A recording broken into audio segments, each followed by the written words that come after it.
Okay, please be seated in the courtroom. Good morning, ladies and gentlemen of the jury. This witness has been sworn outside your presence, so you may proceed when you're ready, Mr. Kern. Thank you, Your Honor. Good morning. Good morning. Would you introduce yourself to the jury, please? Yes, I'm Melody Flores. And Ms. Flores, what do you do for a living? Well, I used to work at with the school district in Uvalde at Robb. And where do you work now? I work in Beeville ISD. And what do you do at BVO ISD? I'm a bus aide. A bus aide? Yes. And tell us what a bus aide is. Bus aide is when you go with the driver, and it's my part is the special ed bus, so I make sure they're seated with their seatbelts at all times and follow the rules on the bus. So your assignment is basically the special ed children Yes, on the bus. yes. You help Yes, make sure they're following the rules while they're Yes. on the bus. Thank you. And when did you start that work? I started back in January, which I already have a year working with the. With So the you have ISD. a year, so it's been just right out a year since you started that work. Yes. And before that work, what did you do? I was working at with the school district in Uvalde, at Robb at that time. And how long had you lived in Uvalde? I want to say like 25 years. 25 And I worked years? with the school district there for 23. Okay. And what did you do at the school district for those 23 years? First I started off as a parent liaison, and then I started as an instructional aide. And tell us what an instructional aide An is. instructional aide is helping a teacher with some of the students that need the extra help. And the kids that need extra help, what kind of kids are we visiting about now? They're like the lower, like Excuse me? the lower class, the lower, like their studies. Their So, studies yes. need help. Yes. And you assist in that way? Yes, I did. Okay. And in 2022, that school year, what were you doing? The 2 years there at Robb, I was an instructional aide with the 4th grade teacher, and then these last 2 years there, I was a behavior unit aide and special ed aide also. Behavioral unit aide and special ed Yes. aide? Tell me what those two things are. Special ed is I would do part helping with the special ed students, and the behavior unit I would do the other half with just a student. Behavioral behavior, aide, you would with just the- work with one student Yes, at a I would time? do half and half day with them and the And other what half. did you do with those students? With those students, When you aided, what kind of activities were you doing? of course, like if they would, I guess you want to call it like do a little outburst or something, just to calm them down, talk to them, and just to keep them calm. So your job was to calm kids, behavioral kids down. Basically, get their- yes. Mhm. Yes. And I'm sorry, sometimes I'm talking and you're talking and the court reporter's gonna yell at me if I do that, so. And so was that a full-time job? Yes, yes. When did your day start? At Robb, Yes. like in the morning, or are you talking about the year? Well, I was talking about the mornings, The morning. My time was from 7 in the morning till 3:30. 7 in the morning till 3:30. Yes. And where did you report at 7:30? At 7, I would go into the office to clock in. And after you clocked in, what did you do? Then I would go sit my stuff in the classroom and wait out there. Well, not wait, but to do the duty that I needed to do. So before school started, you would do bus duty Because I had to wait for some of the students. for your kids specifically? Right, yes. And how many kids did you take care of? At that time, it was 3, actually. You had to wait for 3 of them to get off the bus. There was 2 and 1, and then the other one was later on, a couple of minutes after. Yes. So 2 buses, but you ended up with 3 children. Yes. Mhm. And what did you do with the children? And then I would, of course, take them if they needed to go to eat breakfast and stuff. I would take them, and then who report to the room, to the classroom. Okay. And now I'll direct your attention to May 24th, 2022. You were working that day? Yes, I was. And did you go through the same procedure early in the morning that you just described to the jury? Yes. And did the kids go to the cafeteria then? At that day, like I said, I was waiting for one of them to take them, which he didn't show up that day. But we did take the other students. Yes. And so that morning, how many students did you have? 2 that got off the bus, but in the classroom we had about 4 or 5 that day. That you were not responsible for taking off the bus, the other 2 or 3? I was, but they, like I said, one of them didn't show up for that day. Okay, Yes. thank you. What did y'all do that morning? That morning we're just in the classroom, keeping them busy with activities and stuff like that before it was our time to report to the cafeteria for their awards. So they had an awards day? Yes. And what time was the awards day? I don't remember exactly what time. It was our turn to go to report to the cafeteria. And how long did you stay at awards day?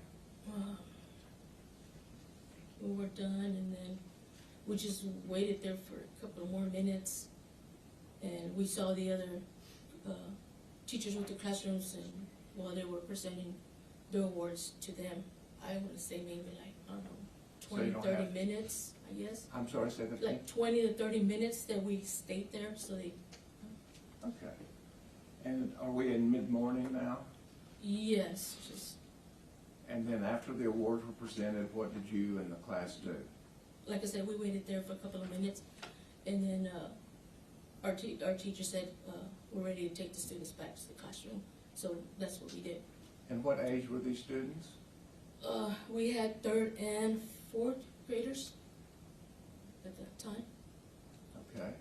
And did you get back to the classroom? Yes, we did. We did. And what happened next? We were there, and and it was like almost time for them to have their lunch, where we had somebody bring their lunches to the classroom because they eat in the classroom. Okay. Do all students have the option then of having their lunches brought to them in the classroom? Yes. Okay. And so what did you do in regard to lunch? What I did is, we were there, and of course we had the TV on, that's cartoons, music and stuff for them, and they were eating, and of course they were watching TV and stuff. And the teacher already was already eating her lunch, and I said, well, I'm gonna go ahead and warm up my lunch, and that's what I did. So you were eating your lunch as the children were eating their lunch? Right, just about, yes, because I was just ready warming up my. And did anything disturb your lunch? Yes, it did. And what was that? I had the school radio, which I carry with me. Let me And, stop you there then. Tell me about the school radio.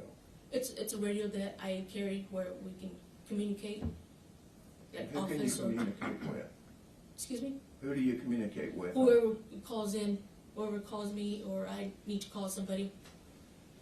Is it just for that school, just for Yes, Robb just School? for that, yes.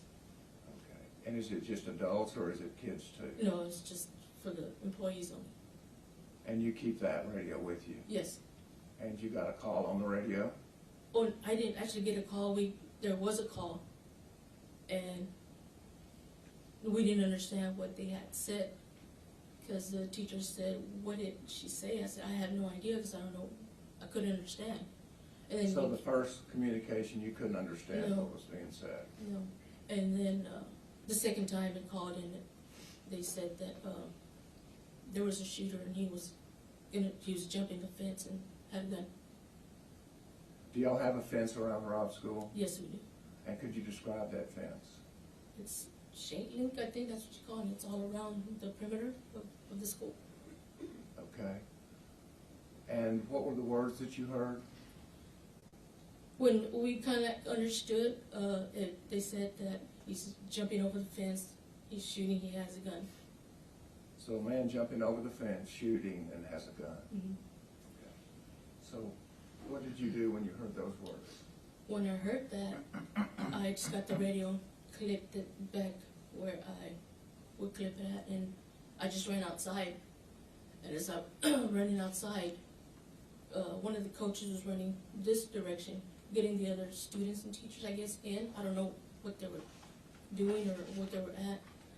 So I run the opposite direction and run down a sidewalk where some fourth grade students and teachers were coming out from that door, from that building. Let me stop you for a second. What is a lockdown?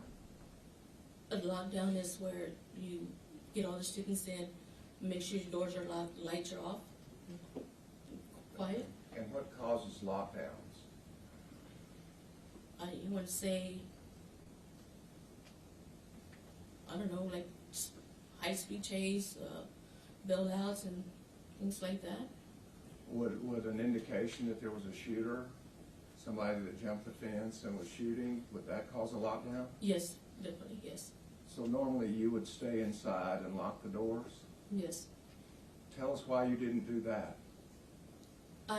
Because I knew the schedule that we had, and we already knew who was outside at that time and who wasn't, and things like that. And who would be outside at that time? Some of the students with some of the teachers either having recess or just coming out from lunch or before lunch in the playground. So it was your understanding of the schedule that caused you to go outside? Because what they had said was said on the radio. And what was the schedule for people being outside at that time? What was it, like I said, it was some were going out to recess, or some were going to lunch, or some were coming out from lunch. And so that was your concern? At that time, yes, because if there was kids outside, like I said, there were some of the classrooms and teachers were coming out from that fourth grade building door, and that's when, because that's when I heard that. Well, of course, we had to take precautions with that and stuff. And as I was running over there, I was telling them to get back in, and they were like, it's kind of confused for me telling them to go back in. Who were you telling to go back in? The classroom, the fourth grade classrooms that were coming out with some of the teachers. And where on the fourth grade classroom were you? I was running down the sidewalk, going to that building, to the fourth grade building. Because I was actually in my classroom at that time. And the north side, or the south side, or the east side, or the It west was side? on the south, on the side of where the pavilion, where they have PE, that building, there's that door. They come out from there. The announcement to you had been that there was a shooter? Yes, But wouldn't that pose a threat to you? right, but I wanted to make sure that the kids were in and safe. And so you ran to the south side. Yes, and Were there kids out? they were coming out, yes, and then I believe Coming there out was of where, ma'am? the fourth grade building door. Okay. And I kept telling them to go back, and they were confused, like, why? And I guess there's fire shots, and that's when they ran back in to the building. And where were you when you were telling the children to go back in? Like I said, I was running down the sidewalk, and when we all heard that, they went in, and I kept running to make sure once they all went in, I wanted to make sure that door was locked. Okay. And so as you were running down this toward the fourth grade, did all the children get back inside? Yes, at that, yes. Did you leave until all the children got back inside? I didn't make it to the door to see if it was locked or not. So you were headed to the south door for the purpose of locking it? Oh, making sure it was locked. And why did you want the door locked? So didn't want nobody would go in, whoever was there. But you didn't make it to the south door? No, I didn't. Tell us why. Because there's right there an area in the corner where the ACs are at, and it's fenced up. And that's when I saw the shooter right there. Had you seen him before that period? No, I didn't, no. It was You just just that seen time the when I kids? saw him. And so it was right by the ACs? Yes, right in the corner, that's where. Describe what you saw.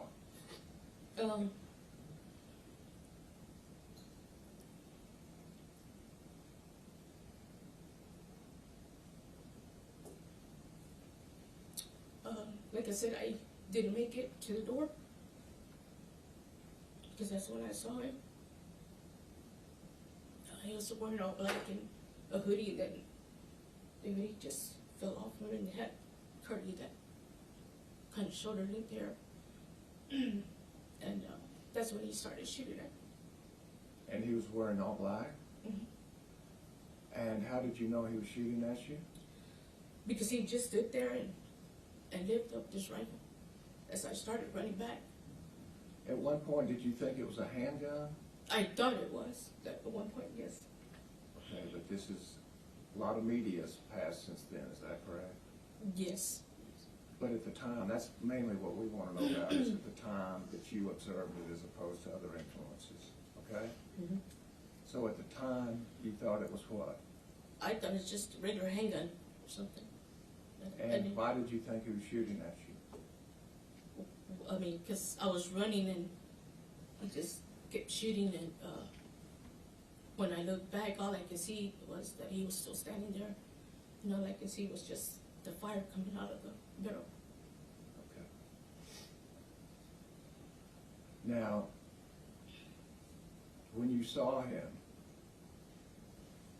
what did you do specifically? I just ran. I ran away from him. And did you take a pattern as you ran? I did. I was running, and Excuse me? I was running, and then I looked back. Like I said, that's when he was still standing there and was shooting, and I could see the fire from the barrel. And then all of a sudden, I ended up on the ground. I was on the ground. You fell down? Mm-hmm. Let me stop for a second. I never asked you, do you recall what you were wearing that day? I want to say some khaki slacks with orange peach color shirt. Okay. And you fell down? Yes, I did. And what did you think when you fell down? I thought he had shot me. Just because of the circumstances that Yeah. occurred. Had you been shot? Have I? Had you been shot? No, I wasn't. Okay. And how long did you stay on the ground? I want to say just a couple of seconds because I had to. I was like, I need to make sure, these kids are in to make sure these kids, I take them in somewhere for them to be safe. So you got up immediately? Mm-hmm. And what happened when you got up? When I got up, I seen this vehicle drive right up to me, and I was telling him. Describe the vehicle? It's a white vehicle. I know it was a PD vehicle, but it didn't have, all the, I guess you want to call this logos on there or something. It was just a plain vehicle, white vehicle. And when you got up, where was the vehicle? It was like kind of like almost parked It next was to almost parked? And where then I what was at on the ground. when And I what got- happened then? That's when I said that he was heading into the fourth grade building, and we needed to stop him. We needed to go in and stop him before he went in. Who did you say that to? It was a PD. I cannot. I can't recall. You didn't know him or be able to I identify him. really didn't know who. And what did you say to him? I told him that he needed to get stopped before he went into the fourth grade building, and we needed just to stop him. And what did he say? He didn't nothing, because Did you say it more than once? I did What did you say the second time? the same thing. But Which was what? we need to go in and we need to stop him. He needs to be stopped before he goes into the fourth grade building. Did you tell him what he was wearing? No, I didn't. No. Did you tell him where he was? I think I told him he's right there running in. He's in the corner. He's running in to the fourth grade building. And did you use any arm gestures to point out where he was? I did. Tell us about that. I just kept pointing. He's going in there. He's going to the fourth grade building. And how many times did you say that? I want to say a couple of times. And did you hear anything from this gunman while you were talking to the police officer?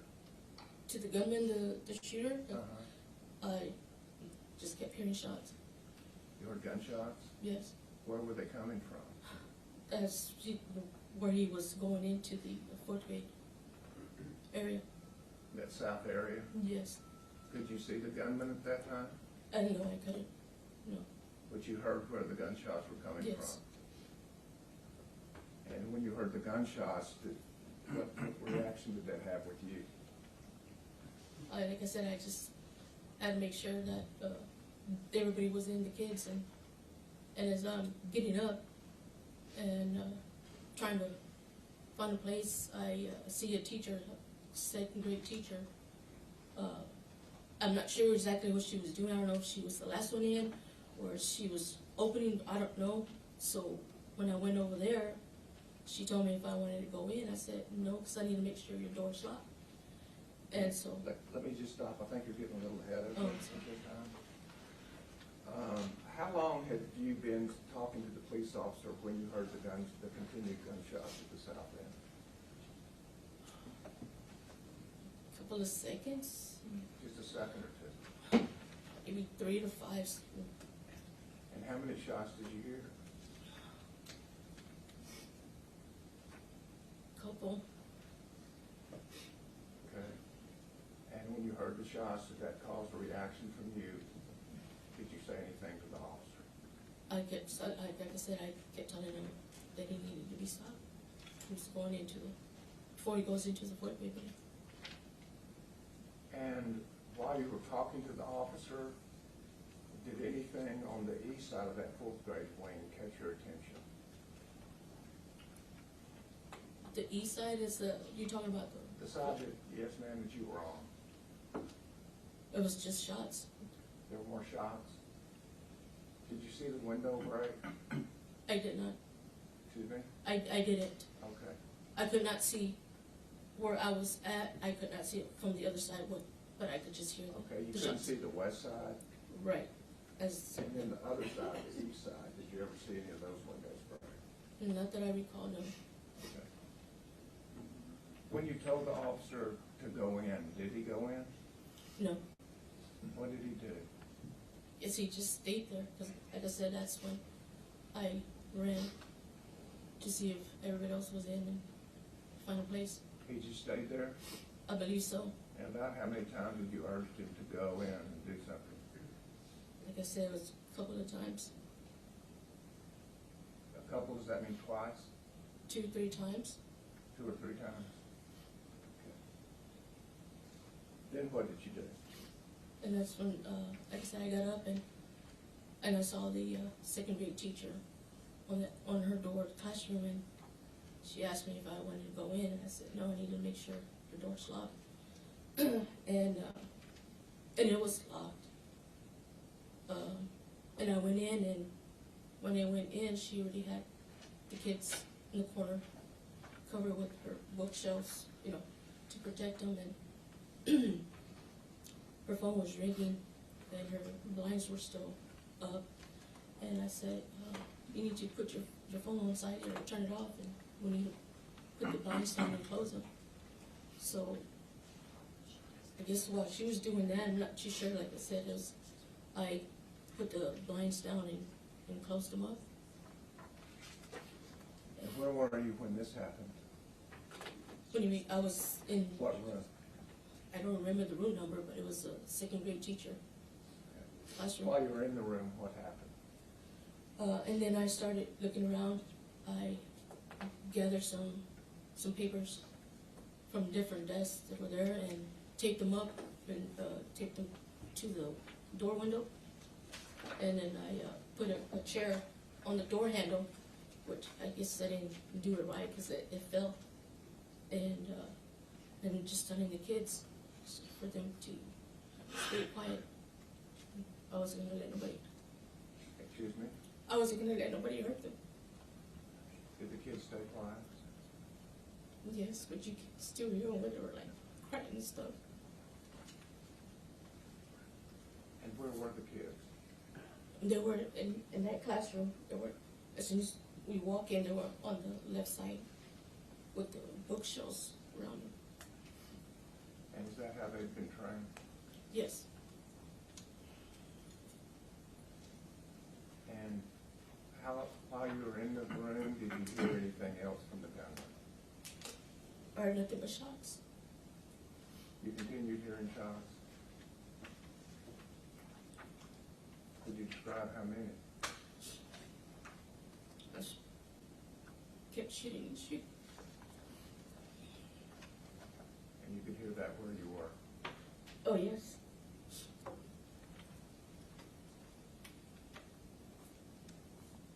How long were you in the room?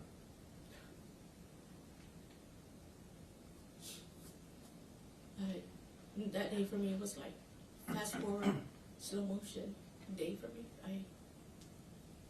I don't know. While you were in the room,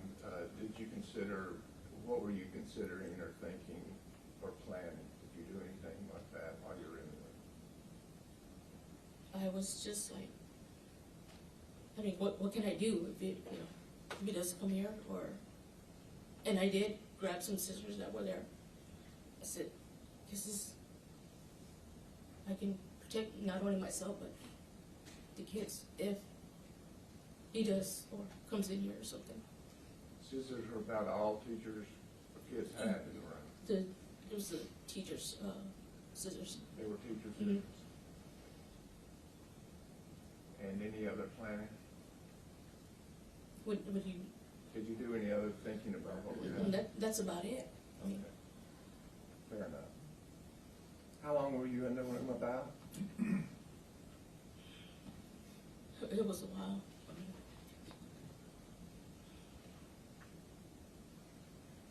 I don't remember because, like I said, it was a while. And how did you leave the room? I guess whoever was going by classroom in that area was knocking on the door, and which we got a knock, and I was trying to tell the second grade teacher not to open the door because at that time they didn't say who it was or anything like that. But she went in and opened the door, but it was law enforcement. Okay. And what did law enforcement do? They said that if we're okay and stuff, and they were there, but for us to wait because they were still gonna go down the hallway classrooms, and that they will be back for us to. And did they come back for you? Yes, they did.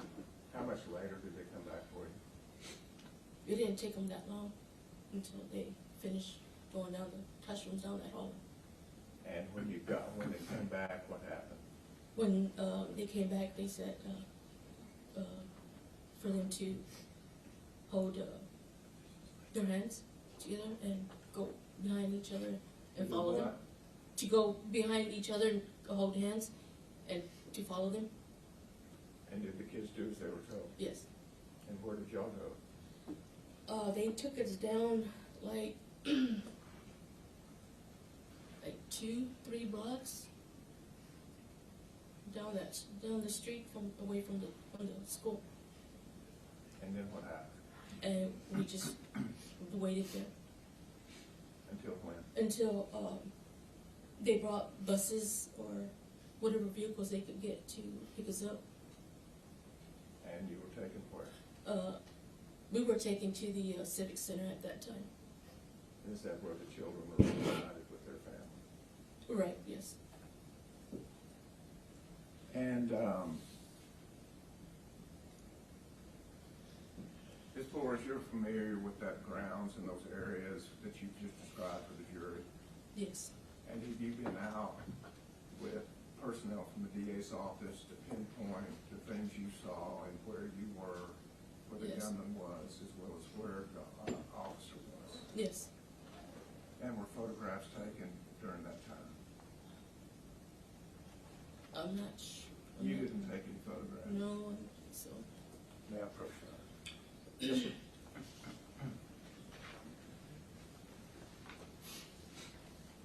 showing you exhibits 921 through 924. Do you recognize this area? Yes. And 922 Yes. and 923 Mm-hmm. and 924. Yes. Is that a fair and accurate representation, finally, at 924, where the cones replaced by your correction? Is that correct? Yes. State offers 921 through 924.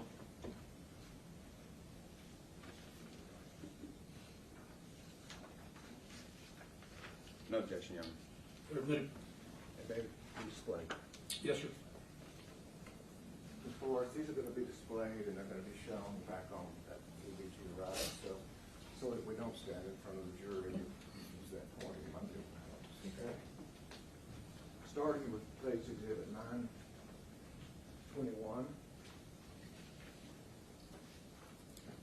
Can you tell us when you got that first radio communication, where you would have been? I would have been in that area over there. That's the classroom. If you need to stand up to get close to it. I was in this area right here. That's where my classroom was at. And you're talking about the second building from the bottom. Yes. And was that's your classroom? Yes. And when you heard the communication, you didn't understand that communication, but you heard a second one? Yes, I did. And tell me about that one. They just said he's jumping over the fence. He's got a gun. He's shooting. And where is the fence? This is way over here. Okay. So you get a communication and the gunman is jumping over the fence shooting. And where do you go? I just started coming out, and I start running over here, this direction, because this is where some of the fourth-grade students and teachers are coming out. And I'm running, and I'm telling them to go back in, and that's when they're gunshots. And I just made it just so that. Okay, let me stop you for just a second. So you ran in the direction where you believe the gunman was jumping the fence? I didn't really know what direction or who this person was, and so I saw him right here. Okay, so you didn't know where he was. All you had was information that somebody has jumped a fence and they're shooting. Yes. You didn't know where they were, No. but you acted. You're right. And you acted for what purpose? To be safe. To save who? Everybody, the students, everybody. And what, did you see students? I saw what they were coming out of this building right here. And how far out did they get? I guess they got just about right there. So they hadn't yet gotten to the green area. Not these, not these. And where are you? At this point, you see the kids? Yes, I was like right here, telling them, yelling at them for them to get back.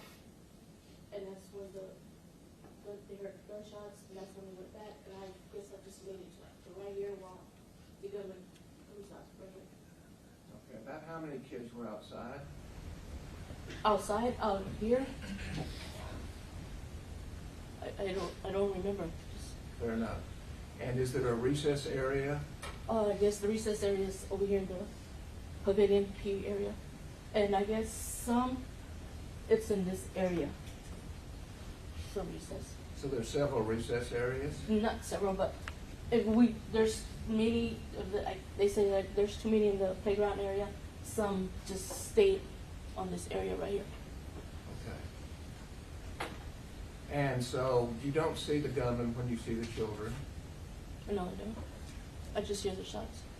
but when the children get in, you have an intention? Yeah, that's when he's right here, comes out right here. And you're talking about at the southwest corner? Yes. And when you see him, you also saw the gun? Yes. So you didn't stay long? I know. What did you do when you saw the gun? I stopped there, so like I said, I saw him right here, and I just ran this direction right here. And show me again, a little more slowly, the direction. Okay. And then at the bottom of that photograph, there is just a small white corner. Can you see that? Is there another building there? Was it this one right here? Yes. That's the last building on the campus as far as south, is that correct? Right. Okay. But that's the direction in general that you were running? Yes. And when you turned to run then, I suppose you weren't watching the gunman? Not until I said, well, let me see if he's running behind me, you know, and that's when I looked back to see if he was still there or not. But he was still right here. Okay. And where did you fall? I felt somewhere around this area right here. And can you describe what vehicle that is that's on the photograph? That's one of the. Excuse me? That's a PD vehicle. Is that the place that the PD vehicle parked? It was a different one. Excuse me? It was a different vehicle. You think it was different? How was it different? Because it didn't have, I guess, the logos on there. It was just a plain white four-door car. So you don't remember any logos? No. From that, you believe it was a different vehicle. Was there more than one vehicle that arrived, police vehicle that arrived while you were there? That was the only one. Okay. The one I saw. So And, that's when I ran into this area right here. Okay, Went but into before the you country. ran in, did you have a conversation? Did you talk to the officer? I didn't talk to anybody. I was just telling them, What were you telling him? like, we need to go in. He needs to be stopped. And where was he? He was, like I said, there was the other vehicle was here, and he was just, I don't know exactly what he was doing, but he was just like running back and forth. Pacing back and forth? Yes. As you were telling him to go in? Yeah. And you pointed to where he was? Yes. And then where did you go? Like I said, I believe this is a second grade building, and I went into one of these second grade classrooms. Thank you. You can sit back down.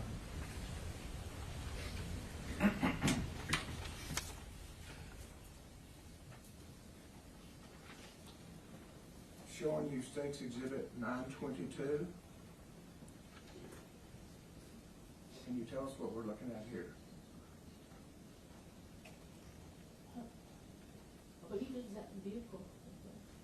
Excuse me? I believe it was that vehicle that I saw when. Okay, so now we see two vehicles, and you believe it was that one? Yes. And on the first vehicle, is there markings that you can see there? No. Would you approach it? What do you? Would you just get closer to it to see if you can say what's on the side? On what side are you right? I'm sorry, may I approach you? Yes, sir. Ms. Flores, I'm just asking you, does this say police? Yes, it does. And Uvalde CISD? Yes.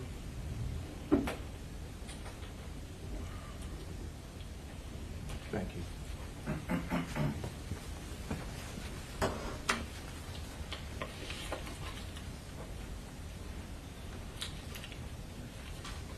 In State's Exhibit 923, is this the time that you went out to show us where you were? Yes. And would you point out how far down you got as you were helping the kids? So just about where the cone's at. This area right here.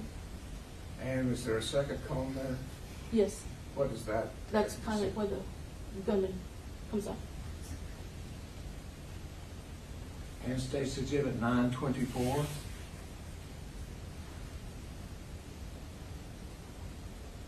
Do you see that first cone still at where you were when you were telling the kids? And did you show us the direction and the path that you ran? I believe it was somewhere right in here, this area. So from that farthest cone, you ran to the second cone. Would you point out which cone? Somewhere right here. And then the third cone? I fell in somewhere in this area. That's Is where I that ended where up you on the fell? ground. That's where I kind of ended at on the ground. And where was the police car? Still somewhere right over here. And does that fourth cone indicate where the officer was? Talking about this one right here? Yes. Yes, still.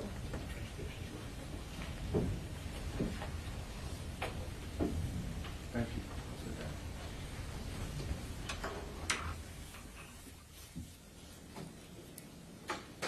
Ms. Forrest, when this happened to you, did you talk to your family?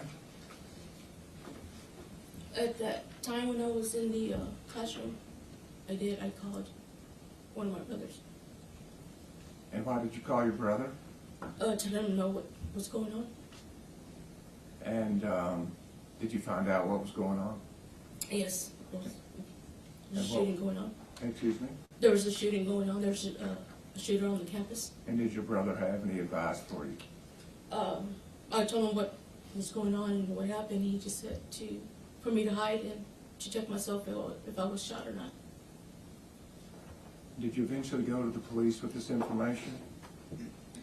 To the police. Did you give a statement to the police about what you just told the jury?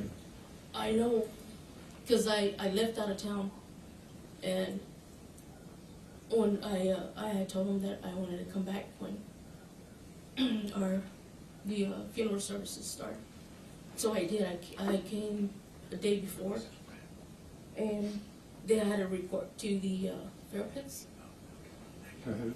I had a report to the Fairplex, but I didn't make any reports to as the PD as you're talking about. Uh-huh. Did you eventually give a statement to police officers? It was when I got there at the Fairplex. It was Texas Ranger. Oh, a Texas Ranger. Okay. Thank you. And how is it that you got with the Texas Ranger? Because I went in there and I had some people there. I don't know. They were like counselors and stuff like that, and that's when they told me that Texas Rangers need to speak to one of them or something. I really don't know exactly how it all started there. I eventually ended up talking to a Texas Ranger. But you just remember talking to him. Mm-hmm. Thank you. Pass the witness. May I proceed? Please. Good morning, Ms. Flores. Good morning. My name is Nico LaHood. I'm one of the lawyers that represents Adrian. I'm assuming you've never testified before? No, never. Okay. You a little nervous? Yeah. And it's emotional. So there's no gotchas here. I'm gonna ask you some questions, Okay. and I may ask you questions about what you perceived or what you remembered. Mhm. And it's not that I'm questioning your character, but we're gonna be I may be questioning your perception or your memory. Okay. Okay. But just don't think that as a personal attack. Okay. It's going to be just observational questions, okay? If you don't understand my questions, you ask me to repeat them and I will. Okay. And if we need to go slow, we need to stop, I'll do that, okay? And for the court reporter, you have to say yes, or you have to say a word because she's typing it down. Okay. Okay. So you were, it seems like for Robb Elementary and for Beeville currently, you are a special education aide. Yes. I'm going to take a side note here. I'm a daddy of a special needs son, so I appreciate what you and all professionals like you do. Thank you. There is no doubt in my mind you're a special type of woman. You've been doing that for 23 years, 25 years? Yes, sir. That is a unique type of teacher, so my wife and I thank you, okay? Thank you. Because you talked, and I knew that because I'm sure you're involved in ARD meetings, right? Those assessments At for one what... point I was. But Okay, and that's part of your duties, Yes. dealing with special Yeah. needs kids. But you described outbursts, and you have to deal with outbursts, and, Yes. and as a daddy of a son on the spectrum, it's a meltdown. They have a sensory overload, and Right. it can be intense. yes. And so it takes a lot of patience, and thank you for that. So I want to direct your attention to May 24th, 2022. We're going to get into this. And you testified that everything started the way it normally does for you, and you went Yes. through the procedures with the government. At some point, you were eating lunch, and you described where that was, and you heard on the radio something, but you didn't understand what it was. At first, right, correct. And then it came in again, and it's a shooter jumped a fence, has a gun, something of that nature. Yes, And you responded, right? You left the building and you wanted to make sure that the kids were not outside. right, Because the initial report, and you had not seen anything, was that there was someone that jumped that fence, and you know where that perimeter fence is. yes, And you didn't know what direction they were going, but you were just rather be sick than sorry, and you went outside. yes, that's correct. So you get outside, and your instincts were correct. There were some children that were trying to come out of that south end of the fourth grade building. Yes, Now, you had already seen, because you could see the playground, there were no kids in the playground, thankfully. right, Right, so there were no kids on the playground. You were focused, when you got out there, you were focused on those children Yes. coming out of the building. Mhm. And can I have state's government's exhibit, was it 920, 922?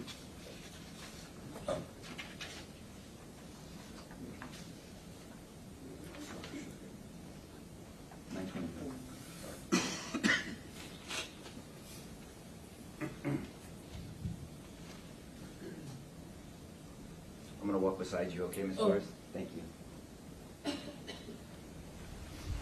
And so you come out here, you can scan this area and you can see that thankfully there's no kids out here. right, Right? And so you turn and you see children coming out of here and you tell them to get back. yes, Okay. And so, and that's your focus, and you don't see any children over here, correct? correct, Like, or over here? right, Okay, just at that building. And they were confused, but they listened to you and they went back. right. I don't recall, at that time, had you yourself heard any gunfire?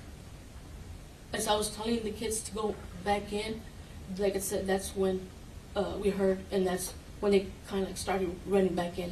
To Right. the, yes, But at that time, you hadn't heard gunfire yet. You told them to go in. Right. Right. So there were no shots while the children were exiting, thankfully, Right. you got them in Yes. before. But then I think you testified, I want to make sure I get it right, so please correct me if I Okay. don't. Well, before I get to what actually happened in your experience there, the government asked you about lockdowns. The jury's heard a lot about lockdowns, but one of the things you said is a major part of the lockdown is you have to make sure the doors are locked. You remember yes, saying that? yes. Why is that so important in a lockdown? Just make sure nobody's gonna go in. And so those doors are really the only barrier between anyone with bad intentions and the teacher and the children inside, right? And so we've heard about the procedures of turning the lights off and hiding and getting away from windows and turning off your phones. But the main barrier of protection are those doors, right? Right, And you would agree that there was a policy that all doors at the school needed to be locked yes, at all times. right, And I won't belabor this with you, the jury's heard about teachers having keys and other teachers using magnets and that magnet system or whatever. But the school policy was for the external doors to be locked and the internal doors to be locked, correct? correct. And something caught my attention when you mentioned lockdowns. I think that Mr. Turner asked you, what is the purpose of lockdowns? What is it to protect you from? And your two things you said were high-speed chases and bailouts, right? Yes, Because that's, in that community, that's, you correlate lockdowns to high-speed chases and bailouts, right? yes, Because thankfully, there had never been a school shooting before, right? right, And so lockdowns in the community's mind was for that because there was a lot of bailouts at that time, right? yes, there was, yes, I mean, a lot, right? yes, And so now I want to direct your attention about your engagement here, or what you testified about the shooter. Back up.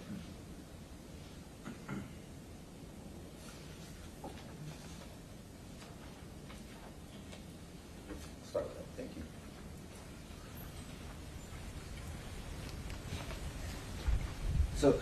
So you testified that, I I think you pointed it out on one of the other ones, and we'll get there. The shooter was somewhere out here when he shot at you. You can stand No, up if you he need was- to. He comes out right here to this point right here. Is it fair to say, and I want to put words in your mouth, are you saying that he kind of stood on this sidewalk here? Yes. Okay. And these shots towards you, are these the first shots that you had heard? Towards me? Well, just in general, because you hadn't seen shots before. Thankfully, when the kids weren't there, the kids go back inside. I guess you're coming back here, you're saying to the jury that you see the shooter come out to here, and then that's when you start shooting at you. Right. And where were you when he started shooting at you, that you recall, if you can recall? I was just running. Do you remember if you were kind of near the, I mean, I obviously was- this vehicle wasn't there yet, but you were somewhere here maybe? Yes, just Okay. about, yes. And do you recall how many times he was shooting at you? Because I think you said more than one time he just kept shooting and shooting and I shooting. want to say maybe 3 or 6. So I three to don't six. recall exactly, but Okay. there were. Okay. And then you fall down, correct, at some Right. point? Mhm. So you look back, and then, but then the shooter doesn't shoot you when you fall down. No, Okay. that's when he started running. Yes, ma'am. He started running? Mhm. Okay. You know now that the shooter shot up this whole side of the school before That's he entered, right? yes. Are you aware, and I'm just asking you, are you aware that there are no spent casings? You know what a spent casing is? After you finish. Yes, ma'am. After you shoot and the projectile Mhm. goes out, Mhm. a semi-automatic weapon will get the Mhm. dispel that casing. Are you aware now that there were no casings found over here? I didn't know that. Okay. Are you aware, and if you're not, you're not, are you aware that there's no evidence of shooting, they call them defects, that they're shooting in that direction? Are you aware that there are no? No. Okay. Objection is a misstatement of the law, of the facts. If there's a defect in building 24, we put on a number of pictures of it. Yeah, at the lower level, Judge, and I recognize that one up top. Okay, once again, ladies and gentlemen, if it conflicts with your memory of the evidence, rely on your own. You may proceed. And look, I'm not ragging on you, I'm not, because there's a lot of people, I shouldn't say a lot, there are multiple people, even police officers up here that thought they were getting shot at. I'm just saying, I was just asking, are you aware that there are no shells? That's all, and you're not aware of that. Right. So now, I want to make sure the timing's right, because I wasn't sure, because the way you testified, it made it sound like that this happened right behind each other. So the shooter is here shooting at you, you fall, he doesn't keep shooting, he runs over here, and then the police officer drives up here. Correct. That kind of happens simultaneously? Yes. And the shooter did not try to shoot at the police officer? No, because I guess he just kept running. Okay, he kept towards running. Yeah. And so then that's when this officer parked right there. And you were on the ground still, or had you gotten up at the time? That was not the vehicle though. If I had to represent to you, and the government won't contest me, that is the vehicle, but that, again, that's just your perception. In your mind, you perceived it, that there were no markings on that vehicle, correct? Right. We'll stipulate to that, Your Honor. Thank you, Bill. And so stipulate means they agree. And let me tell you something. You went through a hellacious experience. There is something called perception distortion. Have you heard about that? No. Okay. Where stress. Have you heard of Yeah. PTSD? Yes. Post-traumatic stress? That has a very serious and real effect on people. And that's why we're asking you these questions. This is not an attack on your character. Do you understand that? Yes. I promise you that. So this is the vehicle that was there, but at the time you thought that it didn't have any logos and you were sure of it, right? Even to right now, correct? Yes. Okay. Do you want to take a moment? No. Okay. Good. Excuse me, I'm going to pass you up.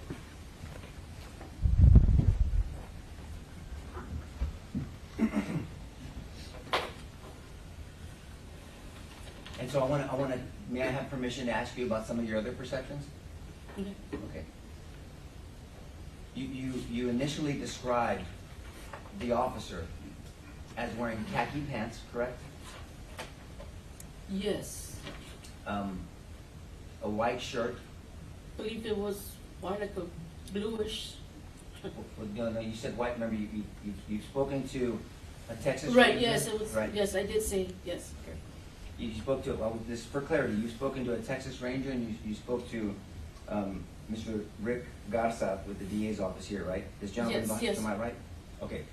And so you described that officer in that vehicle as having khaki pants, correct? Yes, A white shirt, correct? yes, Short sleeve white shirt, yes. right? And a full beard. It wasn't a full, no. But that's what you had spoken. But that's, okay, yes. Yes, ma'am. Yes. You had said that to Mr. Garza and then Ranger Pettis previously, correct? Right, Okay.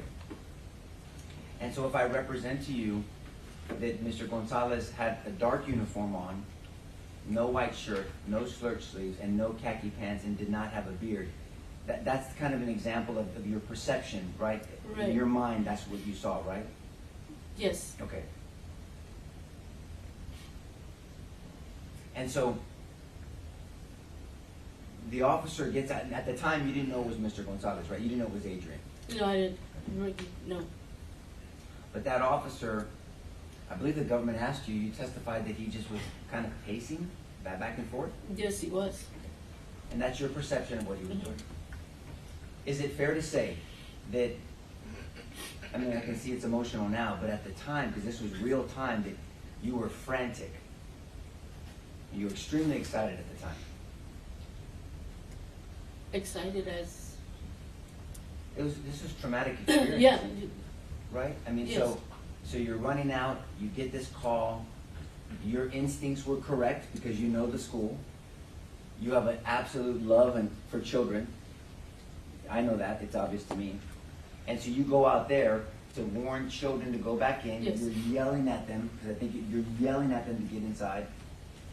And then you see this shooter, whether he shot at you or not, I believe you saw him. mm-hmm, And then you fall because you're running, because at the very least, you perceive that he's shooting at you. And then you fall, so you think, I believe you told investigators, he got me now, he's gonna get me, right? right, Matter of fact, you initially told them that you thought he shot you, yes, but he had not shot you, thankfully. right, Okay. But you thought he did. yes, And so, that's all I'm trying to say. I'm trying to set this tone. There's a lot going on in your mind at that time, right? yes, Okay. And so you perceived Mr. Gonzales as, you didn't know it was him at the time, as pacing, right? right, But he was getting out.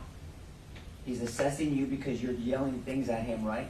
yes, You're saying he's over there, correct? mm-hmm, You're with Adrian for somewhere between 2 to 7 minutes, right? right, But that, you've said that to Mr. Garza before, right? You said that you were with Adrian and you gave yourself a range. You were with him in that scene for anywhere as low as 2 I didn't minutes. recognize the PD that was there.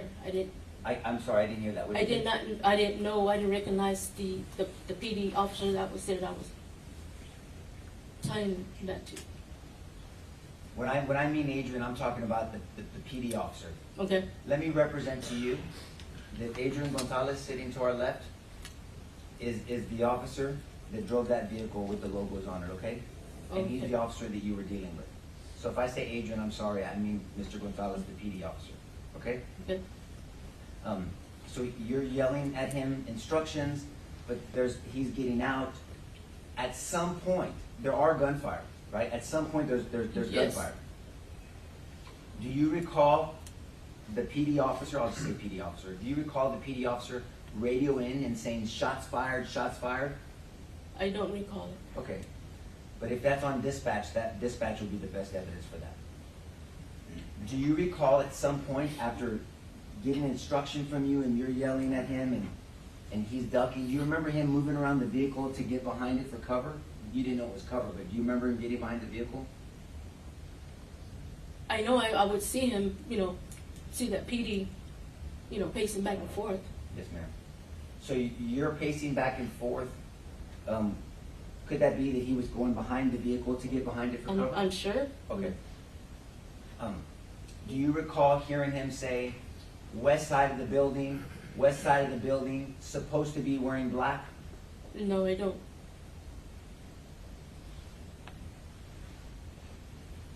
But when you're talking and yelling at the PD officer, you're pointing to the south side of the building. Correct. And look, and it makes sense, Ms. Flores, because those children were coming out of the south side of the building. You have tunnel vision on the south side of the building, right? Yes. And so you're focused on that south side of the building, and you're yelling at him, he's going in, but you're thinking south side of the building, Yes. right? You thought it so much, understandably, that you were under the impression that the shooter went in the south side of the building. Do you remember that? No, he went around. I know that, but at one point, Right, at what, yes, you thought he went in, remember? yes. Do you remember Ranger Pettis had to correct you because you kept asking, and he said, I can tell you for sure he did not go in the south side of the building, and you said, I thought he did. Okay, yes. Remember that from Yes. your 2 interviews? Okay. And just to give a little bit of context, I believe Mr. Turner was asking you this at the end. You didn't speak to police right away, right? Right, The first time you spoke to anybody was on May 31st, that is correct. and this incident happened on May 24th. Right, because like I said, I left out of town with my family. Yes, ma'am, understandably. But by that time, you had seen the news for 6 days, 7 days, right? Yes, some of it, yes. And you were honest. You told them about that in one of your interviews. That said, I viewed videos, and so you had been watching the news Yes. that time, and then you're this traumatic experience, and you're putting your memory together. So all that's going on when you're talking to them. Those 2 interviews, right? Right, Okay, understandable. So you're with this officer anywhere between 2 to 7 minutes, correct? if that's the correct time, yes. Well, that's what The you said minutes. to them. Do you remember Okay. saying that? Okay, yes, yes. Okay. And so there's a lot going on, right? Yes, Because at some point there's multiple shots, right? And I have permission to walk up to you. The judge has given us that. You now know, and you knew then, that this person shot up all the way until he got into I the could hear west. the I'm gonna object to that, gunshots. Your Honor, that's not the facts. It's Okay, once mistaken. again, ladies and gentlemen, if it differs with your recollection, rely on your own. You may proceed. Do you know that the shooter multiple times at the building? I don't know what the government's comfortable I have with, no but, objection to multiple times at the building, but he pointed all the way up the building, that's what I object to, that's not what. well, the facts evidence are. will show what it shows, Judge. Okay, overruled. You heard my admonishment, ladies and gentlemen. Let's proceed. Thank you, Judge. So there were multiple shots at this building all the way up until this monster got into the building, right? yes. You know that now. Yes, But when you were telling to the ranger, Pettis, and to Mr. Garza, you in your mind, you really thought that he had entered here. yes, it's, Yeah. And so you're yelling at the officer, and you're telling him, you're saying he's on this side of the building, and you're pointing here because you really thought it was on the south side of the building. And so there's this dialogue back and forth between you and the officer for those 2 to 7 minutes, right? yes, Because there's a yelling, it's frantic. I mean, understandably, you thought you had been shot. You thought you were being shot at. You're yelling at him. You knew that you got children back in the building, but you thought he followed those kids in the building, right? right. At some point. Yes, some, yes, And then you explain that he's on the west side of the building, and you say he's on. So there's kind of it definitely not intentional, but there's kind of this south side west side discussion going on between you and the officer, right? At some point in this yes. engagement, is that a fair statement? Yes, I really wasn't like really listening. I was just, I know. And have you heard of something called auditory exclusion, where stress makes, you get tunnel vision visually, but then you can exclude things auditorily because there's just so much stress going on. Right. And so there's just a lot going on, a lot of perception, you're communicating with the officer, and because you're really in your heart of hearts, and I don't think anybody doesn't believe you, and these children were in danger. But you had a specific perception of what entrance this man went in, right? mm-hmm. Okay.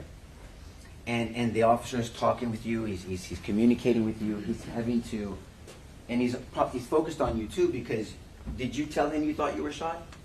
I didn't tell him. Okay. No. But you're on the ground, Right, And when you hit the ground, and I mean hit the ground meaning when you fell, do you agree that it created kind of like a dust? Yes. Because it's all dirt right there, right? Right. And so, and he drives up to you. That's where his car is. He drove all the way up to you, right? Yes. So even though there was a, if you don't know, maybe you know now, that there was a call of a person at the school with a gun, he didn't, obviously that vehicle is not parked on the corner. This officer in this vehicle drove into the trouble, right? He drove in, he acted, he drove to you. He didn't know it was you, but I mean, he drove to your area, right? Are you aware now there were 3 other officers over here? I didn't. I couldn't see. And do you know now? Okay. Yes. But this officer isn't these officers, right? They stopped over Right. here. This officer made it over here, right? Right. At some point, after that 3 to 7 minutes, you described to the jury, and the government asked you, you go to that classroom, Mr. Niño, and you see that officer move up. He moves up at some point, right? Mm-hmm. Do you agree with that? Kitty moves? I'm not sure because, like I said, I was in the classroom doing what I that needed to be done. And while you're talking to this officer, because there's that 2 to 7 minutes, there's actually shots being fired. You guys both can hear shots. Right. So he's hearing shots. You're talking to him. You're giving him instruction. I'm not going to put words in your mouth. You said he's pacing, but let me suggest he was taking cover, but he's talking to you, and shots are being fired throughout this whole time. The mischaracterization of her testimony. She can correct me. She said that he was pacing, not that he was taking cover. Okay, once again, ladies and gentlemen, if it differs with your recollection, rely on your own, overruled, proceed. Now, I said that you said he was pacing. Do you remember me saying that? Yes. Okay. So, and if I say something, you want to correct me, you can say, Nico, stop. I'm going to correct you. You can do that, okay? Okay. Okay. So,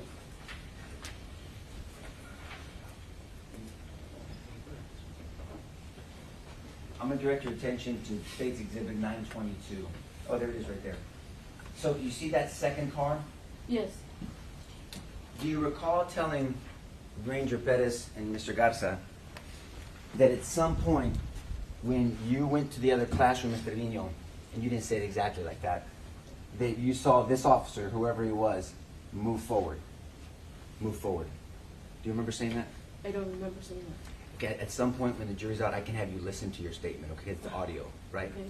We'll stipulate to that, Your Honor. Excuse me? We'll stipulate. Okay, thank you, Bill. So the government has stipulated that at some point when you go to Mr. Trevino, you say to them, to the ranger and to Mr. Garza, that you saw the officer move forward, okay? Okay. Okay. And when the government showed you, when Mr. Turner showed you this picture, you said, no, that's the vehicle that you thought was here, right? Right. Because this one doesn't have any emblems. Right. Right? So at some point, this officer moves forward to this officer, right? Mm-hmm. Do you agree with that? Yes. Okay. And you might not have known it was an officer at the time, but are you aware now that you described this officer, Officer Page? He was wearing khaki pants Really? and a white shirt, a whiter shirt. He didn't have a beard though. So all I'm saying is there's a lot going on in your mind, right? Yes. Okay. So at some point, after 2 to 5 minutes, there's gunfire, you're on the ground, you're yelling at this officer, he's going in here, the kid's in here, save the kids. At some point, and we can see, you can't see anything. You can't see the west side of the building from here, right? Right. And neither could the officer. Right. And so, this fence here around the AC unit? Mm-hmm. It's a chain link fence, right? Right. So you can see through it. Mm-hmm. So can you tell that part of this SUV is behind that chain link fence? Yes. Can you see it? Yes. It's behind there? But you can still see it, right? Right. So if an individual was standing there, you could still see an individual standing there, right? So if the shooter was standing there, you would be able to see the shooter from where you were at. Right. Right. I understand you perceived him to be out here, but if he was standing there, you could still see the shooter? Yes. Okay.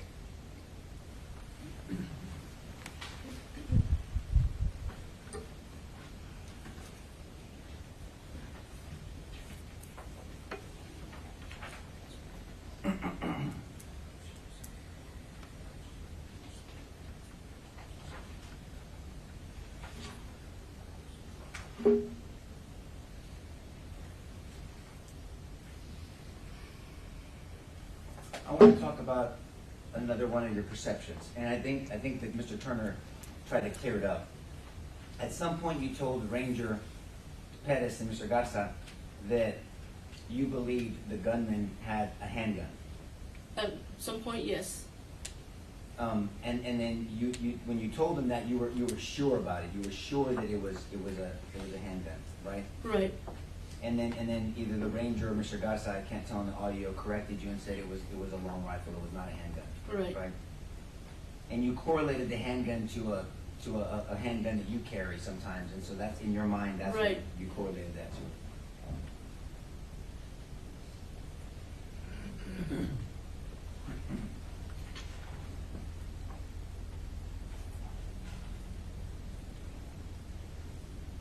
And so, I want to clear one thing up also. You told the government, ultimately this jury, that when this officer showed up, you gave instructions and that he didn't say anything back to you. No. Oh, he did say something back to you? No, he didn't. No. But do you remember telling them that he said, which building, and that's Okay, what- yes. Yeah. Yes. He did say, that officer did say, where's the fourth grade building? Right. So this officer didn't even know where the fourth grade building was, right? Right. Right. Well, at least that's how you perceived it. That's what he said. Because Robb Elementary, unfortunately, did not have a full-time officer there. No, not that I know of. Right. But he kept asking you which building. You said fourth grade building. Which building is that? Right. And then that's when the discussion about south entrance versus west entrance Yes. happened, right? And so all that is within that 2 to 7 minutes? Yes. Okay.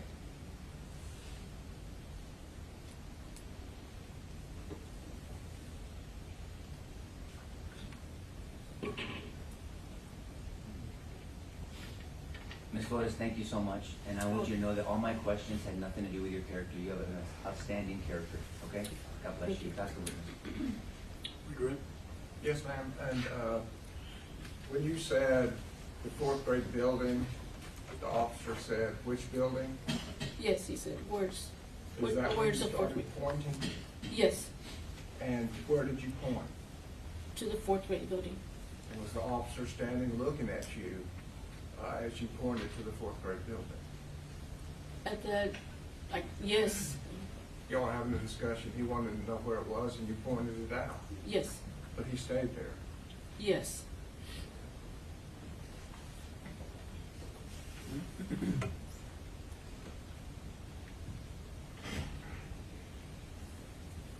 I want to ask you about that short trip that you had down the walkway toward that south door, toward this door.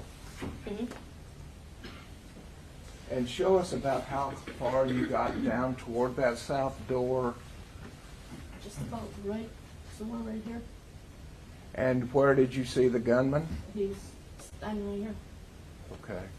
Is there a little culvert just right here, a few steps behind that? Yes, so it's part of the sidewalk Okay. going to the parking lot, fourth grade parking lot. A culvert where a casing was located? I'm not sure. Okay. But the kids go inside the door, Yes, back in there. you're focused on them. Yes. When you see the man, how's he dressed? He has the black jeans, the black hoodie, and the hoodie fell down from. And black's a dark color. Mhm. And so if something black is in front of black, it would be a little bit more difficult to articulate what it was. Yes.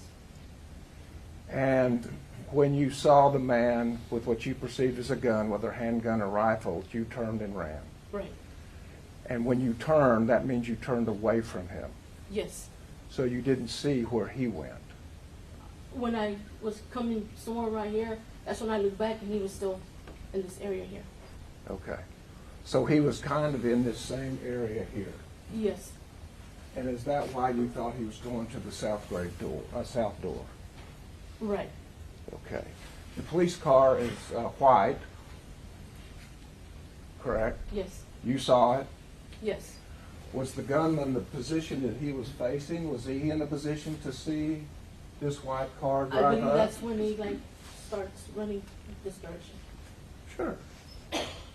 When he sees the white car, then you say you believe that's when he went that direction. Yes. Is that just your common sense, or did you see that? That's what I saw. Okay.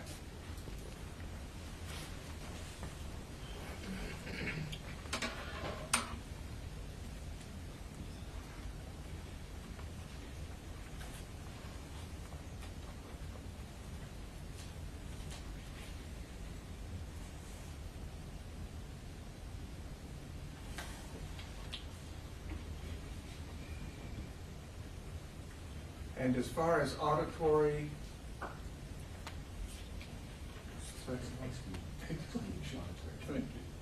auditory exclusion, I believe Mr. LaHood said that an officer got on dispatch and said, shots fired, shots fired. Do you recall him asking you about that? You talking about? Mr. Yes, LaHood asked yes. you about that? And to get on a microphone and say shots fired, indicates either that he heard shots fired or you told him shots were fired. Is that correct? We could hear shots fired. Oh, you could hear shots fired? Yes. You weren't going through auditory exclusion? That meaning, like, I'm sorry. I mean, that time, I mean, you can hear the shots. And I don't know, I don't recall him Okay. or the So PD. you clearly could hear the shots, Yes. and you didn't get on the police radio to say shots fired, shots fired. No. Okay. But whoever did was in a position to either hear the shots or you told him shots were being fired. Right. Did you tell him that shots were being fired? Well, you can hear them. I Didn't have to. no. Okay. That's what. I hope you keep teaching special ed kids. I really Thank do. you. God bless you. No question, Judge. Okay, recall either side. Yeah, No. there's a subject to recall. I don't want to belabor it, but we might have some follow-up with this, but. Okay, so you want to recall. Yes, Your Honor. All right, thank you. Makes All you right, leave, makes you go to leave town and come back. Sure. Yes, that's fine. Okay, ma'am, the rule's been invoked in this case, and all that means is, since you're subject to recall, you need to stay in touch with the DA's office in the event of a recall. We'll give you as much notice as possible, but more importantly, don't talk to anybody about the case other than the lawyers until you're aware the case is over with. All right? So thank you, you're excused today. Thank you. You'll call your next witness, please. Sherry Hotmeyer, if I said that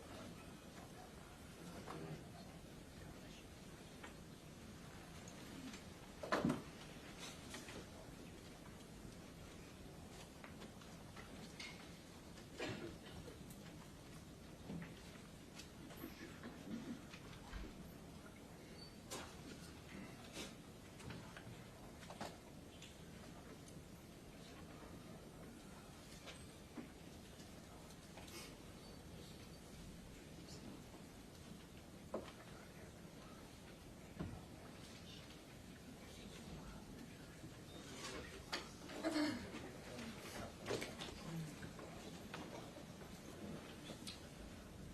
You want to come up, ma'am? Raise your right hand, please.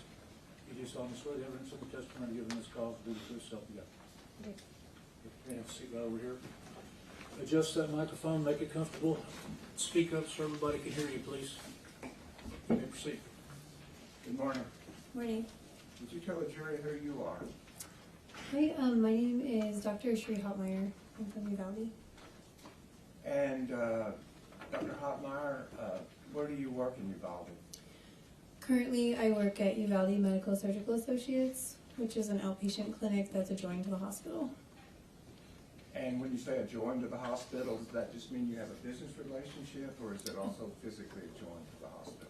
The building is right next to the main hospital. It's also owned by the hospital.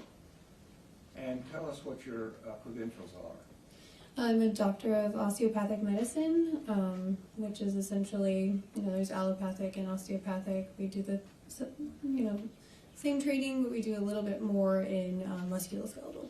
In what? Musculoskeletal. Muscular and skeletal? Mhm. Okay.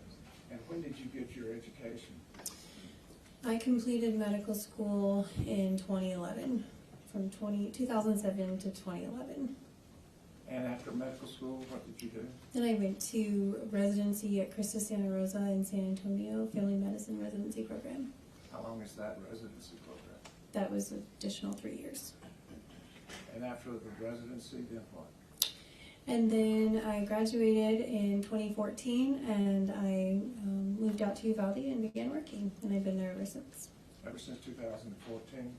2014, yep. And so, May 24th, 2022, what were you doing on that day? I was working at the time I was working at a different clinic, which was right down the road from the hospital. And we had just finished morning clinic, and we were in a meeting. A meeting with other doctors? Yes, with the staff at the clinic. A business meeting? Business meeting. And about what time was this? Started around 11:15. Okay. And did you end up going to the hospital that day? Yes, I did. How did you end up at the hospital?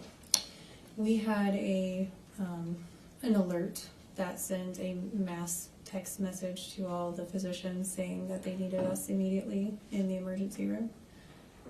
When you say all physicians, I don't understand what the mass texting is. How did that work? It was sent out by, I can't tell you I know the exact texting service or anything like that, but it's a messaging service that sends a text message to physicians, and basically was just asking them all to come immediately to the emergency room. That there was a trauma, A need there? an immediate need. Okay. Mhm. So you weren't actually in the hospital, but a text went out to all physicians to come. Yes. And did you go? Yes. And did other physicians go? Yes. And on that afternoon, then tell us how you spent your time. I got there. I can't tell you exactly the time I got there, but I got there as soon as I could, and it was probably right around noon.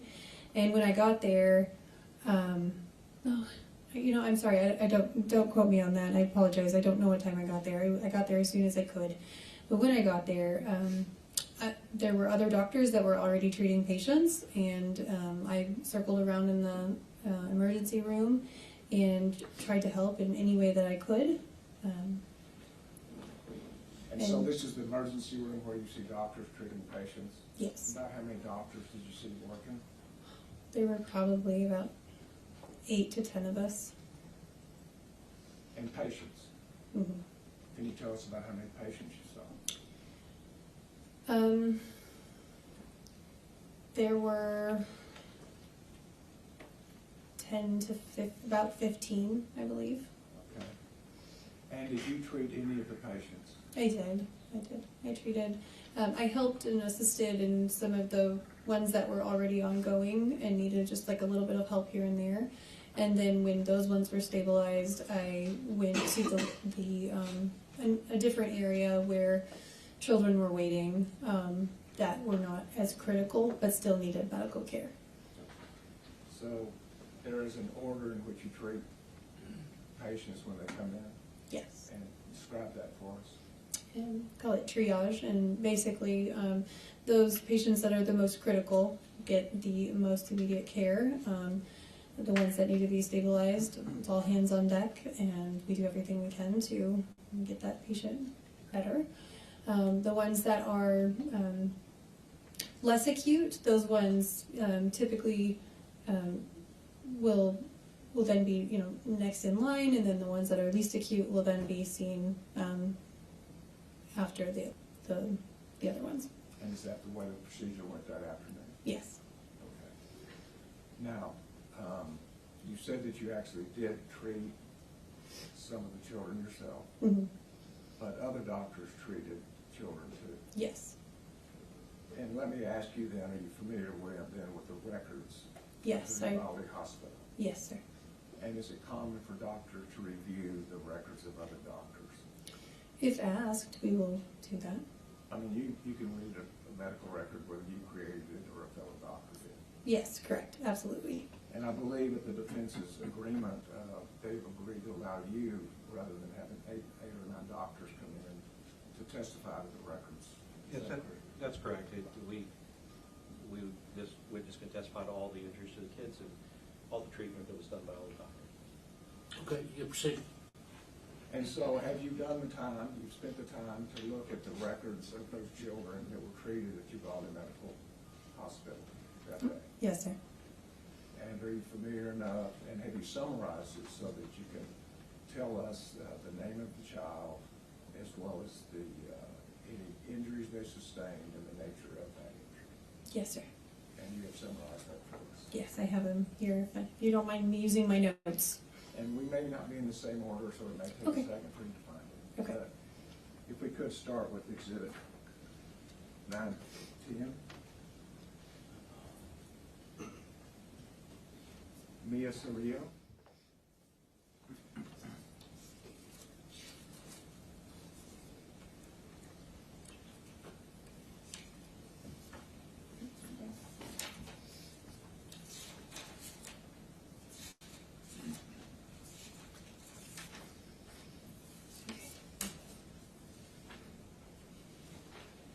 Could you tell us what injuries Mia Cerrillo sustained?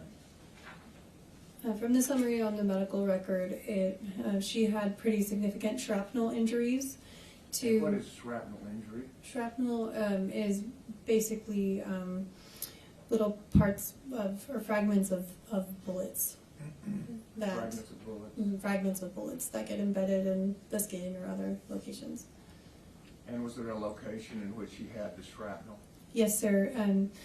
She had fairly significant shrapnel to her thorax, which is basically the back and the chest area, in the left flank, and then on her left shoulder.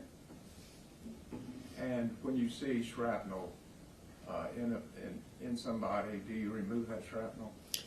If it's superficial enough, then yes. Otherwise, it can work its way out. Sometimes it, may need to be surgically removed if it's symptomatic, if it's causing pain or causing nerve impingement. Or So with all of these shrapnel wounds, the issue is if it's superficial, it can be removed. yes. And if it's deeper, why would you not remove it? Just have to weigh if it's doing more harm than good, then you would definitely want to remove it. I mean, Shrapnel. sorry, not good. It's not going to do good. Excuse me. If it's not causing symptoms, then it's something that could potentially be left in. Because going in could cause harm too. Yes, absolutely. It could cause pinching of nerves. It could cause pain, pain with movement. And the nature, because it was shrapnel, do you have an opinion as to whether or not this was a gunshot wound? I think it's definitely a gunshot wound. Thank you.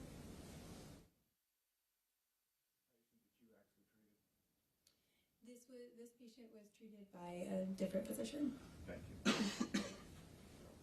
905.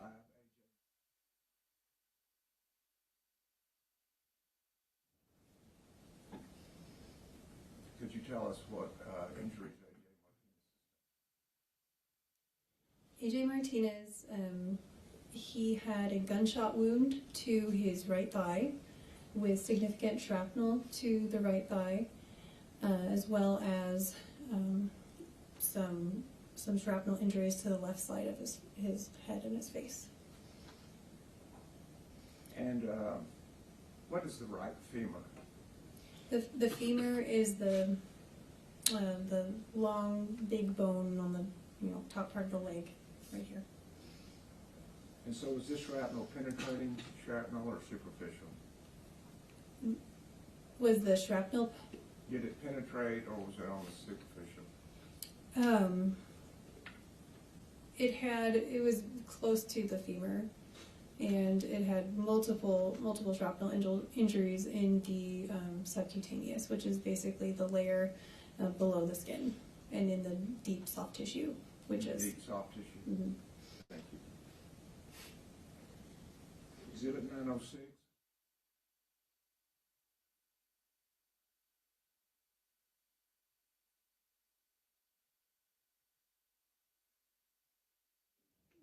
Significant right ankle injury from shrapnel foreign bodies. He had several pieces of shrapnel embedded in his right ankle, and some of them were large, up to 10 millimeters, which is 1 centimeter, about a little bit less than half an inch.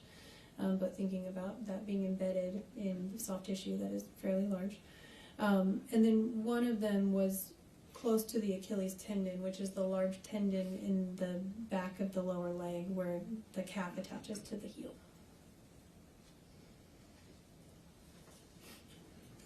Kendall Oliver.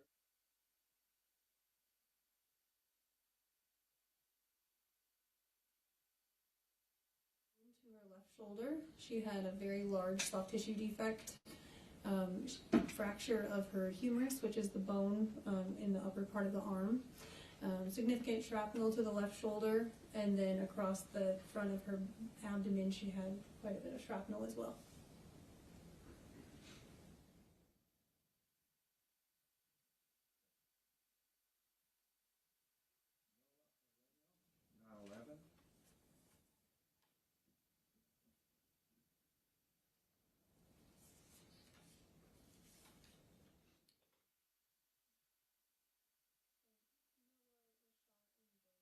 Shoulder. He had an actual gunshot wound. It was described on the CAT scan as a massive soft tissue defect containing multiple bullet fragments of the right shoulder, and then of course multiple shrapnel pieces in that area as well. And what is massive? So this exit wound was described as 4 centimeters by 4 centimeters, which is about 1.5 inches. In such a small anatomic area for a child. That's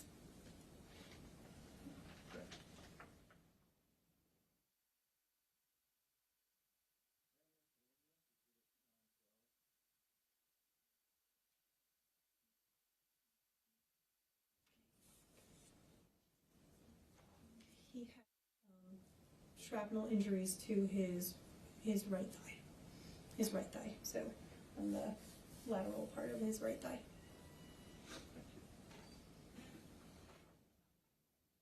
Chloe Torres, exhibit 914. So this girl, she had shrapnel to her left thigh and also to the left side of her face, along the frontal bone and then around this area of her scalp. And where is her frontal bone? Right here on the forehead. On the forehead. And there was shrapnel there. Yes. Maya Zamora.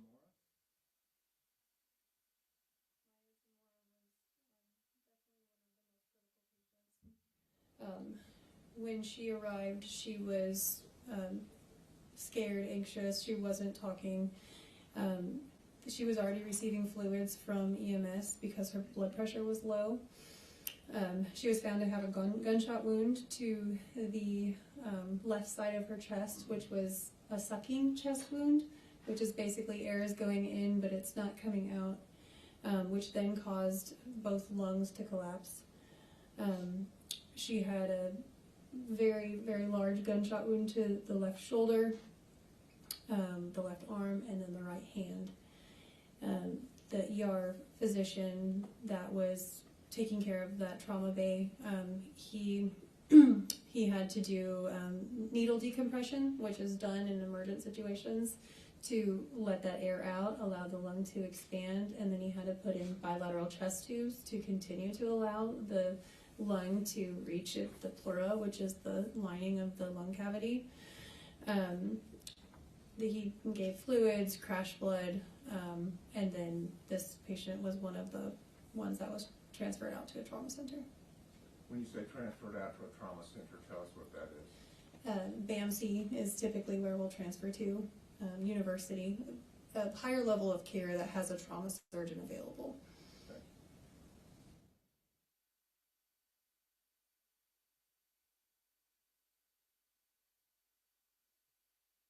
Reported that he had a bullet go past his thumb and then it created significant ringing in his ears. Yeah. And Jordan Oliveris, 907. He reported that when he was running from the active shooter, he hit his lower leg on an object, and he had a big bruise on his lower leg.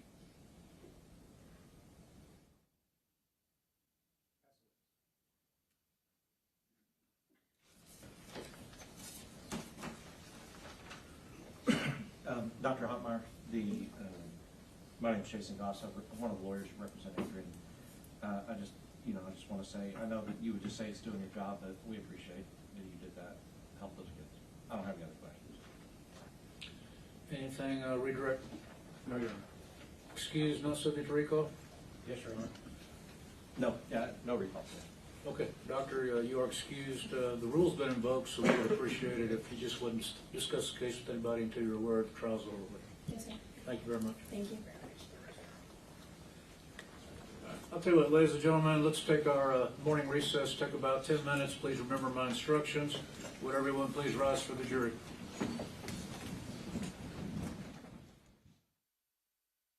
Sit over here, please. Can you be seated in the courtroom? Thank you. The state's called the next witness. She's been sworn, so you may proceed. Good morning. Good morning. Please state your name for the record. Jamie Torres, And Ms. Torres, where do you currently reside? Don't give me the specific address, but what town do you live in? Uvalde, Texas. And in May of 2022, where were you living? Uvalde, Texas. Now, I'm going to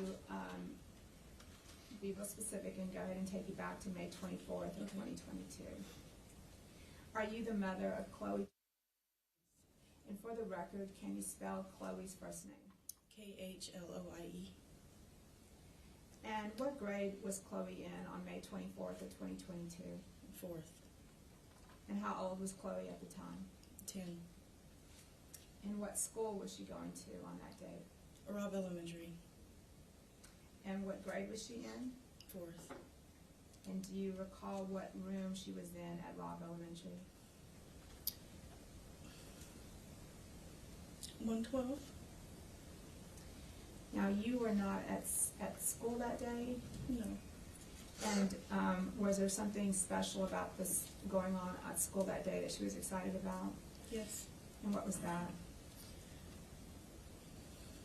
Sorry.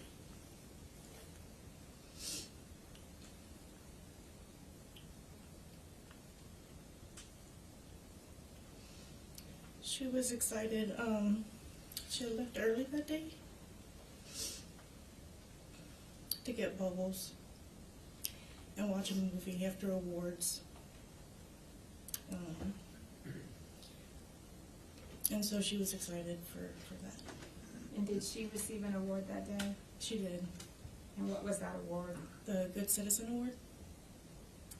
Now, at some point, did you receive a text message from the school? Yes. Okay. And do you remember what that message was? Yes, that the school went into a lockdown and to stay away from the premises, that everything was under control. At some point, did you receive some information that was a little bit more than a regular lockdown? Yes. Okay. And what was the information that you received? That there was, well, first I think it said it was a bailout to stay away, and then another one came in and said active shooter. Okay. Now, when were you able to see Chloe on May 24th? It was after she came home from the hospital because I was out of town. And she was at the hospital for physical injuries that she suffered? Yes. And can you describe for the jury what those injuries are or were? Yes, she had bullet fragments in her forehead and in her left thigh.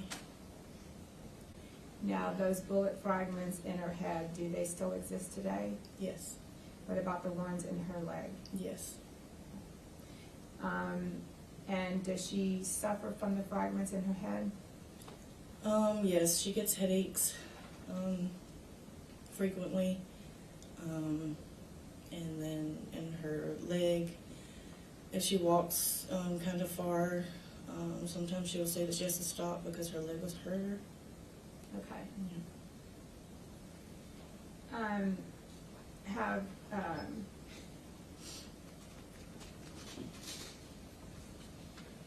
Have you decided if you will remove the shrapnel, or are you going to leave it? As of right now, they don't want to mess with it because it's sitting to where it's able to stay.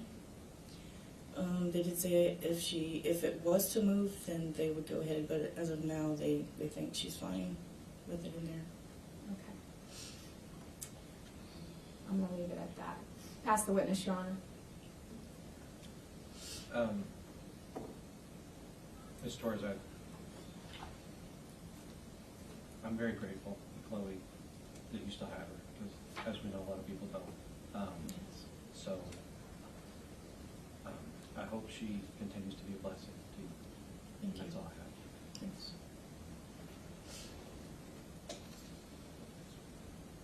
Pass it. Okay, recall either side. No recall, Your Honor. No, Judge. Okay, ma'am, you are released from the subpoena and you are excused. Thank you very much. Thank you.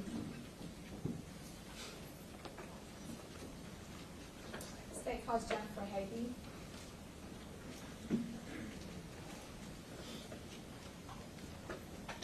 Step out real quick, Deputy. Yes.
Good morning. Could you raise your right hand, please? You solemnly swear the evidence in the testimony you've given this cause will be the truth, so help you God. You have a seat right over here. That microphone will adjust, make it comfortable, and speak up so everybody can hear you, please. Good morning. Good morning. Please state your name for the record. Jennifer Haby, And Ms. Haby, where are you currently employed? Bluebonnet Children's Advocacy Center. And what is your job position there? I'm a licensed professional counselor. And where did you go to college at? Texas State University and then Sul Ross University. And you got your bachelor's degree from Texas State? Yes, ma'am. And what was that in? Education. And what did you get from Sul Ross University? Master's of Education and Counseling. Okay. And did you previously work for the Uvalde Independent School District? Yes. And what did you work as? I was a teacher. And was that before you obtained your master's? Yes, ma'am. Okay. And are you a licensed professional counselor? Yes, ma'am, through the state of Texas. Okay. And are you licensed by the Texas Board of Professional Counselors? Yes, ma'am. And you're current on your licensing? Yes, ma'am. At this point, Your Honor, the state would tender Jennifer Haby as an expert in post-traumatic stress disorder counseling. We're not in federal court. I don't know that the court can do that, but I Do will. you have any questions on? Yeah, as a voir dire, I will say that I will agree that she is good at what she does and that she has every right to testify about what she did. All right, so you may proceed. Ms. Haby, can you, where are you currently employed at? Right now, Blue Bonnet Children's Advocacy Center. Okay, and for the jury and for the record, can you explain what the Blue Bonnet Children's Advocacy Center is? Yes, it gives a safe place for children to come and talk about their trauma, abuse, and then through that, and so the child doesn't have to say things over and over again. They say it one time to an interviewer, and through that, officers, medical, CPS all work together through the investigation, and then they offer mental health services to the child, for the child. So at the Children's Advocacy Center, you deal with clients, patients who suffer abuse or trauma of some sort? Yes. Okay. And through that, have you provided counseling to some of the survivors in this case? Yes, I have. Okay. Now, and for the record, those medical records and counseling records have already been admitted into evidence, okay? So what I want you to do, though, is can you explain to the jury what is post-traumatic stress disorder? PTSD, post-traumatic stress disorder. It is ongoing stress after the traumatic event. And how does that manifest itself? What are the symptoms of PTSD?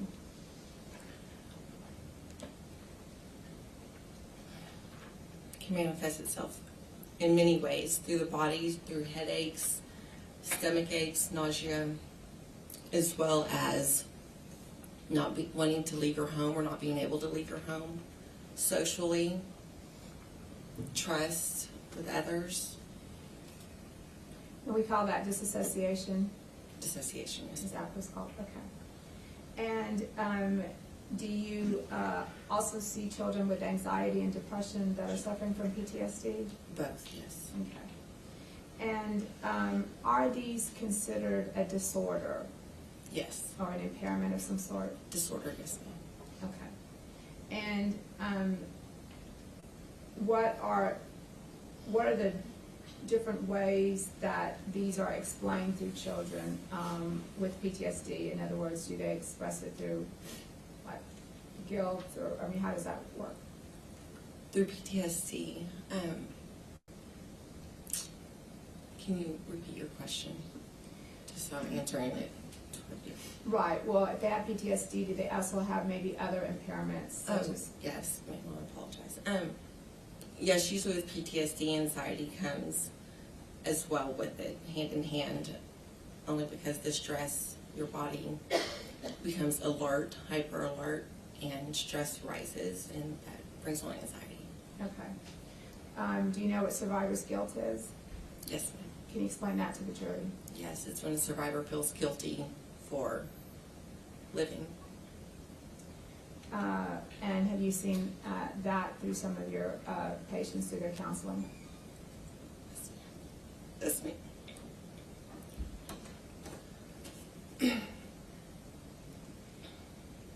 Now, what is a triggering event?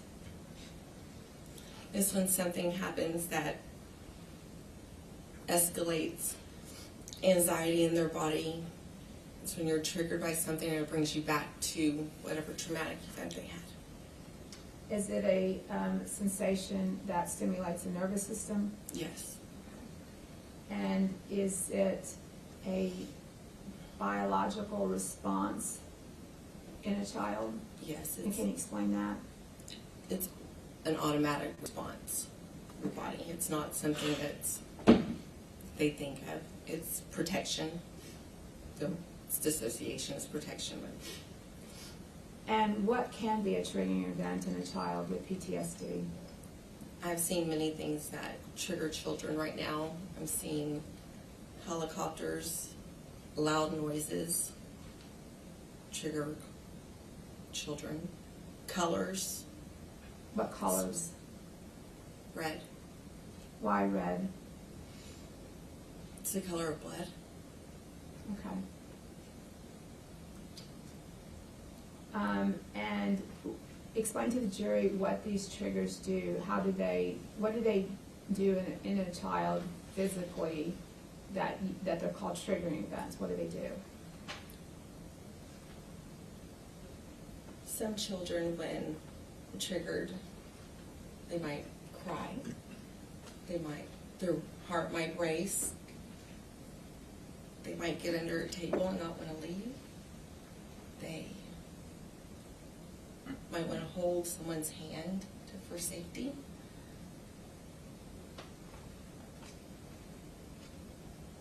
I have many clients I'm trying to go through, so many of them. Well, do these triggering events take the child back to the trauma that was suffered? Yes. Okay. And is the child able to differentiate between where they are now versus the traumatic event? Not always. It brings them back to the event, and their brain believes, or their brain is saying, no, this is happening, although they know obviously it's not happening over and over again, but they believe it is. Their body feels it as if it's happening. Now, what type of techniques do you use in providing treatment for post-traumatic stress disorder? So I work with children and adolescents with PTSD, and we use sensory boxes, art, breathing techniques, reframing, like rewriting or rethinking the trauma, knowing it's not there any longer, narrative, oral and written. Is one of these things you do called eye movement desensitization and reprocessing? EMDR, yes ma'am. Okay. That is evidence-based treatment. And can you explain to the jury what that is and how it works? Sure. It's bilateral stimulation of the brain, which it's used to reprocess the trauma they've had. So, although, may I give an example? Yes. Although they know the trauma has already passed, after EMDR, and bilateral stimulation just means back and forth with the brain, after EMDR, then they're able to talk about the trauma and it doesn't affect them as much. So their nervous system is a little de-escalated, I should say. Okay. And what are the things you do with that? I mean, what specific techniques do you use? So you can use this eye movement. So you can use a light bar where they follow the light back and forth. Or with my age, we use a lot of tappers, and all that's doing is buzzing their hand like left, right, and that's bilateral stimulation of the brain, which helps reprocess the trauma. That's what it's used for. And what is TFCBT? Trauma-focused cognitive behavior therapy. It is for children and adolescents to, at their own pace, walk through their trauma with coping skills, narratives, and so forth. Now, is post-traumatic stress disorder, is that something that can be eventually treated, and or how does that work? Treated, yes. Both TFCBT and EMDR are both evidence-based for PTSD for children and adolescents. So PTSD can be treated, yes. People do heal from PTSD, although it is always ongoing. And when I say that, that sounds kind of backwards, but what I'm saying is it does not affect them as much, because our goal, or my goal as a therapist would be that they're able to hopefully function day to day in their living, live a healthier day than they did the day of the trauma, right? Making progress. Is there a permanent brain injury associated with PTSD? Yes. And again, you treated some of the survivors in room 112, is that right? That's a witness, Your Honor. Thank you, Judge. Ms. KBT, Yes, sir. my name's Jason Goss. I'm one of the attorneys for Adrian, and I want to start out by saying thank you. I mean, I know it's difficult even for treaters and providers, because you're having to experience that with kids, right? So there's a secondary trauma that goes on with you as you're having to work through that. the fact you're willing to do that is important. So thank you for that. I did want to talk, not necessarily, I know that we talked about, yes, you've treated some of the kids. Are they all confined to 111 and who were in 111 and 112? Or were there some other kids at Robb that day that have also come in for treatment? I treat many kids from Robb. So not necessarily even the ones that were in the room Not necessarily. with the shooter. And that's because, and the point I'm trying to make with that is that's because you can get anybody that's involved in that situation can have PTSD for that situation. Yes, sir. Including the officers, Yes, sir. including the witnesses, the teachers, the adult. You would agree with that? Anyone in a traumatic event. Sure. And I guess and I didn't hear. I know you worked at well, I call it CAC, but a child advocacy center. Yes, sir. Do you ever do forensic interviews, or are you just the counseling side of that? On the counseling side, so after the forensic interviewer, then the client is passed to me Okay. for therapy.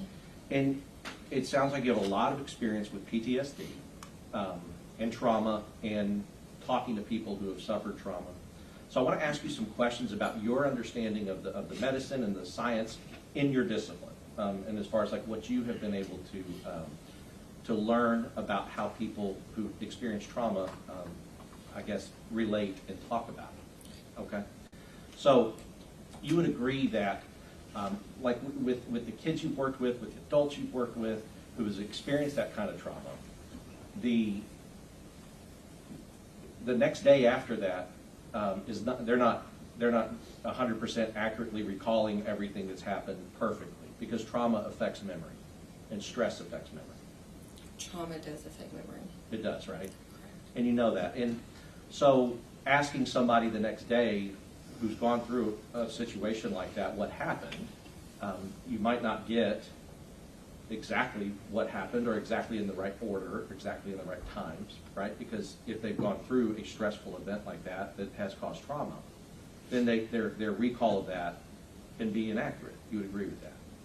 You might not. Every person's different. Sure. And just so you know, I'm not talking about any of your kids or any of those kids at Robb.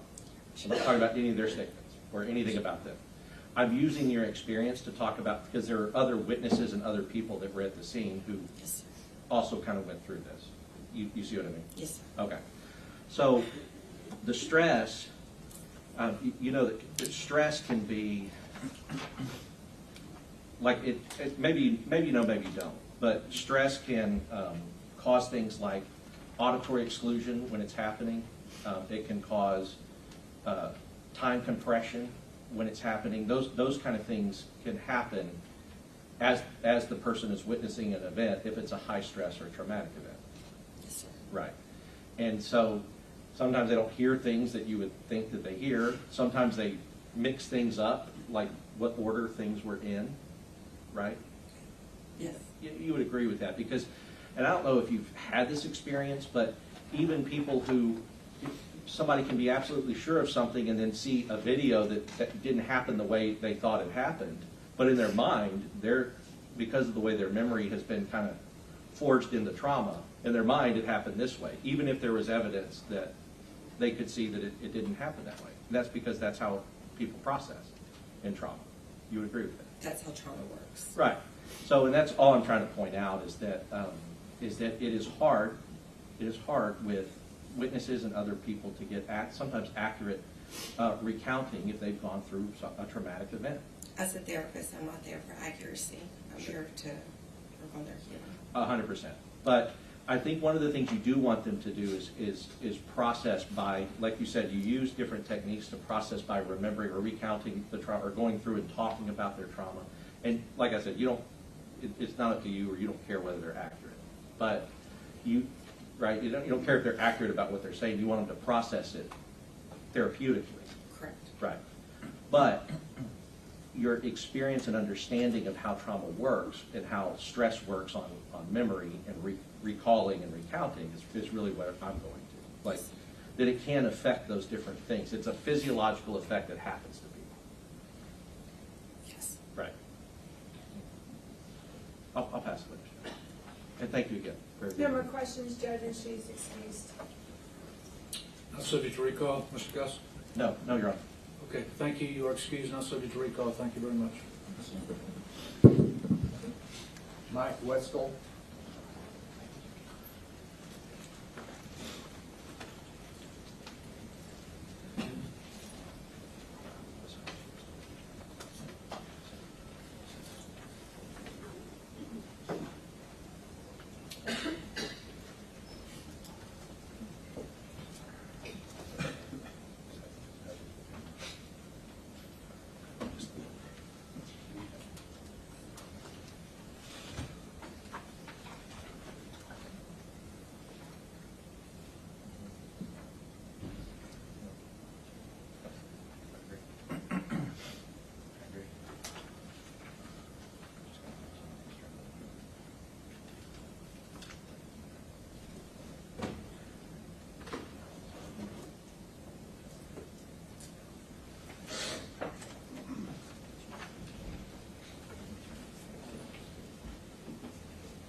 He's coming, Judge, it's just a little slow with his Okay. cases.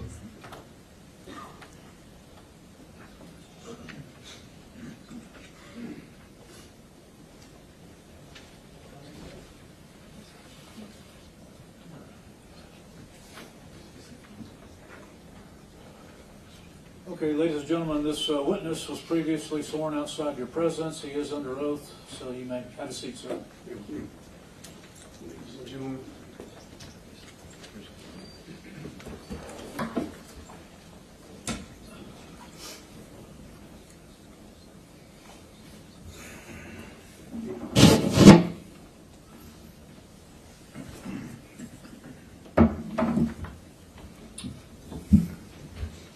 Would you introduce yourself to the jury, please? Yeah. Evening, ladies and gentlemen. My name is Michael Whitskall. I'm a retired police officer. My career is with Dallas, and I'm here as an expert witness in training of law enforcement. And what do you do these days, Mr. Westall? These days, sir, Yes, sir. I am retired. I sold the law enforcement business, and I am now a gentleman farmer. Does that mean you're broke? Most of the time, yes, sir. Would you tell me what your career in law enforcement is, please? Share that with the jury. All right, law enforcement, I started with Dallas in 1988. I graduated from the academy in 1989. And as typical, I spent several years on patrol. And then I switched to Dallas SWAT. I was with the elite SWAT teams for several years. And then I ended up getting hurt pretty bad, so I went back to patrol. Which time in 1998 I was forced into medical retirement, and that injury eventually led to the loss of my left leg. And then I started a training company strictly teaching SWAT, hostage rescue, active shooter, amongst other subjects. And so, how long have you been teaching, or how long did you teach SWAT, hostage rescue, and active shooter? 22 years. And what is the difference between SWAT training, hostage rescue training, and active shooter training? Ladies and gentlemen, it all blends. It really does. Subjects that you learn in hostage rescue also will transfer across to active shooter. The difference being active shooter training is almost an exclusive of patrol officers, guys that are out working, guys and gals that are out working the field constantly. SWAT, you're off to the side a little bit until you're called. So an active shooter training is for the people that are going to be first responders. Is that Absolutely. the Yes, way sir. to say it? Yes. And did you develop an active shooter training program for Texas peace officers? I did. The curriculum is what Yes, you're sir. speaking of. Yes, sir. Could you tell us about the training that you developed? First and foremost, everything is as much hands-on as we can possibly make it. So it's 25% lecture PowerPoint lectures, and 75% hands-on out in the field doing drills, scenarios. I based this curriculum back in my military days. I was trained in hostage rescue and how to clear an embassy, because back in the 70s, a lot of people don't know this, but we lost a lot of embassies. Embassies and schools, there's a lot of similarities to them, long hallways, offset rooms, big rooms, classrooms and stuff. So that's what I based the curriculum on at the start. Now, when I was with Dallas, my sergeant, Tom Shelton, far-reaching, we went into schools long before Columbine, and we did what would be now called active shooter training. We did this at Sunset, I think that was in middle school, I don't remember, South Oak Cliff High School, and several other elementary schools. And so you have decided to divide it 75%, 25%. Yes, sir. Why is that? It does no good for an officer to be trained in something unless, of this nature, okay, of this nature, to be trained in this type of thing without hands-on, to develop almost an automatic response. I'm sure you've heard the term muscle memory and things like that. Yeah, absolutely. You cannot do that in a pure classroom setting. And so you spend 75% of the time in the field. Yes, sir. And what does in the field mean? We very infrequently, ladies and gentlemen, were we able to actually get into a school, because a lot of times schools were running at the time. So we had false walls that we put up, long hallways, 100 feet long. We'd have rooms off to the side. So we would be doing drills on what we could simulate for a school. Now, we also did in this curriculum, the 75% part, we did, because we've had active shooters in churches, okay? I know people kind of look at that in defense of God's word, but not in defiance, all right? We went to nightclubs when we could find one. We went to movie theaters, pretty much any place that there have been an active shooter, sir, that we could get into. Does that include open fields? Yes, sir, it does. And how many hours was this training? The total training, sir, Yes, sir. 40 hours. We noticed that there's other active shooter training for 8 hours. Mm-hmm. So how would you distinguish an 8-hour course? 8 hours isn't enough to do much of anything, sir, other than classroom work.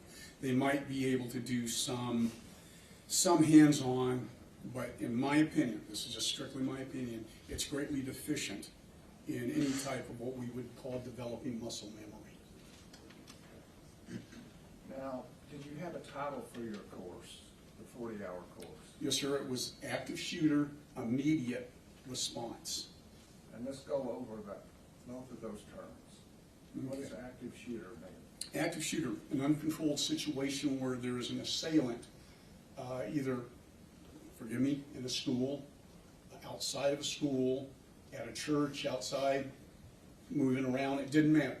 All right, so that is an active shooter. The whole situation is out of control in that moment. Okay, the immediate response. And when you say out of control, Please. in the shooter part, is that just obvious it's out of control because there's active shooting? Yes, yes, sir. I hate to be too No. fundamental, but the point is there's shooting going on. Yes, sir. And does it also include that there's people in danger? Yes, sir. And that's the nature of that? That is the nature, pardon me, that's the nature of the beast. Okay. And then the second part of the time of your course was what? Immediate response. What this means, when there's an active shooter, we cannot sit around and wait. And most of law enforcement, from the day you are in the academy, they tell you never do anything by yourself. Never ever. Never make a traffic stop without somebody coming by to back you up. In an active shooter situation, because of the lethality, the nature of the whole thing, we have to act, which can mean acting completely and wholly alone. And that's what immediate response means? Yes, sir. So in an active shooter situation, and I'm just asking about what you trained Yes, in sir. the 40-hour course. Active shooter situation, immediate response, if a first responder is there, what is your training as to whether they should wait for backup?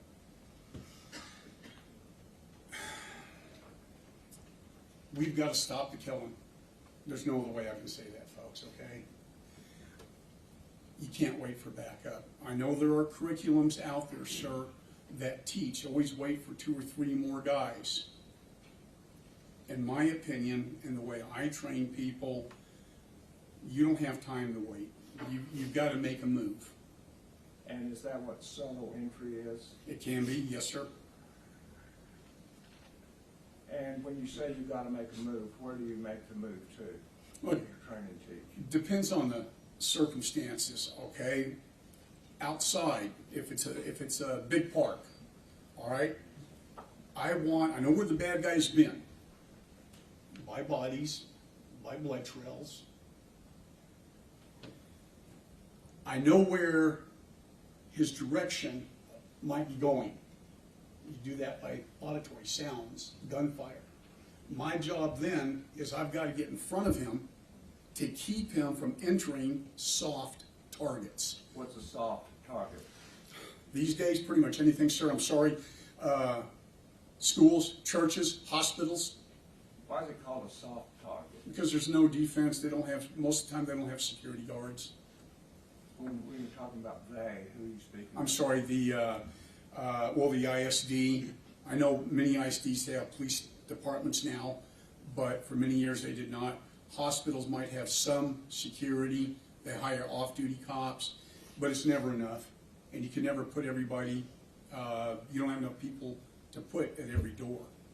I guess by soft target, are you saying a target which people can be Easily, victims of an active shooter? yes, sir, easily victims of an active shooter. Is that why time is of the essence? Yes, sir. And what does gunfire have to do with what your action is?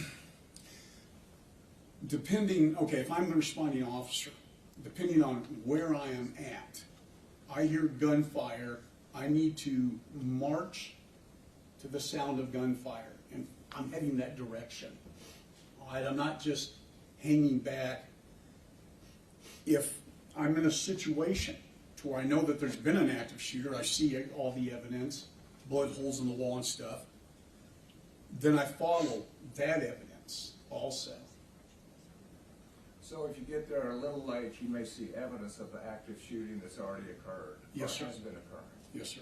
But if you get there before there's bodies or blood trails, is gunfire important to you? It's critical. And critical, it means what? I need to move toward that gunfire. What if you're alone? I need to move to that gunfire, sir.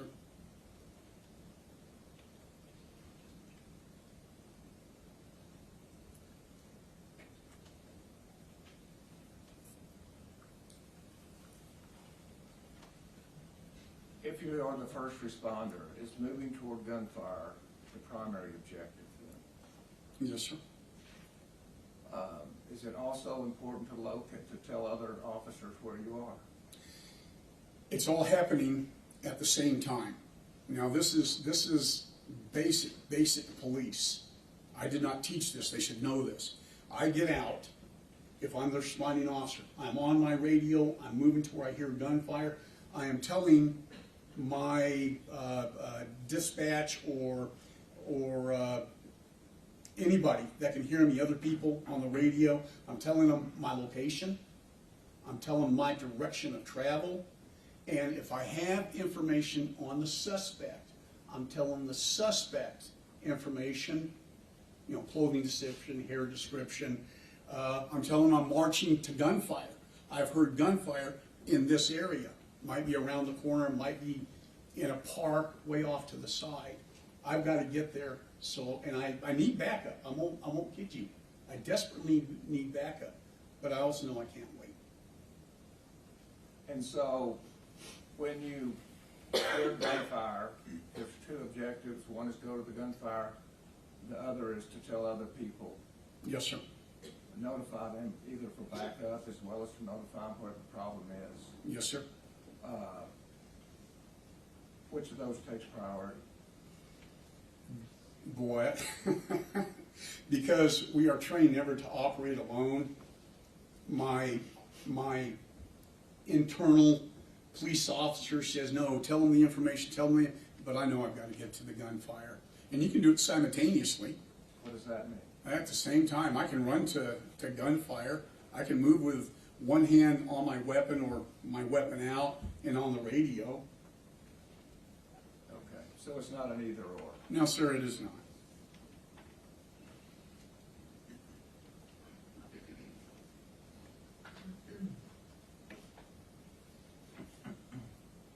And ultimately, you have a room full of police officers that you're training. Yes, sir. What is your ultimate goal for these officers? Could you be more specific, sir? Sure. Not only, well, let me ask it this way. When you run to gunfire, do you do that recklessly? Never. You can move tactically. And what does tactically mean? Okay, I'll use the example of an open area. All right, hopefully there's trees, other things that I can move to leapfrog from one to the other. All right, I'm doing it fast, and I'm not doing it with reckless abandon. I'm moving tactically. That's what we talk about. Yeah, if it's a completely open field, well, I'm in a lot of danger. I know I'm in a lot of danger. So You still move to the gunfire? I'm still moving to the gunfire. And you talked about trees. Is that this concept of cover and concealment? Yes, sir. And explain that for us. Cover is what protects you from bullets. Concealment is what hides you from the bullets. And so as you teach going to the gunfire, you teach them to do it as safely as possible. As safely as possible, yes, sir. And that's by using any cover or Any concealment. cover that you can find. Is that part of what these exercises are all about? Yes, sir. To go through that?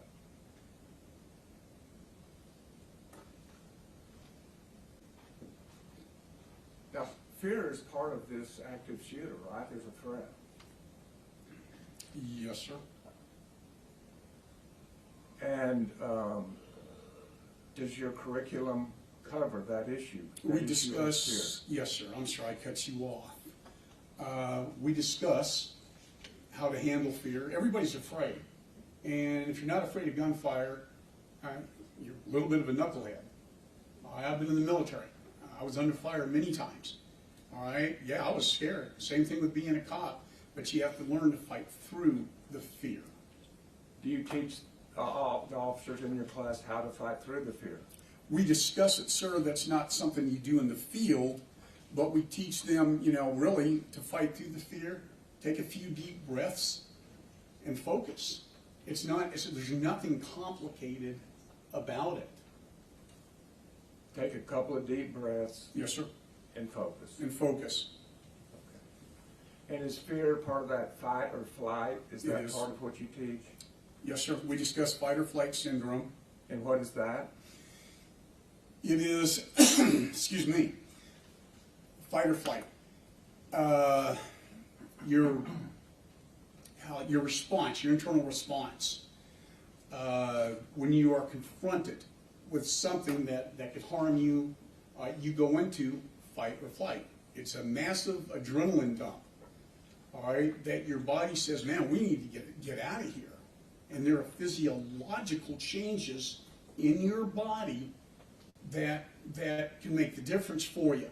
For instance, your heartbeat can be normal. I don't know what your heartbeat is normally, but it can go up to 200 beats a minute within not even a second. That's part of fight or flight. And you have to fight through it because your natural reaction is, man, I got to get away from this.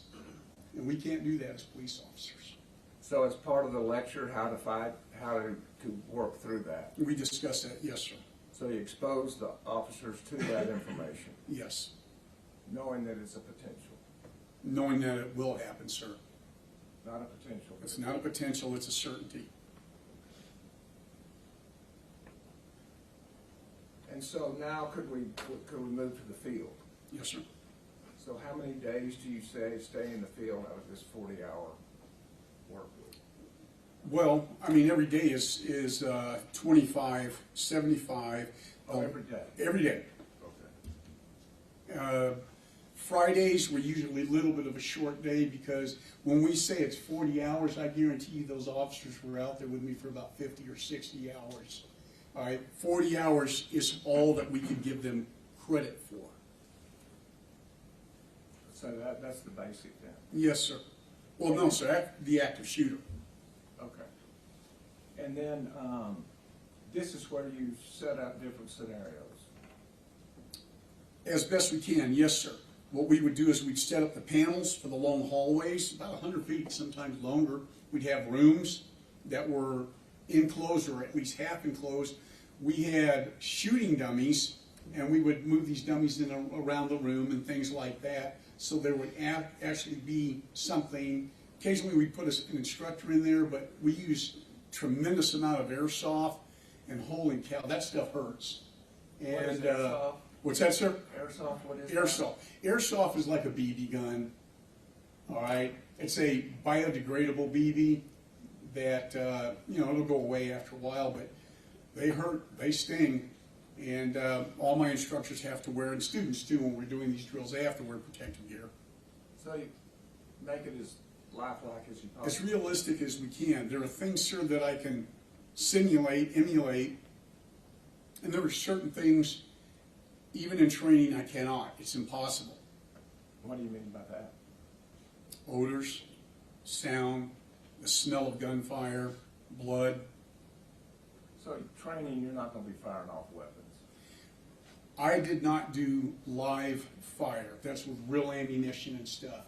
That was by choice because it was actually, sir, a liability issue. But we used tens of thousands of BBs in a school. Okay. And as part of your training, open areas, did you train in open areas or Yes, sir. have a scenario of open areas? We tried sometimes. We were very limited with the amount of the open area that we could use.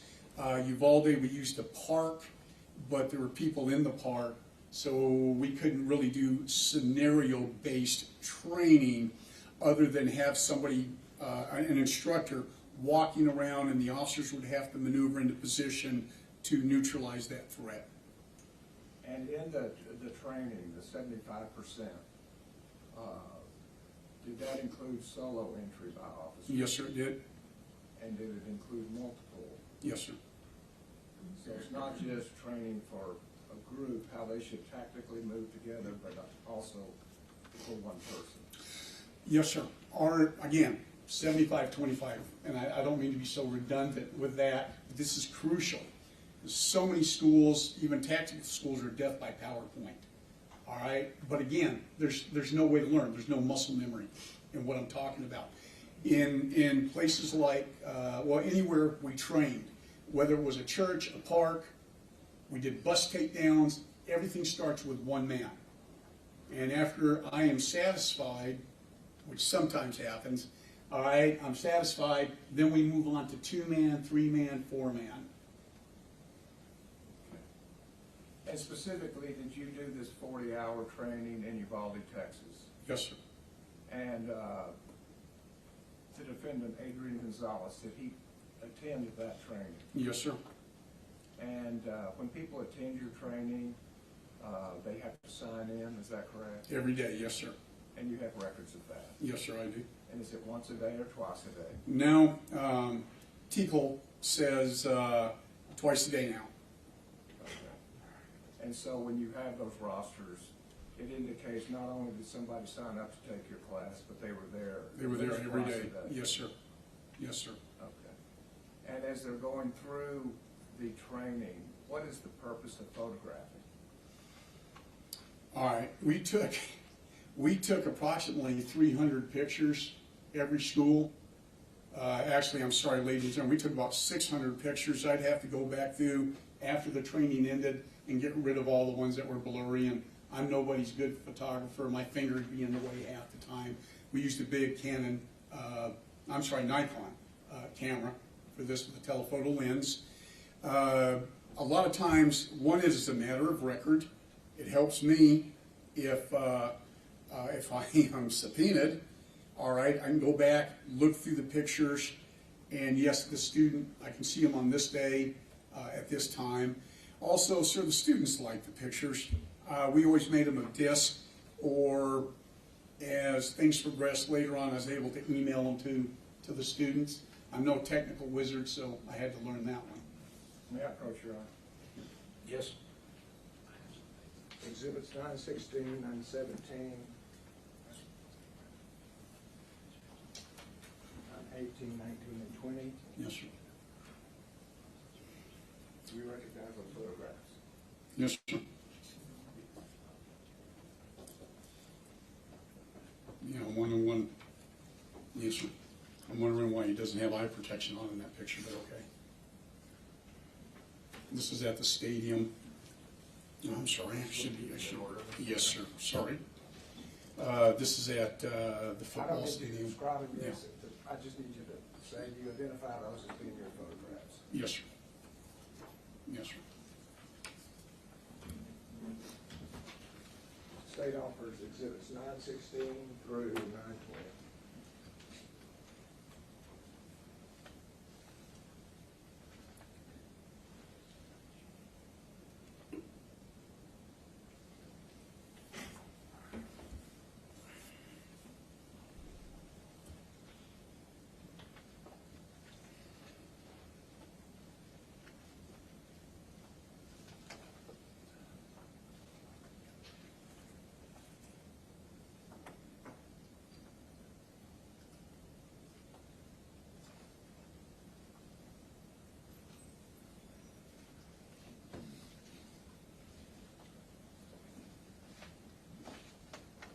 May we approach Judge?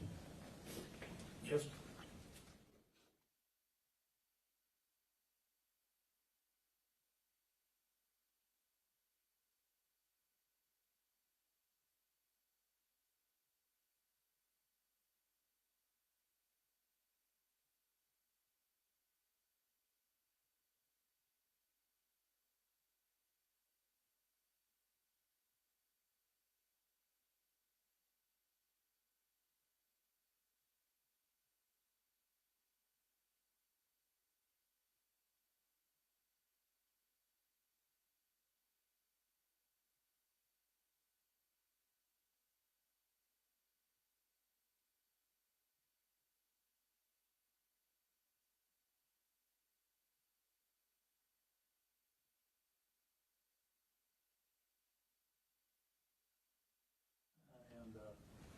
And we need to take up a matter outside your presence, so I'm going to go ahead and let you all go to lunch early, and we'll see you back here at 1:30.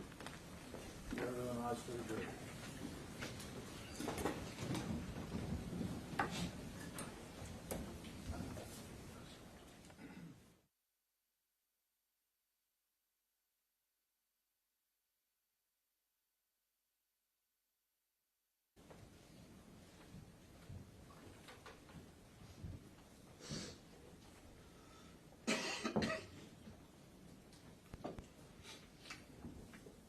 Please be seated in the court.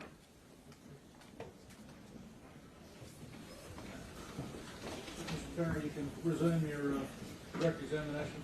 Thank you, Your Honor. Just to kind of close this out, the name of your enterprise was, Charlie Mike Enterprises.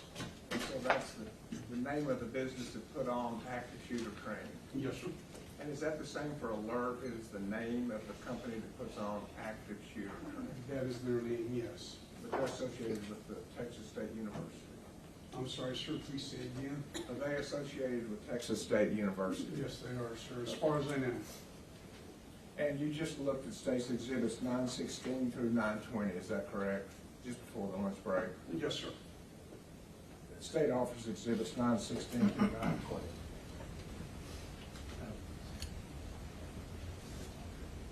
That's fine. No objection, Judge. They're admitted.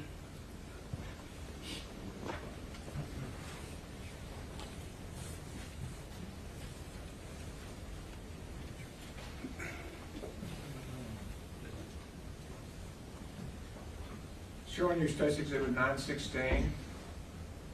Can you explain to us what this depicts and who it depicts?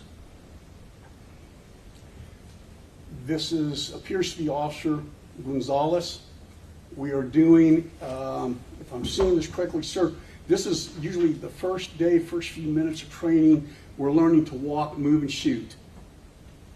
And what does walk, move, and shoot mean? Well, from a stable firing position, affectionately it's known as the Groucho. Your weapon is up, all right, shoulders, elbows are tucked in, and you're not walking straight up, you're not walking super bent knee either. It's a nice, steady firing platform. If you walk and shoot standing up, your weapon's going to be doing this, or possibly even this. All right, so this particular way to walk, that's what that teaches. And State's Exhibit 917. Same drill, sir, or it may be another part of a drill that I can't really tell. Looks like the background is fairly dark, so it may be after hours. And on State's Exhibit 916, it was Mr. Gonzales was in short sleeves, and in this example there is at least one sleeve covered. Is that correct? Appears to be so, yes. Does that indicate it's a different drill? Well, its clothing doesn't really indicate it, sir. It's just what is going on in that particular drill. But it is a different picture and a different drill, yes. Okay. State's Exhibit 918. Is this also Adrian Gonzales? Yes, sir, it appears to be so. And what is this drill? This drill, we're at a football stadium, ladies and gentlemen, and teaching the guys how to take down an active shooter, like at a high school football game. In this case, I can't really tell how high up the assailant is. Sometimes we put them way up at the top, in the middle of the bleachers.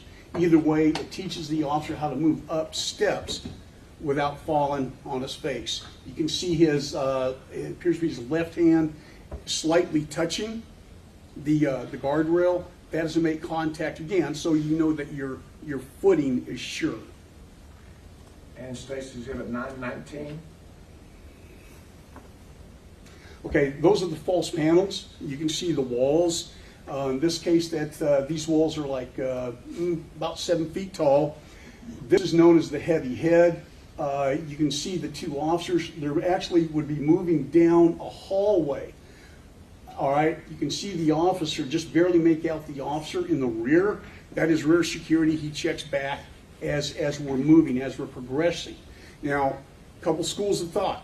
You're either marching to the sound of gunfire, like we talked about earlier, right? Okay, or you know what room he's in, and you're moving toward that particular room.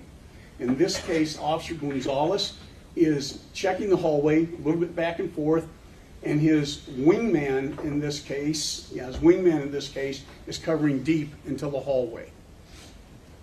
So this is if you have multiple officers responding at the same time. If you're lucky and you have them, yes, sir.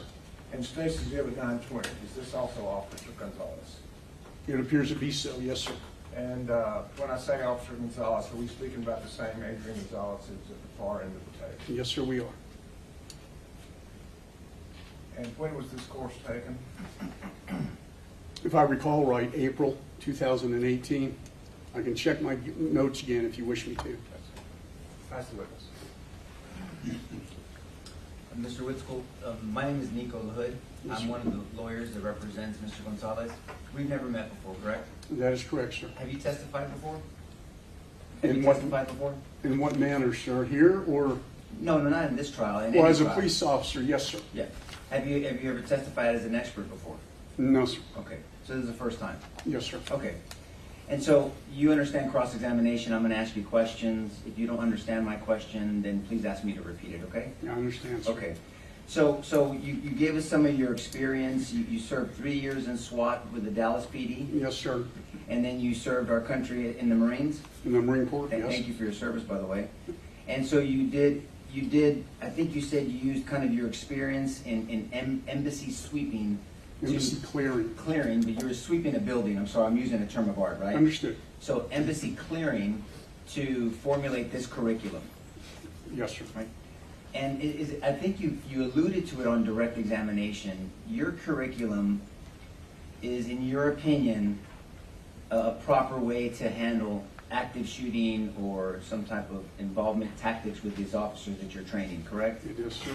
And you said it on direct that other experts may have different opinions and different curriculums. That is correct. Your curriculum is just one way of doing it. One of perhaps many. Perhaps, yes, one of many ways of doing it, correct?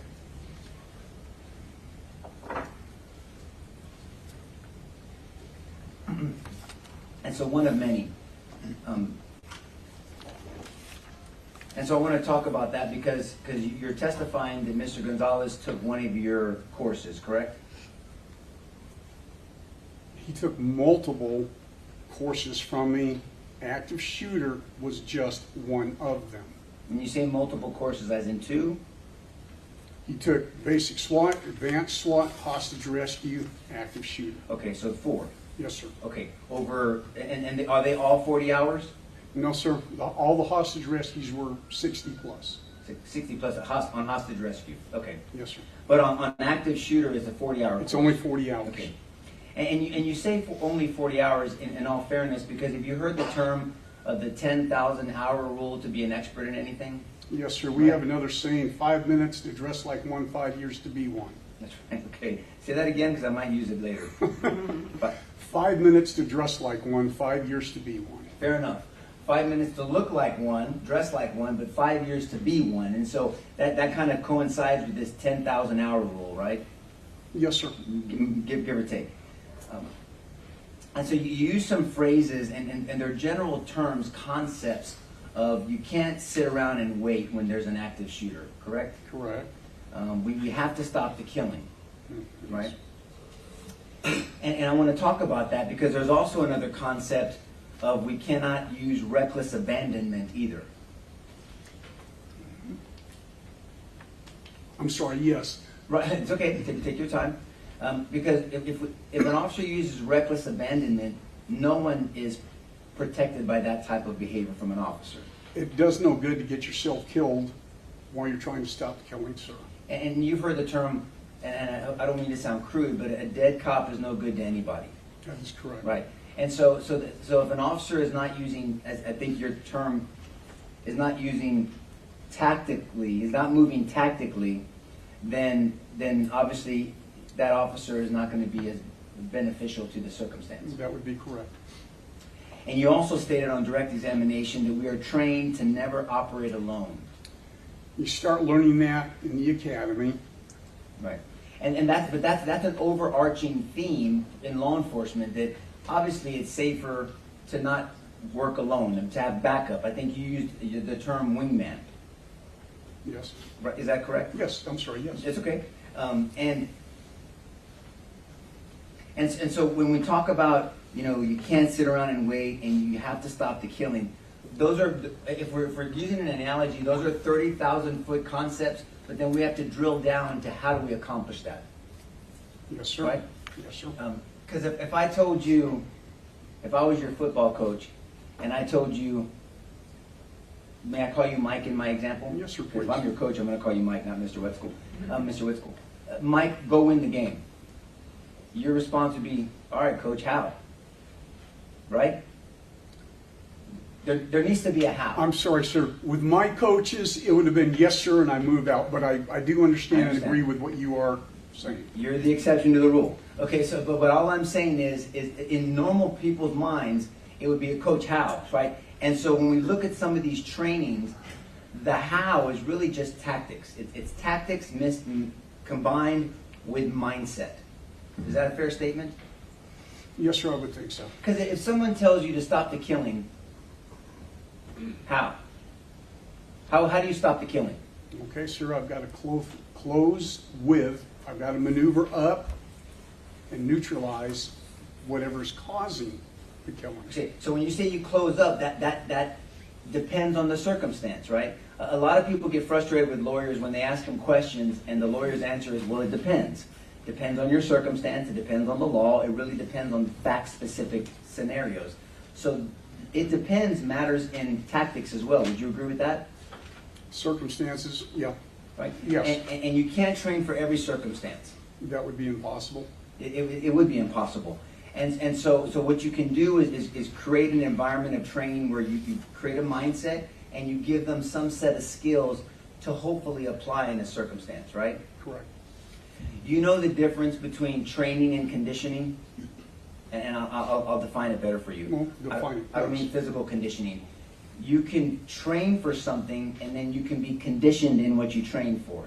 Example, I box, I do martial arts, and so someone can train how to punch, but everyone looks good on the heavy bag and the mitts, but then you get into sparring and we test your skills. Does that make sense? I follow. Okay, and so it's called stress inoculation. Have you heard of that term? I have. Will you please explain to the jury what stress inoculation is? Okay, in my opinion, Yes, I mean, sir. what In I your have opinion. understood Yes, to sir. be, it is when you're under stress, or there is, okay, I'm gonna have to use law enforcement, someone is shooting at you, all right? You're under great stress. We talked about fight or flight a little bit earlier. Your heart goes from normal beat up to 200 beats, about that fast, all right? When you train correctly, you train hard, inoculation, if you will, all right? It is what I talked about earlier, muscle memory. Now, muscles do not have memory, all right? It's part of your brain, all right? And what it does is you do something so much and so often, or respond so much and so often. It's like this young lady typing. She can look away and she's typing. She's done it so much and so often, and I need to, dare I say, under stress here in the courtroom. When I'm talking, it's under stress. Yes, sir. Yo, I'm following you. All right. So my point is, do you think she's probably trained more than 40 hours to do what she's doing at her level? Well, no doubt. No doubt. And so an example of stress, I have permission to stand for the judge previously. So a stress inoculation would be a difference between if I were to shoot at a target and you're showing me proper hand grip, high on the tang, this part is the tang or the beaver tail, right? I'm gripping properly. We'll talk about hand grip in a second. I'm shooting, pop, pop, and I'm putting off rounds. 2 rounds within 10 seconds is a pretty easy shot, right? 2 rounds in 10 Yes, sir. seconds. I mean, Yes, sir. that's Yes, easy, sir. right? Anybody. Now, stress inoculation would be if I holstered my weapon, and you remember what horses are in basketball where you run up and down the court? I never played basketball, Okay, well, sir. you know, if you had me sprint. Sir, I'm following you. Go Okay. ahead. Let's say you had stress inoculation example would be I'm holstered, I'm in my uniform with my vest and my boots, and I'm running up and down 3 times. I come back to the same, as I'm coming up, I'm drawing my weapon, and then I'm You're engaging. and now I'm engaging, but I have this stress Yes. response because I'm breathing heavy because I just put myself through some stress physically, right? That is correct. Okay, so that's an example of stress inoculation, and that matters. Because then you're not only training your body, but you're also training your mind, your focus, your attention, right? Correct. You're also trying to prepare the officer for tunnel vision, because that's just normal under a stressful situation. Officers that normally, like right now, Jason used this example with another witness. Right now, I can see Mr. Turner, I can see his investigators, I definitely see all the jurors and the bailiff and the judge. I'm not focused on them, I'm focused on you, but under stress, my focus comes like this, and if you're my threat, I'm just focused on you, and I won't see all these other things. Yes, sir. What you're describing is affectionately known as tunnel vision. Yes, sir. That's exactly what I was talking about. And they've heard about tunnel vision. There's also auditory exclusion, where I'm listening for things, but under stress, I won't hear normal things, and I exclude certain things that I don't think are relevant to my mind, essentially. Essentially. Okay. There's perception distortion. Under stress, what I perceive is happening may not really be what's happening, right? Is that correct? Say that again, sir. Perception distortion. Stress can make you distort what you think you're being perceived. And that's why officers train under stress, so they can make the right decisions. That is correct. Okay. And there's also time distortion. Under stress, something that took 5 minutes may seem like 3 seconds to me, or 5 seconds. Yes, sir. Okay. These are just general concepts, by the way. Yes, sir. Okay, so when someone is coming into a course, is it fair to say that you make an assessment of the people before they go into your course? Muzzle discipline. That is what, sir, Yes, sir. The first day, Yes, that sir. slide that you showed just a moment ago, all right, and I talked about doing the Groucho. That is what that is for, learning to move and shoot. The stress is in the class already. I'm not standing there yelling and screaming at officers. We don't need to do that, Sure. all right? But you're making an assessment of the officers because you're going to be working, even though you're just using not real weapons, right? They're soft weapons. They're soft weapons. But still, you fight like you train. You've heard that term, right? That is correct. And so, and you're trying to do muscle memory and condition yourself. Mm-hmm. So you're looking at muzzle control. Can I sweep you, Greg? No. Okay. So if you're going to see if officers are doing this kind of stuff, or if they're not controlling, having discipline of the muzzle, whether it's a rifle, a long rifle, or a handgun, you're assessing them. You're assessing their grip, how they're holding. You're assessing whether their hand is a combat grip. A lot of people, nobody shoots like this anymore, right? The teacup and saucer. I can't see what Well, you're I doing, don't sir. like to even point a fake gun at people. So it's like this. No one does this anymore, right? No, they shouldn't. And remember, people used to do the weaver in the old days. Weaver and the isosceles. And yes, now sir. it's more isosceles where you're squared up, Yes, right? sir. And so you're assessing all those things on people before you start this course because you're going to take them further into tactics, right? That is correct. And so that's what we saw on State's Exhibit.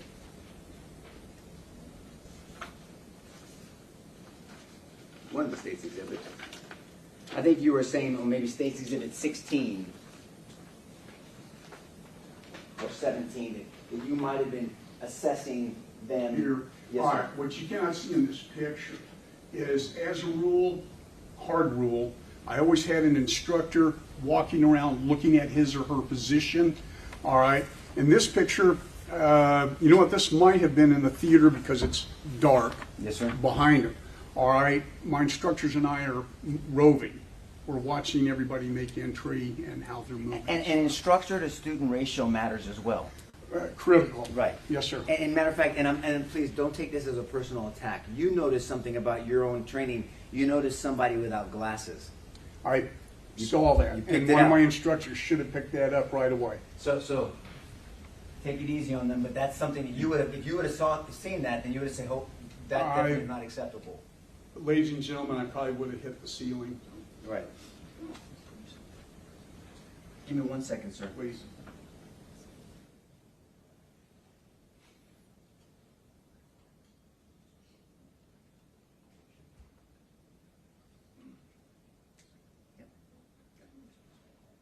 And so you testified earlier that you have hundreds of pictures of your students. I had hundreds of pictures, yes, sir. Right. And the pictures that we see here, and we're going to get into the training in a second, but the pictures we see here, every one of these pictures, what weapon system is Mr. Gonzales using? M4, that's an airsoft M4. Essentially, ladies and gentlemen, a BB gun with it's magazine fed, spring loaded. The gun itself is battery operated. But what is it simulating? It's An M4. An M4, or to people that don't know, maybe kind of like an AR-15. Essentially the same weapon, sir. Right. And so none of these pictures have Mr. Gonzales operating a handgun. We tried very hard. We had airsoft handguns. Yes, sir. And to transition, the hardest thing to teach is with the rifles. They should be experts in their handguns, as it already is. You said transition. So what you mean by transition is that if somebody has a rifle, and then for whatever reason this gets jammed, and we've heard testimony that can happen, right? Weapons can jam, and you're taught with a handgun to tap and rack it and try to get it back into work, into service. If this jams or you run out of rounds, you may have to discard that and go to your secondary weapon. You just drop it and go to your handgun. Right. Conversely, if your handgun drops and you've got an AR, you transition to that. Yes, sir. But in these pictures we've seen, your students are training with a weapon system like this, with an AR-15 or an M4. Yes, sir, because that is the hardest one to train on. I understand, but that's the one you recommend somebody handling a school shooting or an active shooter. You prefer a weapon like this, correct? I would prefer it. And so, right, you have to do what you have to do. But I'm just saying, if you had a choice, if we had an AR-15 here and a Glock or your weapon, your pistol of choice, and I asked you which one would you prefer in a gunfight, which one would you pick? The AR. Without hesitation, right? Yeah. And so all of the courses are dealing, they're training with the AR-15. I understand the reasoning because it's harder to train with, but that's what these courses are entailing. They entail using an AR-15 or an M4 as a primary weapon. Essentially correct, however, so there is a however with this. Okay, I don't mind. I should not have to train people on their duty handgun. I understand. All right? Now, You're assuming they're coming in with some basics. yeah, but we do use, and forgive me, I don't know if we used it in Adrian's class. Sure. We do have airsoft handguns that we make them go back and forth. I don't know, I'm sorry, I've slept since then. I don't know if we did that in his class. And even though you can't use live rounds, well, you could use live rounds if you had a shoot house, correct? An alert has a shoot house. They do, my personal opinion on actual shoot houses, they are extremely dangerous and people have been injured. I know. And then you said your personal opinion, correct? Because other people have different opinions. They love them. Right. But just as an example, a shoot house is an actual house, and there's places where the supervisors can observe from above, and they're watching teams actually move and breach, and we'll talk about a center-fed room versus a corner-fed room, and transitioning to their weapons and slicing the pie and doing all kinds of tactics with live rounds. Yes, sir. Not against another human being, against targets, but they're using live rounds so they can, the loudness inside of a building is different, right? Mhm. You understand there's echoing Yes. and can distract somebody to try to figure out where that shooting is coming from. Is that a fair statement? It can be, yes, sir. Okay, and I'm not criticizing your curriculum, I'm just saying that your curriculum didn't involve that. No, sir, mainly because we were a mobile training team, Yes, sir. and I can't carry a shoot house with me. However, there were places, Asheville, North Carolina, that I didn't do this as Charlie Mike, I did this when I was teaching with Texas A&M, that they had a really nice shoot house. Down at Texas A&M, they had, at the time, a nice shoot house. Yes, sir. All right, so yes, but with Charlie Mike Enterprises, as a rule, no. I understand, because you can't take a mobile shoot house with you, it has to be set. But also, and again, this is not a criticism, it's just a reality, you didn't have furniture in your curriculum. Actually, what we do, sir, is we fill the room with boxes, and that Okay. represents, it's things, anything, it doesn't have to be furniture, anything that an officer can trip over or bang into. All right, we set these boxes up in the room, and there's a lot of them, and if you touch it, it's a do-over. We escalated up to that level, sir. Would you agree that me running into a box right here is different than if I'm moving quickly and I take this corner and I peel off wrong and I catch this corner? It'd be different if I hit this big table versus a box? It's gonna hurt. Right, it's going to hurt. And so that kind of stress, all I'm saying is, again, because your curriculum is mobile, and I understand completely, you just didn't have the luxury of having furniture as well. That is correct. Okay. Now, and there is something called as marking cartridges, right? You've heard of marking cartridges? You mean like sim rounds? Yes, sir. SEM is Yes, sir. Yeah. Yes, sir. So I know marking what they are. cartridges is the general term. You have FX and you have SEM rounds. They're the brands. Is There that are fair different ones, ACT and several. Go Right. ahead. And so marking, will you explain to the jury what marking cartridges are? Well, if I understand what you're talking about, it's almost like a paintball round that marks where you hit on a target. You guys have seen paintball, I'm assuming? Yes, they have. All right, yeah, splat of paint, you know where you're hitting, you know where you're aiming is the goal in this. And so a lot of people can use these marking cartridges, or we'll call them SEM rounds, even though that's the brand. Marking cartridges, because then you can actually do live training in like a paint round. If I'm shooting or if I'm using, and you can see who's actually hitting who, and they hurt. Yeah, Right? They leave a little bit of mark, and they make some noise. It's not like a discharge of a projectile, but they make some noise as well. Yes, sir. So it helps inoculate to maybe closer, it's a little bit closer to maybe a real situation. Would you agree with that? Okay, yes, I do, sir, but please understand, airsoft can make a report, albeit not loud. Yes, sir. All right, they do have marking, what you would call marking BBs. We don't often use them because we found they fouled our weapons too much. Yes, sir. But there were times, especially in hostage rescue training, that we would use those. And then also in the curriculum, it's impossible in a mobile class like yours, although effective, to do breaching of a door. When doors were available, a lot of times the sponsoring agency would furnish the doors. The college did not. They didn't have anything that we could use.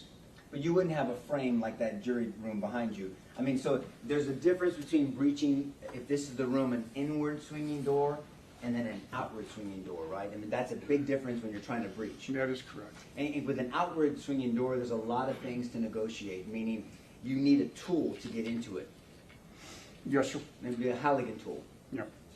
Hooligan, Halligan, but some type of pry bar, and then you need a sledgehammer to get that in there, and then you have to pry it open, and you need 2 or 3 people to actually do that process on an outward swinging door. It is complicated. It's complicated, and because it's complicated, it's not safe, right? I would say essentially correct. I mean, so if you have somebody, if this is our room, if this is our door, it's an outward swinging door to Mr. Turner, and so there's someone in this room, and you have no idea where, and that's part of the training. There's someone waiting for you, wanting to cause harm or cause someone else harm. It's much more complicated because you're trying to pry and you're trying to negotiate this door and then get in and tactically see what you have to do when you peel off or confront the attacker. Correct? Correct. It makes it more dangerous for an officer. And more difficult, yes. More difficult, more dangerous, and that's why that you should have, it's suggested to not do that alone. That is correct.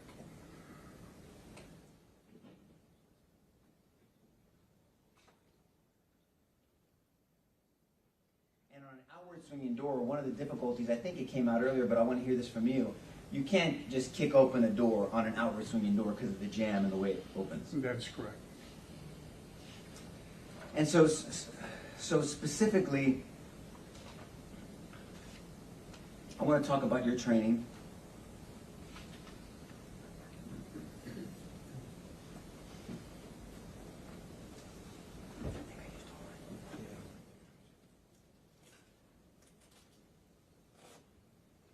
And I'm not going to criticize it. I just want you to emphasize something for me, okay?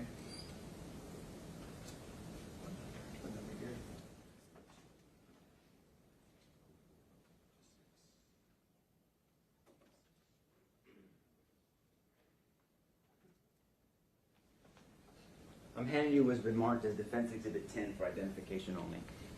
You recognize Defense Exhibit 10, do you not? Yes, sir, I do. Okay, you already know what I'm going to show you, right? Yes, sir. Okay, I'm going to stand behind you for a second. Is that okay? That's fine. So Defense Exhibit 10 is a copy of your curriculum, correct? That is correct, sir. And is it fair to say that it's a fair and accurate depiction of your curriculum? If you want to look through it. I don't need to, sir. What specific question? Judge, we move into evidence defense. Submitted. Thank you, Judge. So we can read here. A part of the course rationale is active shooter situations evolve quickly, and there is no way to anticipate their course or direction of action. That is correct. Unpredictable. Yes, sir. Right? It might start one way and then end up in a completely different way. Correct? Mhm. And is that a yes, sir? Yeah, I'm sorry, yes. You don't have to say yes, sir, to me, but just for her, you can say yes at least. And so, is it fair to say that you've never heard of an active shooting situation, especially a school shooting, that ever started with a crash? You refer to a car crash? Yes, sir, yes. Thank you for that I've clarity. never heard of Yeah, that. because normally someone that is that sick in their brain and want to do something evil like that, they're very calculated. They get there unassuming because they don't want to give anybody notice to act and do the most amount of damage as they can. Correct? Mhm. And so Yes. they don't want to get in a crash. So the fact that there's a crash is not normal for an active shooting situation or a school shooting, right? The only one, sir, that actually comes to mind is San Bernardino, and that was more terrorism than it was, but they did shoot quite a few people. Right. And so on course objectives, you have survival tips, you have negotiating, because that's part of it, right? You have to negotiate with somebody if there's a hostage. Okay, potentially such. Yes, sir. Okay. Right. Yeah, you're trying to cover all the scenarios. Would you agree that there's a difference if you look at that board over here? I saw it, sir. Okay, man, you're on it. Okay, so then active shooters, you have I don't have my glasses, barricaded subjects, and then you have potential hostage situation, correct? Yes, sir. Okay, and all those can stem from what you think is an active shooter initially, right? It can initially start as an active shooter, that would be correct. It says on negotiating overview, should the suspect or suspects barricade themselves and or take hostages, the first responders must be trained to de-escalate and control the situation through clear and concise negotiations. It is called first responder negotiations, and I recommend all police officers take that course. Okay. Your course? Any course on negotiations, I sir. thought you were trying to advertise. Okay. No, sir, I'm retired, I Okay, farm. no, I'm just making sure. Okay. And because of the different terrain, we feel officers need to train in these locations, in the actual location of a school, churches, movie theaters, strip malls. That's always the optimal position, is to train in the actual location, right? That is our curriculum. Yes, sir. And sir, please understand, ladies and gentlemen, I am not, even now, I'm not allowed to disrespect, show anger, or say my training's better about somebody else's training. Please understand that. I do. All right? I felt that we had to train on all these other locations. Yes, sir. Other people do not. And you're being very respectful. So respectfully, you can disagree with someone else's opinion on training. Yes, sir. And respectfully, they can disagree with yours. I would hope they'd be respectful. Yes, of I mine. do Yes, too. sir. I wouldn't tolerate it. But all I'm saying is these are just different people's opinions. These are suggestions. Yes, they're, sir. they're not mandated. These are suggestions on tactics. Is that a fair statement? Fair. Okay.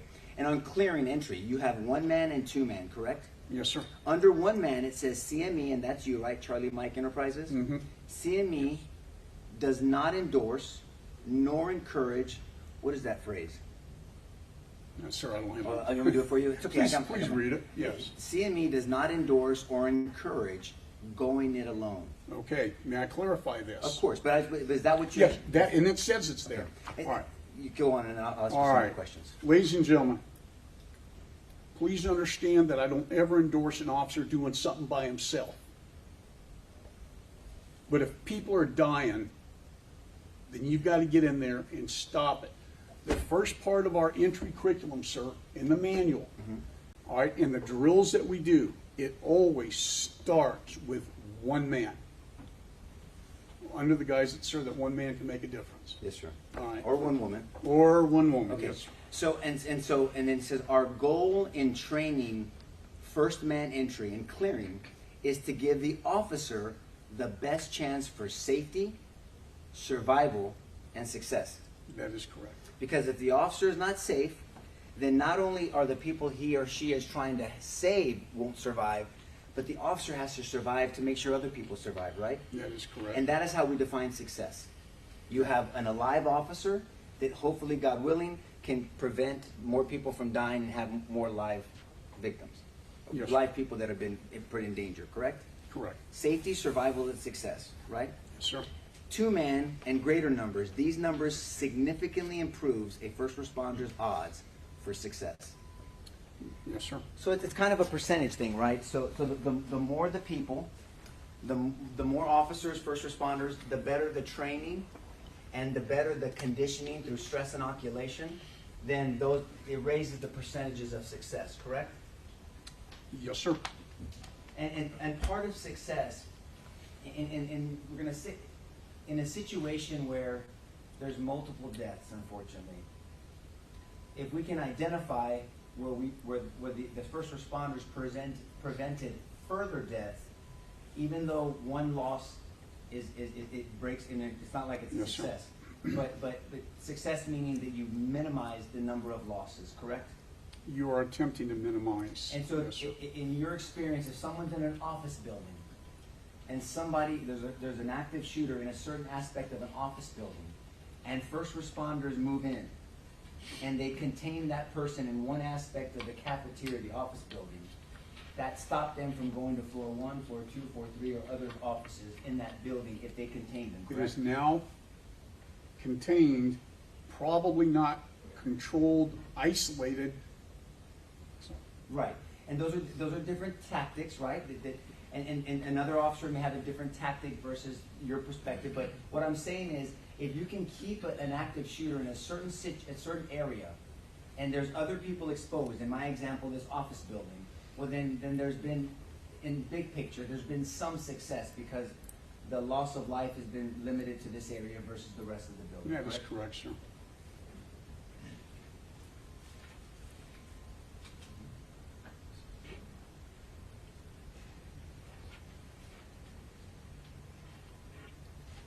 And I think you said on direct examination, we talked about it, but I want to talk about something specifically you said on direct. You said that there are curriculums that say that you should wait for 2 or 3 guys to show up before you act. Yes, sir, there is.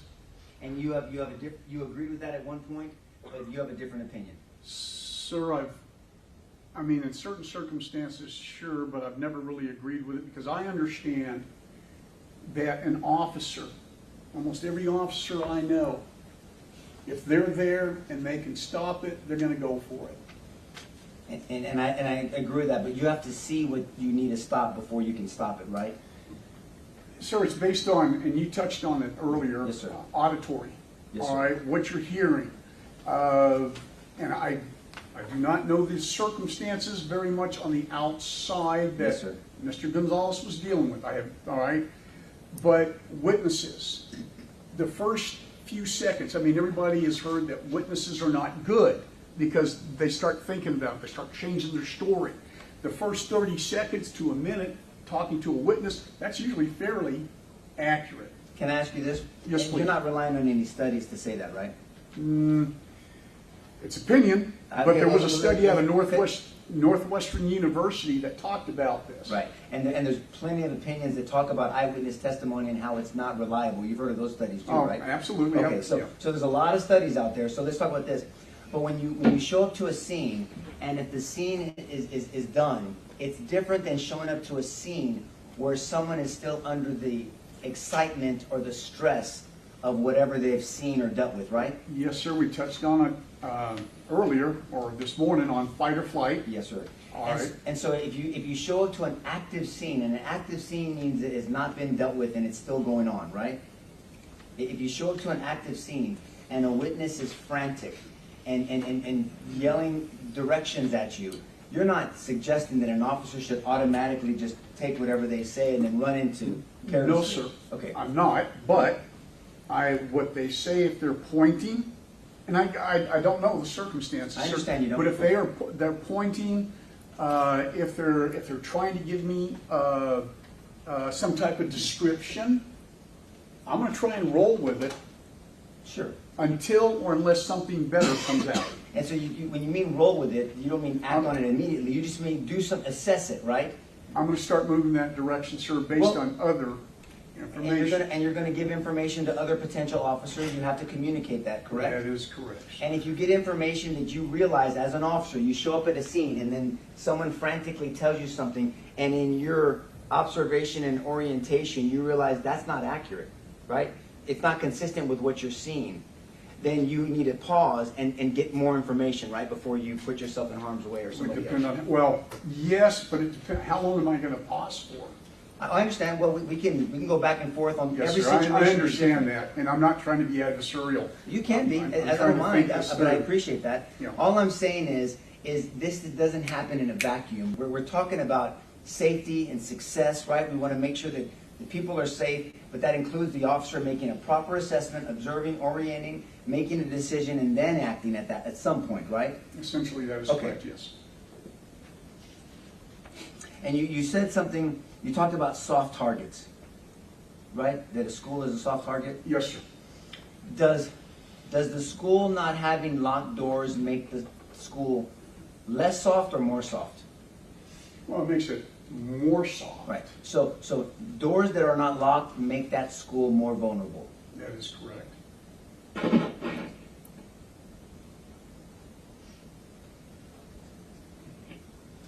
Thank you, sir. Appreciate you. Pass away, Mr. Judge. Yes, sir.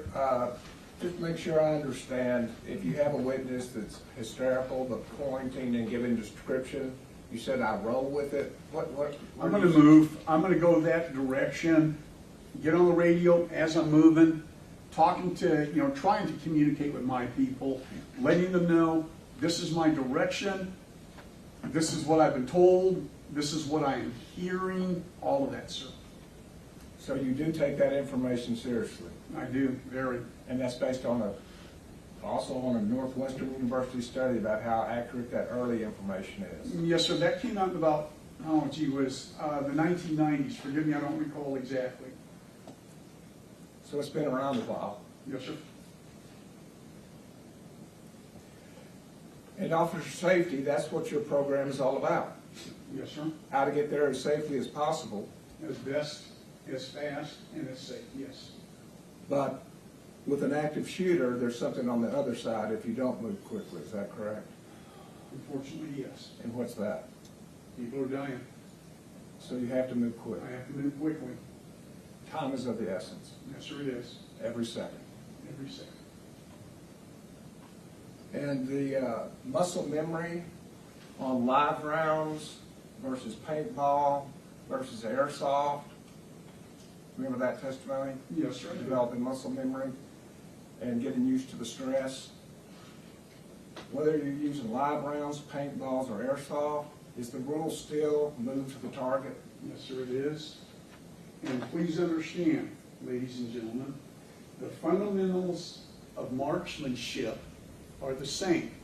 Whether you're using what I would call sim rounds, marking rounds, paintball, airsoft, the fundamentals, sight alignment, trigger, squeeze, and how you move, how you can control your weapon. It's all the same. And when you say there's an assumption that a police officer knows how to use their own sidearm, what are you saying about that? They've been trained on that since the academy.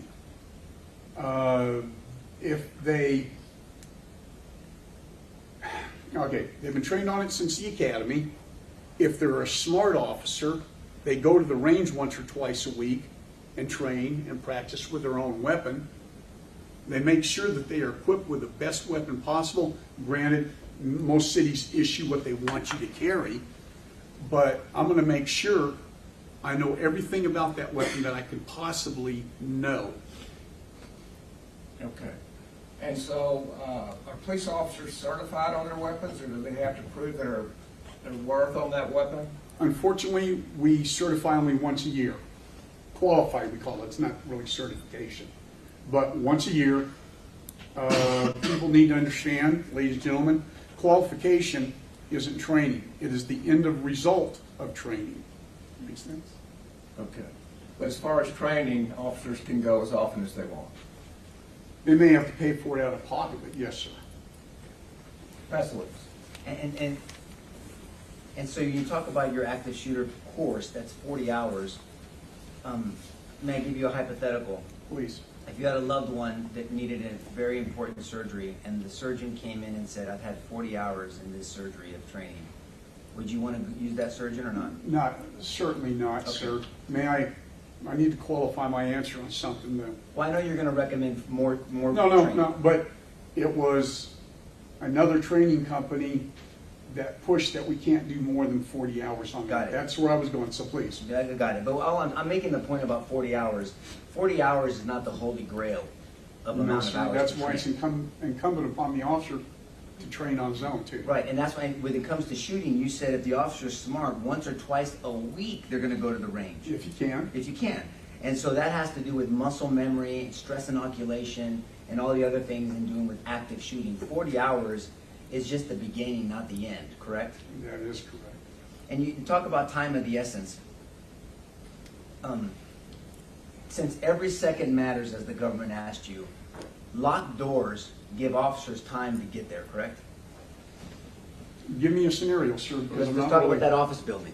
Okay. Someone's going into an office building or to another school, because I know you don't know about the facts of this case, right? You have not reviewed anything.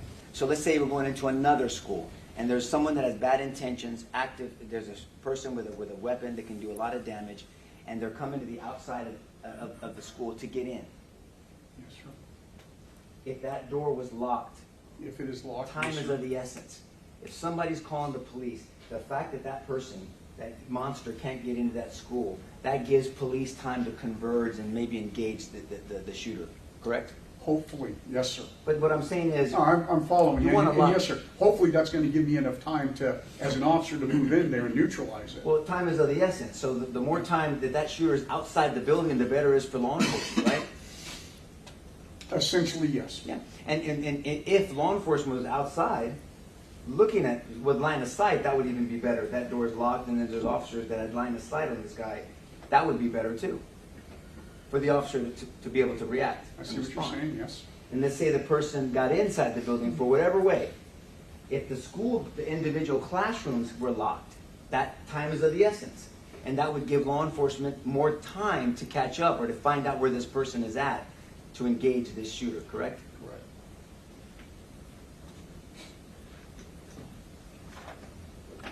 Now, when it comes to stress, you said something, and again, please don't take this as a criticism. I know you had limited things you can use when you have a mobile course. Because you were asked, I think Mr. Turner asked you about, does the curriculum discuss how to handle fear? And you say, yes, we discuss handling fear. Do you remember testifying to that? Yeah, that is correct. And I believe your answer was, you teach them to take deep breaths.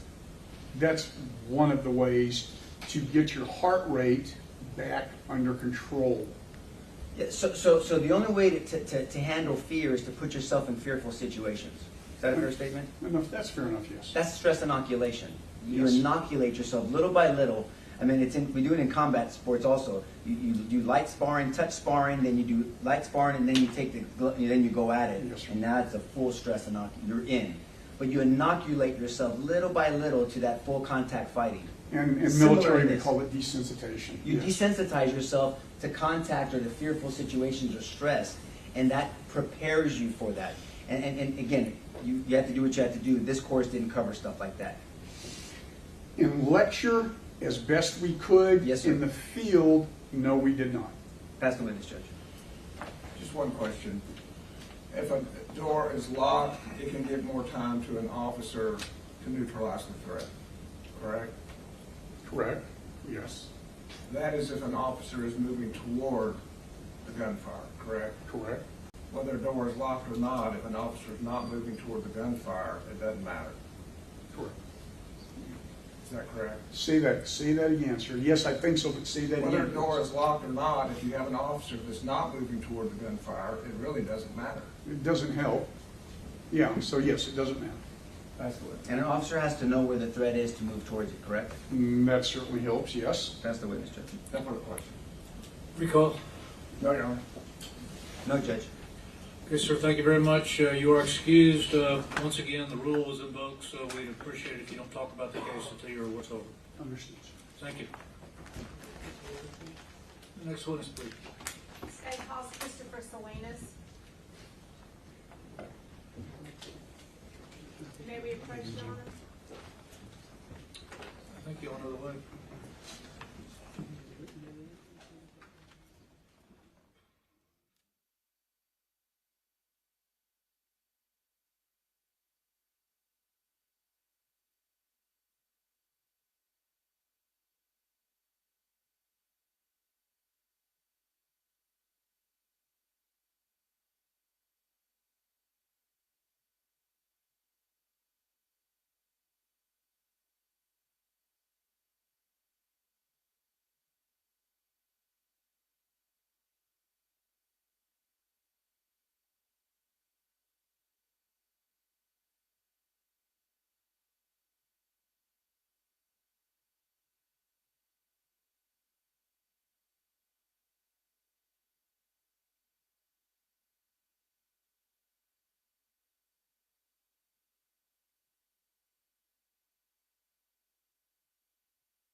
You may proceed.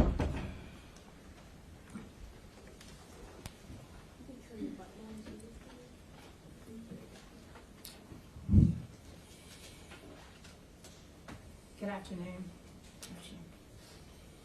Please state your name for the record. Christopher Salinas, And Mr. Salinas, where do you currently reside? Don't give us the address, but just the town that you reside in. Uvalde, Texas. And in May of 2022, where were you living? In Uvalde, Texas. And I'm going to go ahead and take you back to May 24th of 2022. Are you the father of Samuel Salinas? Yes, I am. And just so we know, how many children do you have? I have 4. And is Samuel your third child? Correct. And what grade was Samuel in on May 24th of 2022? In 4th grade. And how old was he at the time? 9. 9 years old? And was he, where was he going to school on that day? At Robb Elementary. And who was his teacher? Ms. Garcia. And was that in Room room 112. Room 112. And was there something going on that day, something special for him? Yeah, just a party after the day of school. Is it- Celebration of the end of the school year. Okay. And was there an award ceremony that day? Correct. And do you know if Samuel did receive an award that day? I do believe he did, yes. Okay. Now, you were at work that day? Correct. Okay, but did you receive a text from the school? I did receive a lockdown, I believe, text. Okay. And when did you become aware that it was something more serious, that it was a serious situation? When I got the phone call from the hospital. Okay. And was that the Uvalde Memorial Hospital? Correct. And when did you see Samuel on May 24th? After I got back from the call, then I left work. So it was about 2.5 hours later when I saw him. Okay, and I was at the hospital? Correct. And what was he at the hospital for? He was shot on his thigh. Yeah. Where was he shot at? On his right thigh. And did he have shrapnel in his right thigh? Correct. Now, does he still have those shrapnels and those bullet fragments in his right thigh? Yes. And what, is he able to resume activities because of the shrapnel? Very limited. Okay. Explain to the jury his injury. His gunshot wound to his left thigh. He can walk. Very limited. He has pain all the time on his right thigh. So he puts more weight on his left thigh, on his left leg, so he won't feel so much pain on this gunshot wound where he got his nerves and everything. So he complains a lot of pain through any exercise activities, walking, running. He'll do it, but then the next day he can't get up or walk or anything because of the pain is so severe for him. Okay. Now, is there certain things that trigger Samuel or bother him that you've noticed since May 24th? And can you explain to the jury what those triggering events are? Popping sounds, slamming doors, loud arguments, just violence on TV, things of that nature. What about any particular colors? Red. And why red? I think it's just a picture of what he saw in the classroom. Okay. And have you seen Samuel disassociating with certain members of your family? Okay. And have you seen him instead only gravitating to certain members of your family? Okay. And who would that person be? My oldest son, Sebastian. Now, Mr. Salinas, is the child that you picked up from the hospital on May 24th the same child that was taken to school that day? No. Okay. No. Ask the witness. I proceed. I'm sorry. Oh, I'm sorry. Hey, Mr. Salinas, my name is Jason Goss. I'm sorry to hear about how Samuel's still suffering. I am relieved that you still have it, and I just wish the best for you. Okay. I'll pass away. Redirect.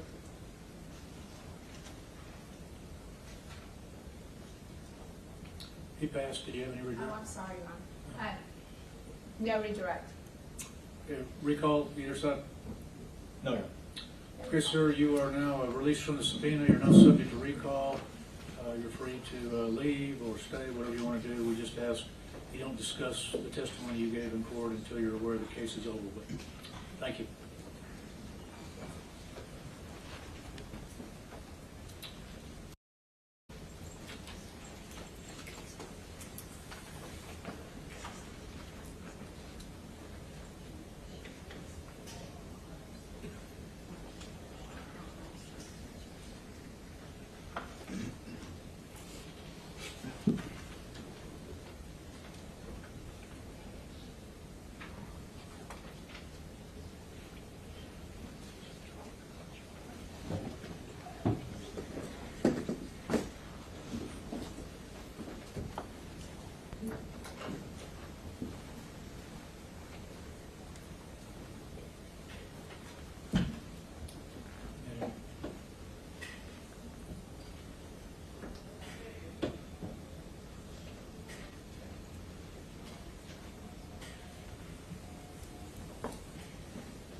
You do solemnly swear the evidence in the testimony you're giving this cause will be the truth, so help you God. Yes. All right, take your time, and we're gonna have you have a seat over here in the witness stand, right in front of the bailiff.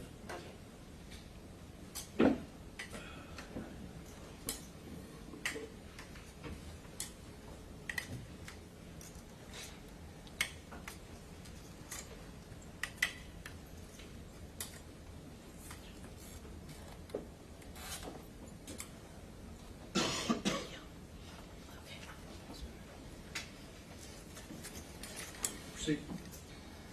Good afternoon. Good afternoon. Please state your full name for the record. I'm Mercedes Salas. And Ms. Salas, where are you currently employed? Uvalde CISD. And what is your job position? Fourth grade teacher. In May of 2022, where were you employed? UCISD. And what was your job position then? Fourth grade teacher. And in May of 2022, what campus did you work at? Robb Elementary. And how long had you been working at Robb Elementary as of May of 2022? Since we had the reconstruction, so I want to say about 8 years. And what grades did you teach in May of 2022? Fourth grade. Now, you said the construction, were you, The reconstruction, because we were zoned before, okay. so now since they moved us, so first, second, this campus, third, fourth, this campus. Okay. And so was Robb Elementary, did it have new and old buildings also? Yes. Okay. And was the fourth grade building considered a new building? Yes. Okay. And that's where you worked? Correct. Okay. I'm going to pull up for you what's been previously admitted as a state's exhibit. You got a pointer there right in front of you. And we're going to ask you to kind of show us where was your classroom in the fourth grade building? 106. Okay. 106. Thank you. Now, I want you to explain to the jury when, at the time in May of 22, when you walked into your classroom, what is it that we would see when we walk into your classroom? Okay. My door is right here, and my desk is right here. Had a window here, a window here. My library area, my ViewSonic was right here, and my desk were around here. Okay. And did you have one of those kidney-shaped desks? No, mine was just a regular wooden rectangular Okay. desk. It was a good size. Okay, good.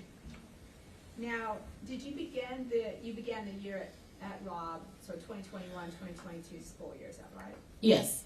Okay. And now, I'm going to ask you to explain to the jury as far as what your understanding is of what a lockdown is. A lockdown is we turn off the lights, make sure that our door is locked, and we are out of sight. And had you received training as a teacher for the Uvalde Independent School District on lockdowns? Yes. And who provided those trainings? Some years it was administration. Some years we would have officers that would come and do our training. So it does depend. When you say officers, do you mean law enforcement officers for the Uvalde School District? Correct. Okay. Now, how often was that training? Was it once a year, twice a year? The lockdowns were once a year. Now, who provided the training to the children? We did, teachers. The teachers did? Okay. And what did you train them to do? I trained them that we have to hide, we have to be very quiet, and I always told them don't sit next to a friend because we're going to talk. Okay. So, Okay. and I would turn off the lights and I would make sure our door was locked. Now, how often did the children receive training on lockdowns? Every single time we had a drill, Okay. we would practice our training. Okay. Now, as far as the training, what, you're sitting there with lights out, doors locked, everybody quiet. What are you waiting for to end the drill or the lockdown? Our admin would come on the intercom and they would tell us that it was clear and they would say it twice. Now, that's for the drills. What about if it was a real situation? We were told as some law enforcement would let us know somehow. Okay. So we just wait. Now, Ms. Salas, I'm going to take you back to May 24th of 2022. What were your normal work hours on that day? That day I had morning duty, so I was there at 7. Okay. And was that bus duty? Yes. Okay. And after you had bus duty, what did you do that day? I went to my classroom and we started our writings. We had work to do, so. Now, was that a special day? Was there anything going on special for that day for Robb Elementary? Yes, we had our ceremonies. Award ceremony? Award ceremony, yeah. And what time was your award ceremony? Can't remember the time, but I know we were rushed out of the cafeteria because second grade was going to come. So maybe 10:45, I'm not quite sure. What did you do with your students after the award ceremony? We went to our classroom and they wanted to watch a movie, Zootopia. Zootopia? Mm-hmm. Okay. And where were you around 11:30? At 11:30, I was in my classroom. Okay. And were the lights off while y'all were watching this movie? Yes, Okay. Do you remember how many students you had at the time? 16. 16. Is that how many started the day with you? No, I had a few that went home Just after a the few? ceremony. 16 is still a pretty good number. Yes, we were going to have snow cones at the end of the day, And so the children, so they wanted to have a snow cone. okay. Now, around this time, did something that you hear catch your attention? Yes, And what was that? a gunshot. Okay. And what did you do when you heard the gunshot? Well, at first I heard one gunshot because we were all watching the movie. Then I heard a gunshot and that registered and I just looked up. And then I heard, but it was far when I heard it. Then I heard a second one and that one was really close to the building. And one of my students heard the gunshot and he looked at me with panic. He's like, gunshot. I'm like, I just nodded yes, because I didn't want the other kids to hear. Okay, and then what did you do? I immediately started locking down my classroom. Okay, so at this point, you've only heard gunshots, Mm-hmm. and you have a student that's heard a gunshot, and you immediately go on lockdown. Yes. Okay. And what did you do? When you say you went on lockdown, what did you do? You already had your lights out. Right, I had my lights out, they were off, and my kids were scattered because they were laying down comfortable in their little pillows and stuff. So I started grabbing them and said, come on guys, let's go, let's sit down. They're like, but why miss? I said, you don't worry about it, let's just do it. Mm-hmm. So they started doing it. And so I'm, going through a list in my head, making sure I'm doing everything that I need to do. And then I received a Raptor alert at 11:32. Okay. And the last thing I had to do was to make sure that my door was locked, which it was locked. I normally kept my door locked. Okay. It was always locked. Okay. But I just had to make sure it really, really was. Okay, so when you said made sure, what did you do to make sure that the door was locked? I stepped out of my classroom And what did you and do? I slammed my door to make sure, it was, and then I wiggled to make sure it didn't open, so I knew my door was locked. Okay. Now, what were your instructions? I want to be kind of clear with the jury. What were your instructions to your kids at this lockdown? My instruction to the kids were, we're going to hide. We're going to be very, very quiet. And they did. Now, did you stop the movie? Oh yes, we paused the movie. The movie had to be paused. We couldn't have any sounds in my room. Did you pause it or one of the children? One of the kids paused it because they were close to the ViewSonic. And did you tell that child to do it or they knew to do it? They need to do it. Okay. Now, at some point, did you look outside your window? As I was looking in my room, scanning my room to make sure all my kiddos didn't stay closer because I had some in my library area because it's a comfortable place. Mm-hmm. And I was in the library area, it was right above a window. Okay. Now, so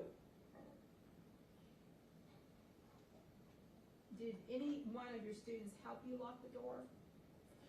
No, they did not help me lock the door. I went outside by myself, but one of them was following me because every drill, he always liked to follow me, to do the drill. He's like, Miss, it's just a drill, Miss. I can open the door for you, Miss. I can follow you. I said, this time it was different. I told him, you can't follow me. But he was relentless. I have to follow you. I do this every time with you. And I said, but not today. It's different today. And you knew it was different because of why? Because I heard the gunshots. Okay. So at the time that you're locking the door, are you hearing more gunshots? At that point, no. I stepped outside, and because the way we were built inside, I was able to turn and I looked south just to see, make sure nobody was out there. And then I was gonna turn to look north, but I was the first classroom. Mm-hmm. But something inside of me said, don't stick your head out. Okay. So I did it, and I quickly went back into my classroom. Now, do you remember any odor at this particular time? Anything that Not at that time. Okay. What were your students doing at this time? My kids were sitting down except for one student. Okay. One student was standing, and as soon as I went into my classroom, I saw him standing, and I was said, you have to sit. And I grabbed him and I just went down with him like that. And as soon as I did that, I heard a gunshot inside in the hallway. Okay. Now, while y'all are down and you're sitting down, what's going through your mind? Can you explain that to the jury? When I heard the gunshot in the hallway? Yes. Okay, when I heard the gunshot in the hallway, I immediately texted my family. Okay. And I said, gunshots in the hallway, pray for us. I texted my husband, my daughter, and my son.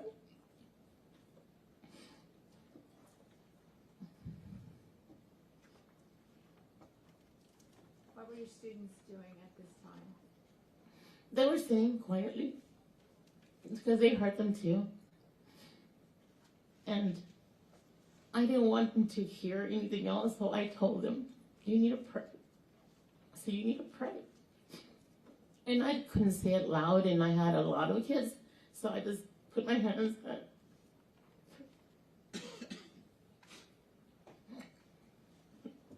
Now, what is going through your mind? Do you think you're sufficiently protected at this point? No, I knew I was not protected, and for that reason, I knelt. I was on my knees because I figured if someone comes in my door, I need to protect my students.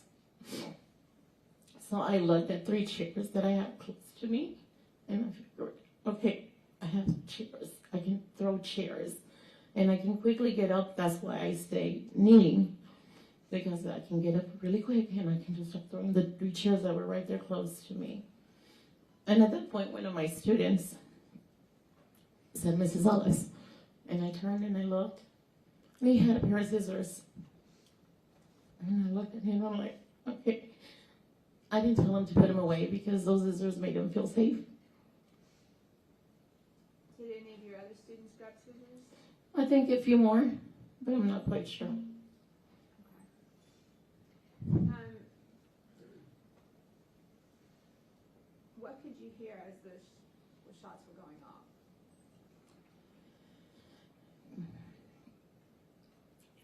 Before the gunshots started going off, I heard pounding. I heard pounding, like if somebody was pounding on my door, like the rattle of my doorknob. And then I thought someone's trying to get in my room. So I started praying. I was just praying to God, like, protect my door, shield my wall.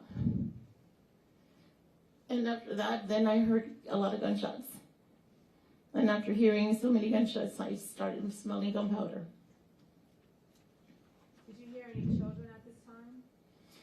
I heard kids screaming. And when they screamed, I heard the gunshots. And then I didn't hear them anymore. So I knew something happened to them because I couldn't hear them anymore. And whoever it was, I knew he was close to my room because I could just smell it. And I could hear the kids before he shot them. But after that, you didn't hear any more screaming? No. Based on where you were, do you believe the children, the students in your classroom heard the same thing? Yes, because one of my kids said, Miss Salas, they're screaming. And I said, I know we have, because it was one of my girls, and I said, they're screaming because they're scared just like you. I had to fight at them. And what did you tell your children to do at this point? I just told them to keep on praying. Did you tell them to keep being quiet? Yes, I told them just to be quiet and to keep on praying. Now, why is it that you kept telling the children to be quiet? Because of the smell of the gunpowder, I knew whoever it was, he was close to my room. And I didn't want that person to hear that we were in there. So the whole time you're still thinking about how to protect your kids? Yes, I kept on staring at my door, making sure no one came in through my door, and I kept on looking at my chairs that I had there. So I figured, okay, I can do this. Now, were you eventually evacuated, Ms. Salas, from your classroom? Eventually, yes, I was. Okay. Can you explain to the jury how you eventually got out of that classroom?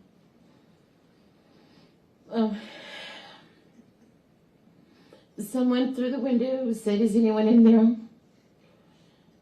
And my kid said, Miss, someone's there. The police is there. And I thought, I said, okay, no, because they haven't identified. I didn't say that to them, but I was just thinking, in my head, I was like, okay, they haven't identified who they were, so we're going to keep on being quiet. And can you tell the jury why that is?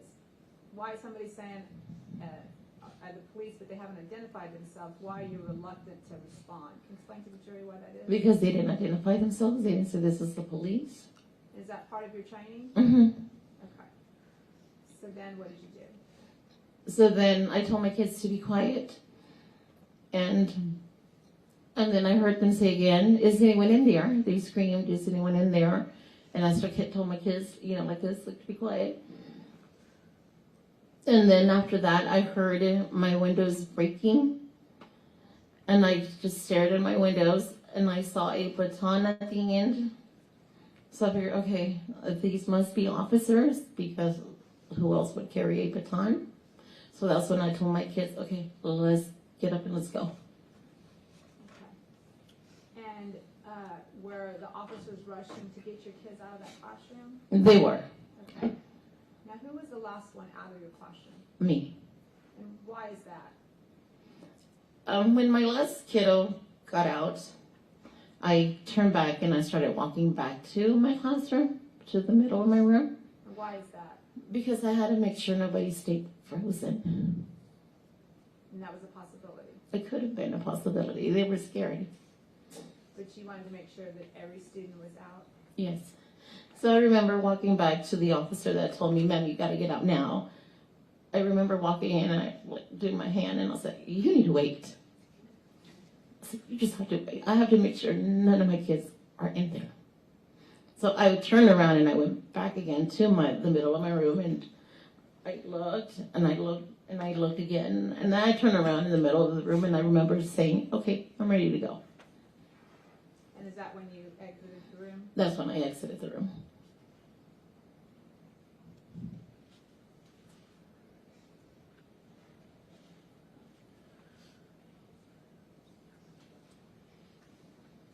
Just to clarify, your windows were not shot out? No. Okay.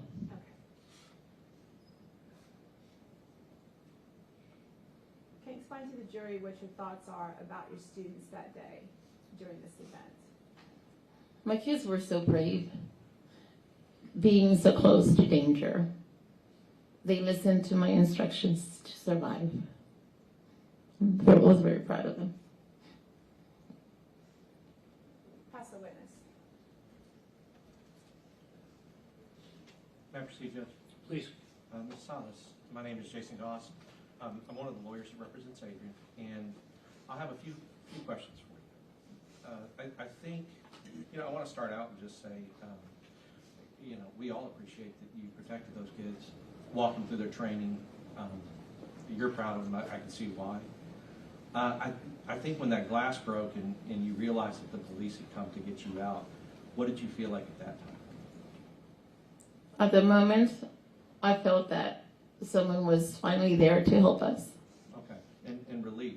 Yes, I did feel relief. Because I'm sure you had every right to. You thought, especially with somebody jiggling at your door handle, you thought you were ready to die. I did. I made peace with God. That's right. And that's terrible. It's terrible that anybody would ever have to experience that. I want to talk about, but when the police got you out, that was... A sign of relief. Yeah, sure. So the door handle, it's one of the things you testified to. You were very direct about, and even to the point of you've already heard a gunshot, and that's why you're starting to lock down, right? Right. And you still go out of your room to make sure that that door's locked. And I'm sorry, you just have to say yes or no. I'm sorry, yes. Yes, sure. So you go out and check it, and here's one of the things that I haven't been clear on. I know that you have to use a key to lock and unlock the door. Right. And if the door is in a locked position, the ability is you can open it from the inside. Correct. But no one can open it from the outside. Right. So even if you made sure it was locked, you would then stick your key in it. Right, to unlock it and lock it back, correct. And then go back. To get in. Sure. So, and there was a time before you started hearing those gunshots in the hallway when you knew that there was a shooter inside of the school, that you said somebody was jiggling your handle, or you heard your handle jig. Is that right? Right. Are you talking about the gunshots outside or already inside? In the hallway. Okay, yes. After the gunshot, then that's when I heard that. And so somebody trying to... Right.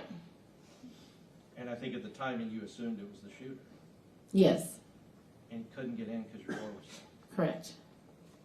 And so your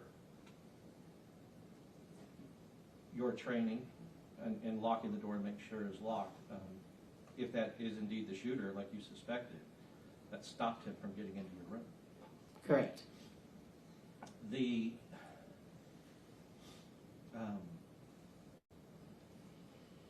As far as I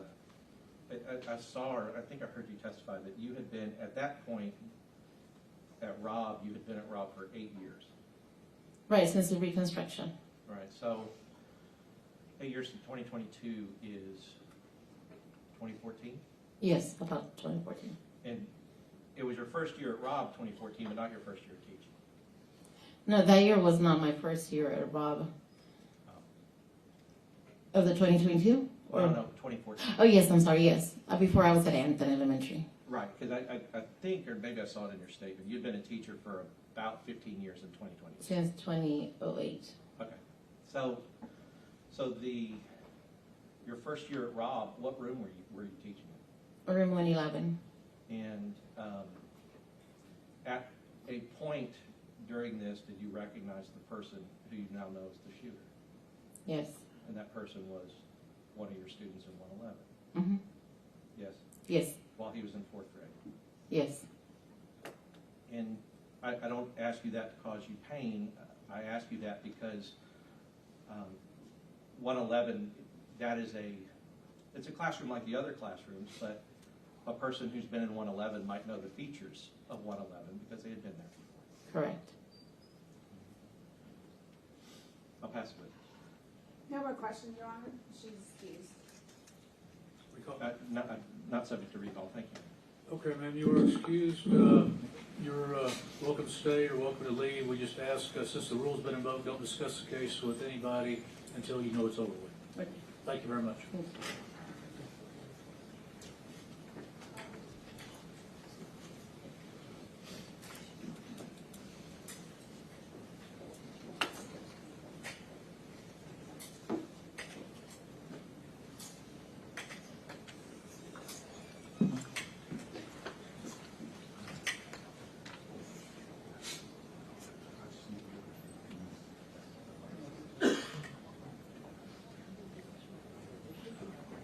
Yes.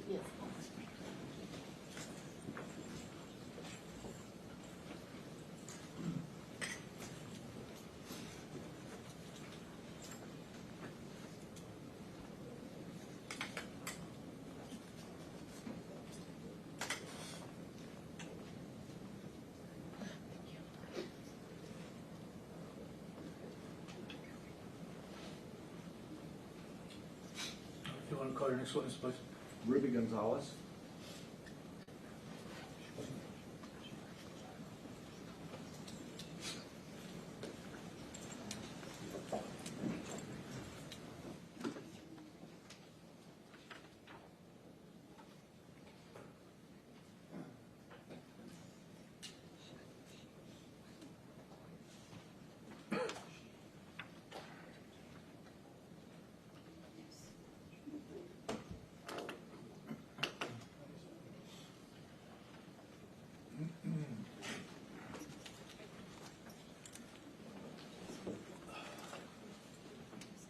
Raise your right hand. You solemnly swear the evidence of your testimony given in the cause will be the truth, self you have. Yes. All right, you can lower your hand, just have a seat over here in the witness stand for us. Adjust that microphone if you need to.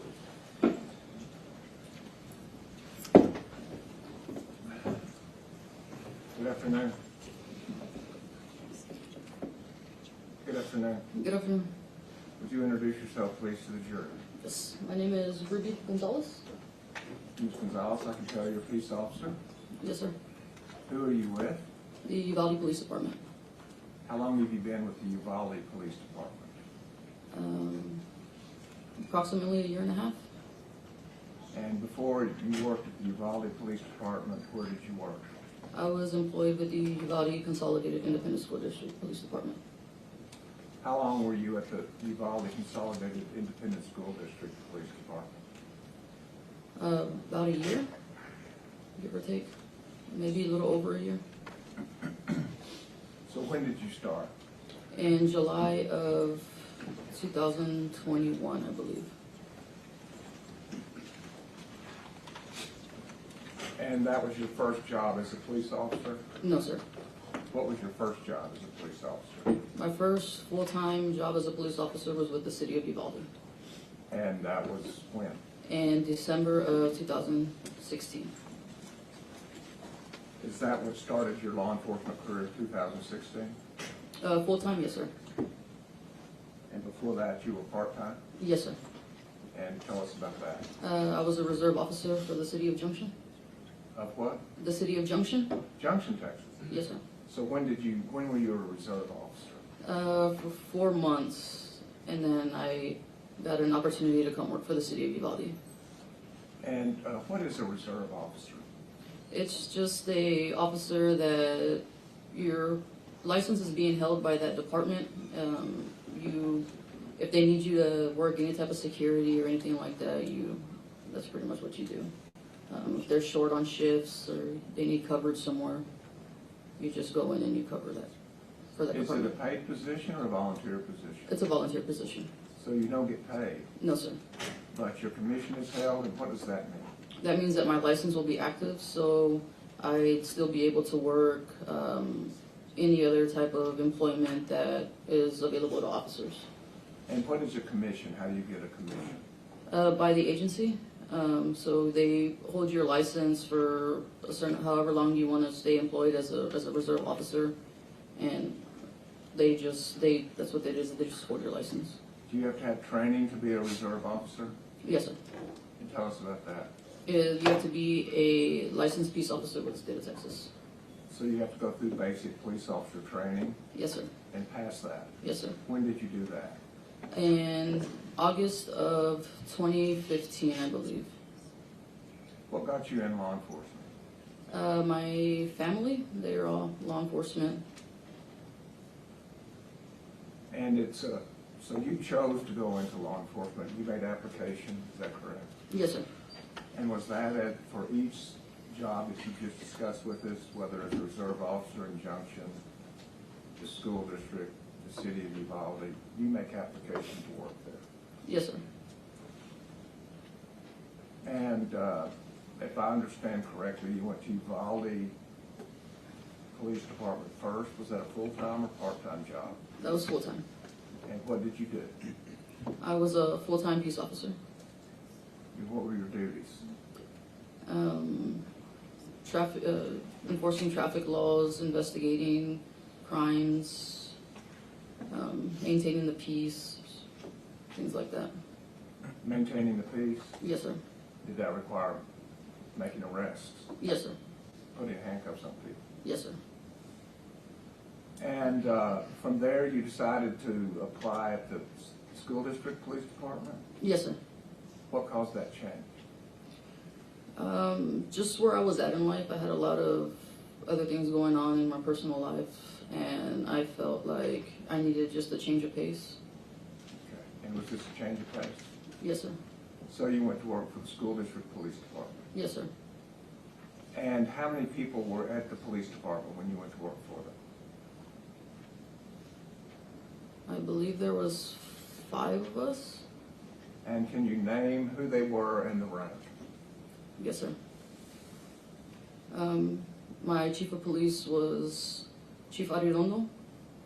My lieutenant was Lieutenant Hernandez. Then I had a co-worker, Officer Ruiz, Officer Flores, Officer Gonzales, and myself. And so you named 3 ranks, is that correct? 2. There's a police chief, Yes, and then there was just a lieutenant.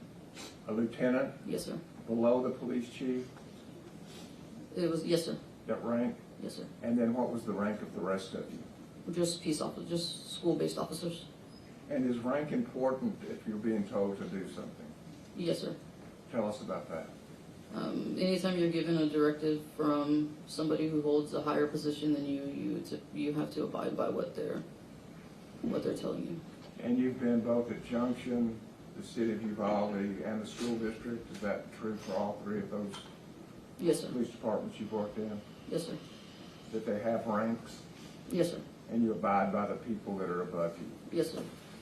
So at the school district, who was the person of highest rank? Chief Arredondo. And what was your jurisdiction at the school district? All the campuses within Uvalde Independent School District. And that was y'all's primary jurisdiction? Yes, sir. So that if something happened on the campus, who was required to be the people that responded? We would. The school district? Yes, sir. Okay. Even though it's in the city of Uvalde, Yes, sir. the school district police officers handle problems within the city, Within the school district, yes, sir. within the school district.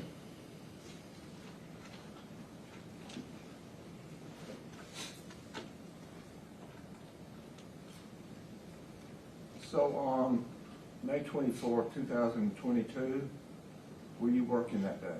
Yes, sir. What was your shift? I can't recall if I was a 7 to 3 or the 8 to 4. But at any rate, no later than 8 o'clock, you went to work. Yes, sir. And where did you go to work? That day I was at Morales Junior High. And what were you doing at Morales Junior High? I was covering the school for another officer. For another officer? Yes, sir.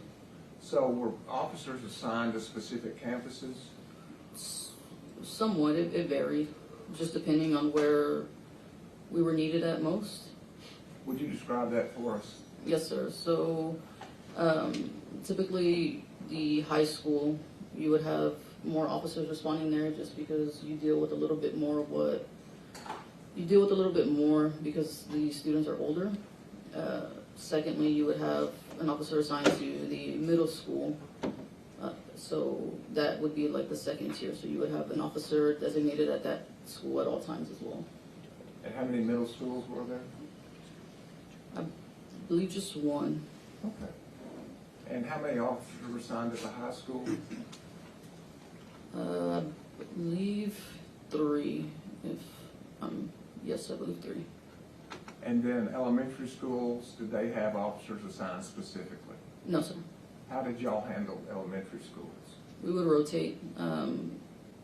how Chief Arredondo wanted us to do it was if we came in as the 7 to 3 o'clock person or 7 to 4 o'clock person, that officer would typically rotate to the elementary schools.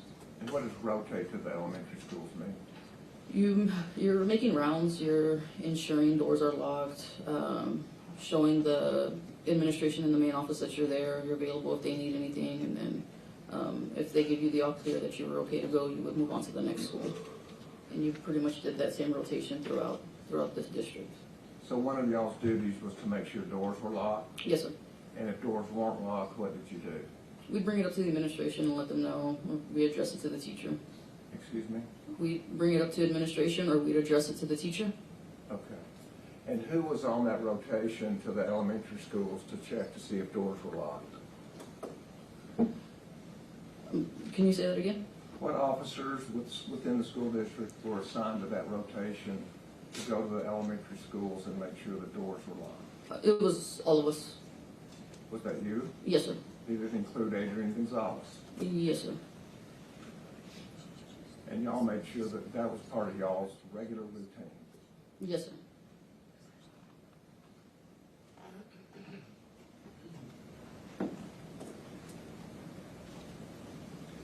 And are you familiar with the term lockdown procedure? Yes, sir. What was your familiarity with lockdown procedure? Out of sight, lights off, doors locked, and stay out of view. And did you have anything to do with the training on the lockdown procedure? Not that I remember. Okay.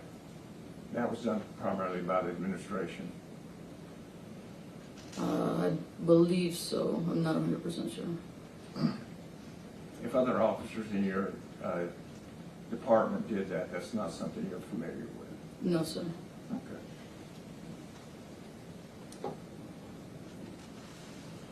And as a school district police officer, was there requirements for training that was different from your training with the police department? Yes, sir. And what was that? We had to take a school-based law enforcement course. A school-based law enforcement course? Yes, I believe it was online. It was an online course that we took. Okay. Yes, sir. In addition to that, did you take active shooter training? Yes, sir. Where did you take that? That was hosted at the Uvalde High School. And who was teaching that course? I believe it was taught by two. I believe it was Officer Ruiz and Officer Gonzales. Is that Adrian Gonzales? Yes. And that's the man who's sitting in the courtroom today? Yes. And how long was that course? 8 hours. And where did you take it? At the Uvalde High School. And was the course divided into classroom as well as field work, or was it just classroom, just field work? Explain that to us. The morning was the classwork portion of it, and the afternoon was more of like a hands-on version of it. They run you through scenarios. They would do what? Like run you through scenarios? Scenarios? Yes, sir.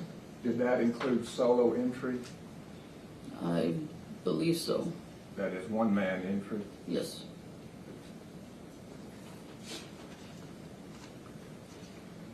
So on May 24, 2022,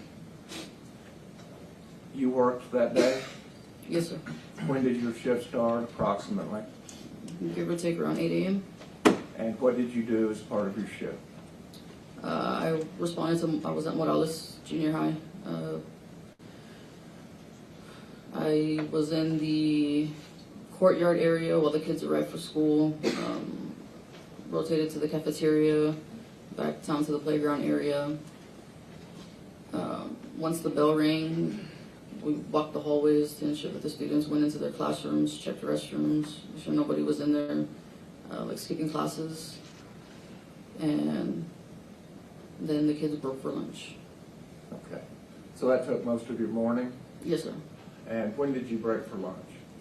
I believe the students left for lunch at around 12, 11, between 11 and 12, I'm not 100%.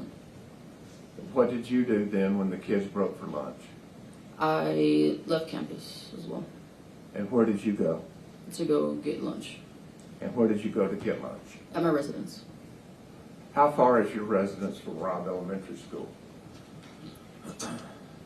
Maybe less than a mile, about a mile. Okay. And did you get to finish your lunch? No, sir. What, if anything, interrupted lunch?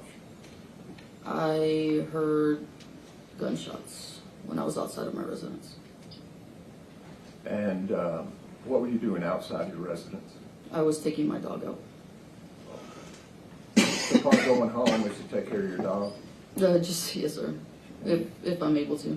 They get a little noon walk or something? No, sir, just to use the restroom. Okay, very good. So your dog, you and your dog were outside and you hear gunshots? Yes, sir. That was your first notice? Yes, sir. And did you have your uniform on? No, sir. Tell us about that. I took off my uniform when I went inside. I used the restroom, came back out, put my dog on the leash, and that's when we went outside. Is part of your uniform uncomfortable? Yes, sir. What's that? The duty belt and the undervest. The what? The duty belt and the undervest. It's The duty belt and the undervest? Yes, sir. So you take those off when you can just for comfort? Yes, sir. And the undervest, is that a bulletproof vest? Yes, sir. Is that assigned to all of the officers at the school district? Yes, sir. And the duty belt includes a firearm? Yes, sir. And does the school district actually provide y'all with weapons? At the time, yes, we had the handgun. Handguns? Yes, sir. Were there any rifles? No, sir. Okay, so just a handgun for school district officers? Yes, sir. Okay. And when you heard the gunshots, could you tell where they were coming from? At first, no, sir. Okay, and then what? I went inside.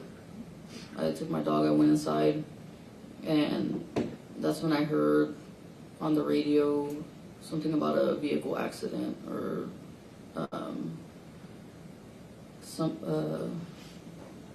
I think it was a vehicle accident that occurred first. And did that have anything to do with the gunshots you heard as far as you were concerned at that time? No, sir. Okay. So what, did you receive additional information? Yes, sir. Tell us what that was. Shortly after that, I heard an officer go over the radio saying shots fired at the school. And did you recognize that voice? Yes, sir. And who was that? That was Sergeant Coronel. Sergeant Coronado? Yes, sir. And what did you do when you heard Sergeant Coronado say that there were shots fired at the school? I grabbed my duty vest, my duty belt, I'm sorry, excuse me. I grabbed my duty belt and I got in my police unit and went to the school. Okay, so once you heard that there were shots fired, you went to the school? Yes, sir. And what happened, when you got to the school, describe what you saw. I arrived off of Old Carrizo Road. So I parked my unit at that intersection of Old Carrizo and West Cargill. And why did you park there? It's just the way I came from my residence. I parked my unit, I blocked off that road, and then I started going towards the school from where the cafeteria is. And so you had to get to the school from where you parked on Old Carrizo Road? Yes, sir. And what route did you take? I just cut straight. What route did I take from my house to get to the school? Well, no, ma'am, from after you parked. I just ran straight across the road. Old Carrizo is right across the street from Robb Elementary. So I cut through the parking lot where it's a small parking lot, I guess, where they have some of the faculty park. So I just cut through there. And did you say you ran? Yes, yes, sir. And what caused you to run? Just the sense of urgency. And where did you run? To the outer wings where they have the classrooms. Which classrooms? I believe it's maybe the second grade wing, second or third, possibly. Okay. And what did you see there? There was other officers in that general area. Okay. And so what did you do?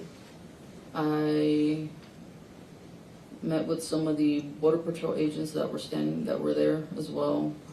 They were talking about needing to get keys to start evacuating children. Okay.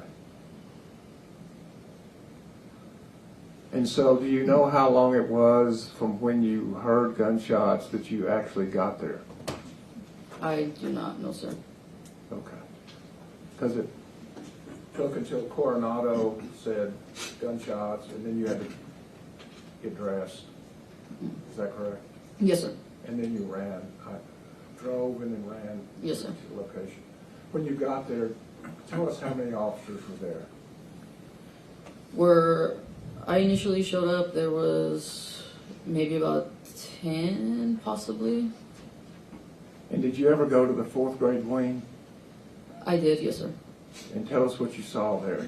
There was officers outside of where the building was. They were conducting crowd control of the people that were showing up. There was vehicles parked in the roadway. There was a bus parked in the roadway. Some ambulances. So by the time you got there, they'd already summoned ambulances and buses. Yes, sir. Okay. And as far as the number of officers around the 4th grade wing, how many officers did you see approximately, if you know? I can't give an approximate number. And did you go into the 4th grade hallway? No, sir. Tell us why. Just the amount of police cars and things that I saw outside. I felt like if I was to have gone in there, it would have just taken up more space. Okay. Was the hallway full of officers? Yes, sir. And can at some point that become a dangerous situation? Yes, sir. Okay. So you did not inject yourself where there was already a hallway full of officers? No, sir. I made use somewhere else. There was other things that needed to be done. So once the hallway is full, then you find other things to do? Yes, sir. And how do you find other things to do? I ask around, ask other officers who have been in that area longer than I have if they needed anything or what they need of me to do. So as an officer, you arrive at the scene and you go to people who've been there before you. Yes, sir. And why do you go to the people that are there before you? To get information. They can relay any type of information that they may have. Given that they've been there on the scene longer than I have, they have certain details that I'm not aware of. And is that standard when you go to a crime scene? Yes, sir. To ask the people that are already there because they have greater information? Yes, sir. And do you rely on that information as you make decisions? Yes, sir. And in this case, what did you do? One of the officers said the road needs to get cleared for additional buses. So I moved some police cars that were blocking the roadway. I assisted with some of the crowd control. Tell us about the crowd control. Some of the parents and people that live in the neighborhood were standing near the roadway.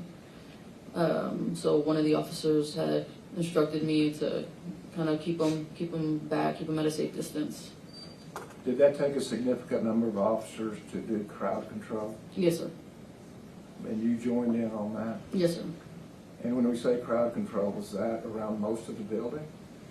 I'm not sure. It was just where I was out Where at did the you moment. go? I went at the intersection of Bettis Street and Geraldine. Okay. And you did crowd control there? Yes, sir. For how long?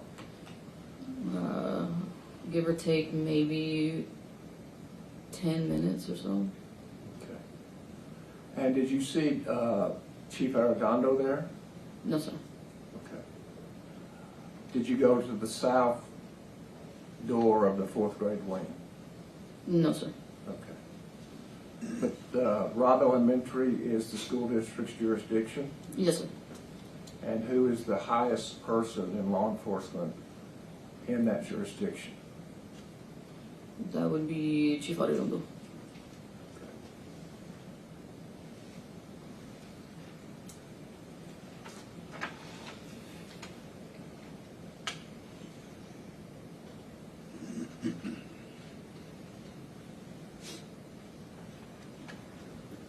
Pass the witness. So, Thank you, Judge. Officer Gonzales, we've never met before, correct? No, sir. Okay. Have you ever testified before? No, sir. Okay. Well, this is cross-examination. I'm going to ask you questions. I may push back on some of the things you said, but it's not to be disrespectful or to question your character. There's serious allegations, and so I need to ask some serious questions, okay? Yes, sir. Okay. If you don't understand my question, just ask me to repeat it, and I'm happy to do that. Yes, sir. Okay. So, what did you review in preparation for your testimony today? As far as, like, what do you mean? Anything. What did you review? Video, statements, reports? Oh, no, sir. I didn't review anything. Nothing. No, sir. Did you prepare any reports after this incident? No, sir. No one asked you, Rangers didn't ask you to make a report or just to notify, annotate anything? Not that I'm aware of, no, sir. Are you going off of your memory? Yes, sir. Okay. And since this horrible incident, obviously there's been a lot of media, right? Yes, sir. And you've seen a lot of the media, I'm sure. Yes, sir. And there's been a lot of talk about this, right? Yes, sir. So we're gonna try to have you focus back on what you think you were perceiving and seeing at that time. Is that fair? Is that okay, officer? Yes, sir. Okay. You talked about jurisdiction. I'm not sure whether the government asked you questions about your jurisdiction with all the campuses in the district. Did you hear him ask you that? Yes, sir. But there were certain officers designated to certain schools. Yes, sir. Like Robb Elementary did not have a designated officer. No, sir. You know that Adrian was designated to the high school. Yes, sir. And that was his full-time position. Yes, sir. He was not designated to Robb. Yes, sir. None of you were. Yes, sir. But actually, and I know you know this, as a Texas peace officer, the whole state of Texas is your jurisdiction. Yes, sir. I mean, you can make an arrest anywhere. Is that a fair statement? Yes, sir. An agency holds your license to make sure that you're a peace officer, but as a Texas peace officer, if you're in Lubbock, you can make an arrest if there's an arrest made in your presence. Yes, sir. An offense, I'm sorry, thank you, Jason. If there's an offense done in your presence, correct? Yes, sir. Okay. And so because Adrian wasn't assigned to Robb Elementary, he didn't have the keys to Robb Elementary. Yes, sir. And so I want to talk about keys because you were asked about lockdown procedures. The police department played a role in teaching lockdown procedures, correct? I believe so, yes, sir. Have you ever been part of that teaching curriculum? Not that I'm aware of. And when you mean not that you're aware of, what do you mean by that? I mean, I put on presentations at the school, but it was more towards underage drinking, vaping, things like that. It's possible that I may have contributed somehow. Okay. And when you say you made a presentation at the school, are you a subject matter expert in underage drinking? No, sir. So anybody can just give a presentation and you're really a facilitator. You're just clicking through slides and you're presenting information that somebody else created. Is that a fair statement? Yes, sir. Okay. And anybody can do that. Someone can put on a training, but really they're just clicking through slides and facilitating information that somebody else put together. That happens often. Yes, sir. That's what you did with this underage drinking one, correct? Yes, sir. Okay. Now, on the lockdown procedure, you know this from your experience that all school doors should always be locked. Yes, sir. Because they asked you a question about officers going around to check if doors were locked, right? Yes, sir. And is that because, unfortunately, there was a kind of a culture of teachers leaving doors unlocked for convenience so that they can get in and out of these school classrooms? Yes, sir. And you heard of the magnet system, right? Yes, sir. And so teachers in that whole district, approved by some of the schools, would be used this magnet system to where if a door was technically locked, you could use that magnet system to stop the latch from catching on the frame, correct? Yes, sir.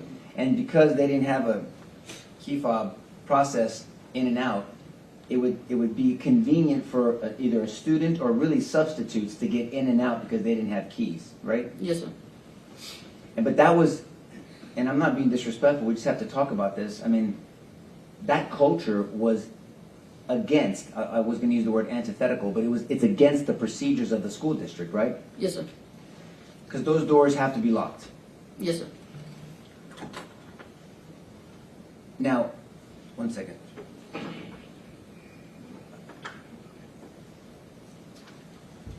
Now, when it comes to lockdown procedure, will you go through the steps that a teacher should follow when a lockdown has been called? Ensure that the doors are locked, turn off the lights, close blinds, get the students out of view. And out of view, because if somebody has bad intentions and has a weapon, if they're looking in classrooms, they're going to see if there's someone in a classroom that'll catch their attention to go in, correct? Yes, sir. And time is of the essence. The government's been using that phrase, and I agree with it. Time is of the essence on these active shooter situations, right? Yes, sir. And those locked doors give law enforcement like yourself time to be notified, and we'll talk about the Raptor system in a second, to be notified so you can respond and hopefully engage someone with bad intentions and neutralize them. Yes, sir. Right? And so the first layer of defense is the school building itself to be locked. Yes, sir. And that's why it has to be locked. Yes, sir. Correct? The second layer of defense are those individual classrooms, and they have to be locked. Yes, sir. Right? And the only defense that these teachers and these precious children have, the only defense they have, is those locked doors. Yes, sir. All the other things that you described are tactics to not be seen, but that's not a defense, right? Yes, sir. So if children were underneath the table, hiding, but the door wasn't locked, that does them no good. Correct. And you know that unfortunately on May 24th, 2022, Robb Elementary, the building doors were not locked, correct? Correct. And you know now that room 111 was not locked. Correct. Some of your training for active shooter, you said was 8 hours? I believe so. Was some of that online? Or is that another training you were talking about? No, that was a separate training. But some of the training, and it's not your fault, it's just because you have to get these qualifications. Some of them can be done on a computer screen, correct? Yes, sir. Okay. Now, your active training, the government asked you about it, was an 8-hour training, and you said that Officer Ruiz and Officer Adrian Gonzales facilitated that, right? Yes, sir. And facilitated meaning that they did some classroom, right? The morning was classroom, right? Yes, sir. And the afternoon, you classified it as hands-on. But do you know the term stress inoculation? No, sir. Okay. Stress inoculation, and you did some of the training, if you don't understand that's the labeling of it, is where you're placed in a stressful situation where your heart rate is up. You're trying to recreate a similar situation that you may deal with to inoculate you, get used to that circumstance in real life. That's part of your training in the academy? Yes, sir. And you have combatives? Yes, sir. And you have hand-to-hand, open-hand techniques? Yes, sir. You have control techniques, because you can't always punch or strike somebody, right? Yes, sir. And in your academy, you have open-hand strikes, correct? Yes, sir. You can use forearms. Yes, sir. God forbid, sometimes you can use an elbow, right? Yes, sir. Hammer fists, Yes, sir. elbows, Yes, sir. knees. And so all that can be done, but then also you can use manipulation tools where you're manipulating someone to get handcuffs on them without having to strike them, right? Yes, sir. And then in the continuum of use of force, some officers have an ASP, right? Yes, sir. In the old days, I'm an older dude, they had a baton. Yes, sir. You have tasers, Yes, sir. and then you have your sidearm Yes, sir. with backup magazines, Yes, sir. and you have handcuffs. Yes, sir. So all of those are use of force that you're trained into, and some of those you're trained to inoculate, to do those under stressful situations, so hopefully you don't need to, but if you need to, you can perform well. Yes, sir. So with this afternoon scenarios that you had with Adrian and Officer Ruiz, it was more of a conversation. Is that fair to say? Yeah. Yes. Yes, sir. Right? I mean, you guys didn't go through the school and use Robb Elementary or one of the high schools to simulate an active shooter.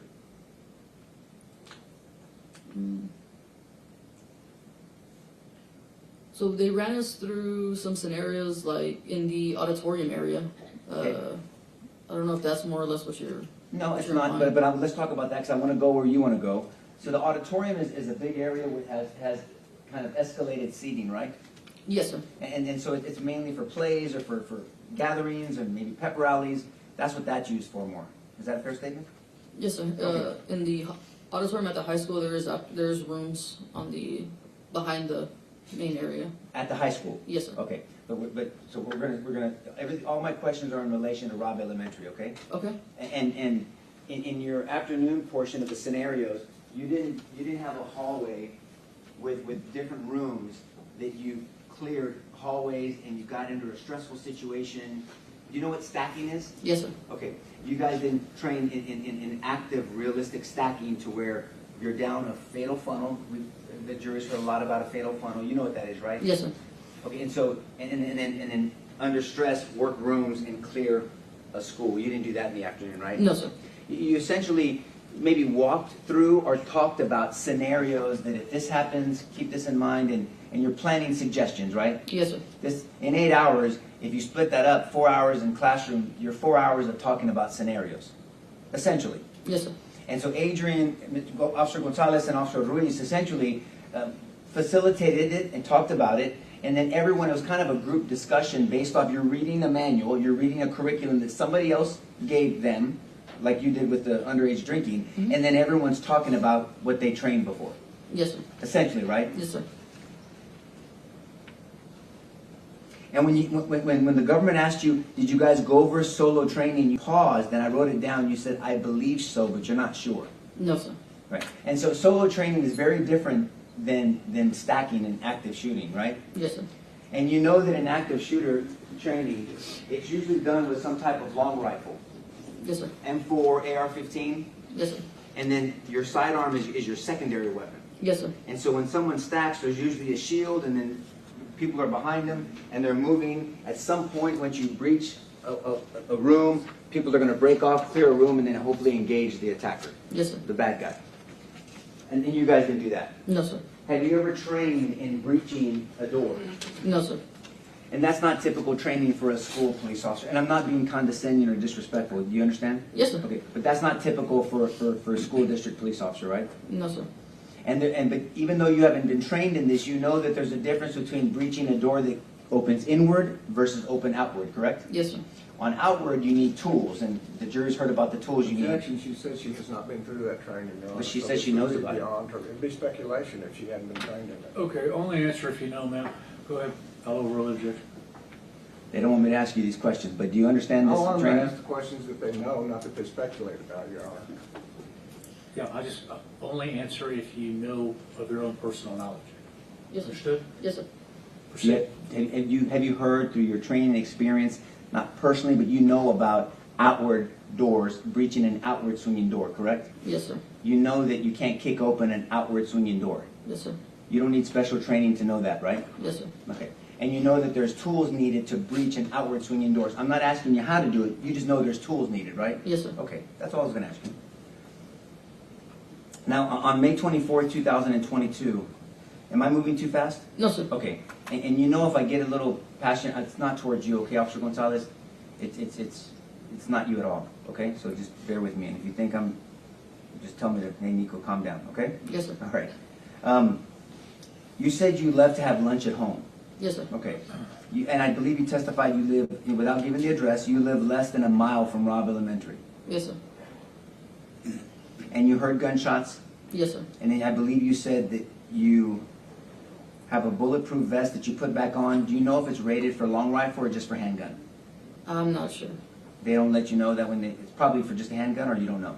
I'm not sure, sir. Okay. But that you said that you heard, initially you heard there was a vehicle accident, and that would be a 1050, correct? Yes, sir. And when I say 1050, different things that are called in, different incidents that are called in have a labeling. Yes, sir. And so at 1050, and then you believe you heard Sergeant Coronado say that it was shots fired. Yes, sir. Right? Did you later come to find out and know that Sergeant Coronado, Officer Salcedo, and Officer Mendoza were actually on the west side of Robb Elementary before the shooter made it into the building? Did you find that out later on? I believe it was mentioned, yes, sir. And so you don't know where Sergeant Coronado was when he put this out on the radio. You believe it was him. Are you sure it was him, or do you think it was Adrian? I believe it was Sergeant Coronado. Why do you think it was him? I distinctly remember hearing him yell into the radio. Okay. But he's not your sergeant because he's not with he's with Uvalde, right? Yes, sir. Okay. And so you don't know where Sergeant was, whether he was at the corner, you later found out, or where he was, right? Yes, sir. Okay. And you said that you got there and you got there quickly. And I want to bring your attention to that because you described to this jury, based off questions from the government, but it seemed like you condensed time, so I want to make sure we go piece by piece, okay? Mm-hmm. Did I hear you correctly that when you got there, you parked on Old Carrizos and where else? What was the other street? West Cargyle. West Cargyle Street? Cargyle. Okay. Where is that in relation to Robb Elementary? May I approach? I know I can approach it, sorry. You already gave me permission.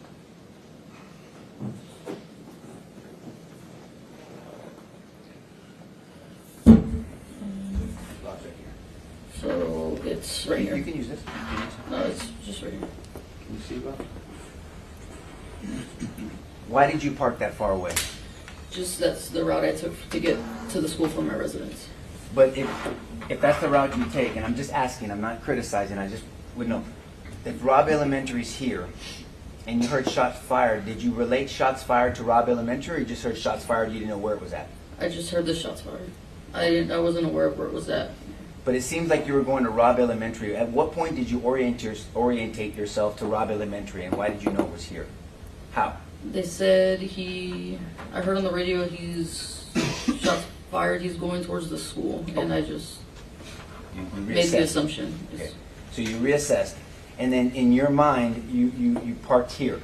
No, sir, I parked further down. Where? Right about here. Okay, here. So you actually went to the front of the school? Yes, sir. Okay, got it. Then that's my mistake. And then when you came in here, you entered onto the campus? Yes, sir.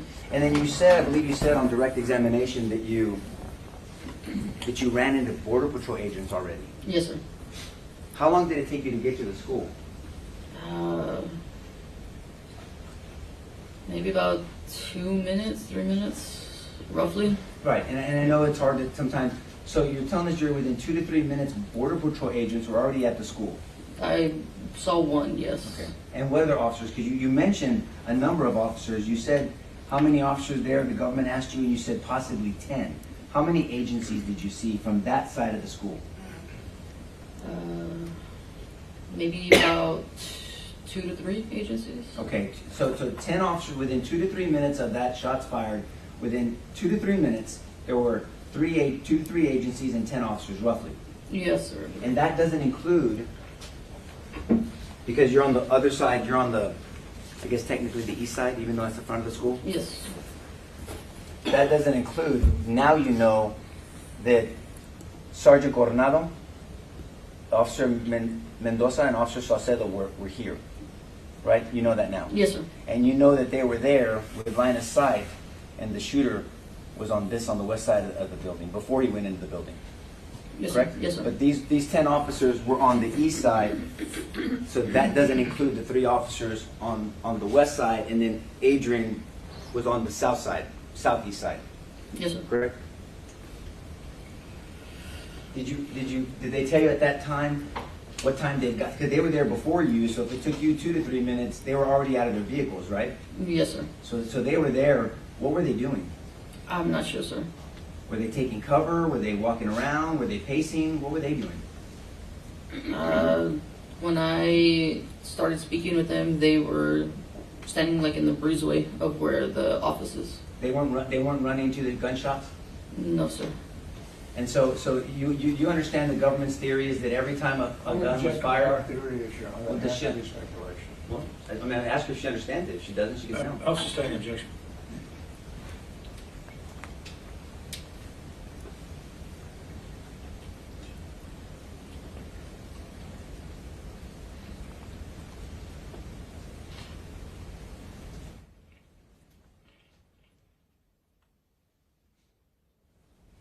So you have 10 officers from 2 or 3 agencies standing in the breezeway, not running to the gunfire, but yet you proceeded towards the building, though. You did. Yes, sir. Had you heard more shots by that time? No, sir. Had you heard any shots when you got at the scene? No, sir. At any point did you hear any shots? No, sir. How close did you get to the building?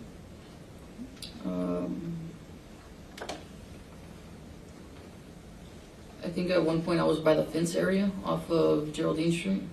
Well, you said that you went to the actual hallway, but you saw there was a lot of officers in there, a lot of officers, and so you said that you wanted to be helpful. So you said that I want to use your words.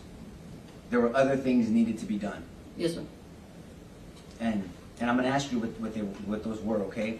But so at some point you knew that there was a lot of. So by the time you got there, you arrived. If I tell you, and the government can correct me also, if I tell you that you arrived at 11:35:42, does that sound about right? Possibly, yes, sir. Right. And are you aware that the monster got into the building at 11:32:58 roughly?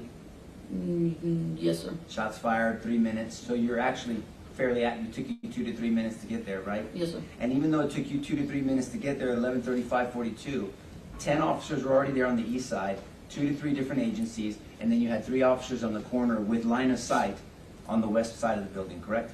Yes, sir. And none of them were running to the gunfire. No, sir. Are you aware now, and if you didn't hear it, you didn't hear it, but are you aware now that there were gunshots after 11:35:42? No, sir. You're not aware of that? No, sir. Okay. Now, I want to bring you back to when you were at home, just before we continue. From your house, you said you heard a gunfire. How close do you live to Diaz Street?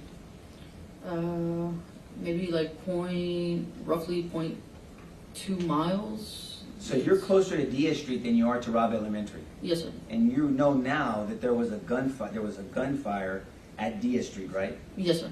Because that same monster shot his own grandma in the face. Yes, sir. On Diaz Street. Yes, sir. Before he goes to murder children and to try to kill cops, right? Yes, sir. And so it makes sense what you testified. You heard the shot before you heard the 1050 wreck. Yes, sir.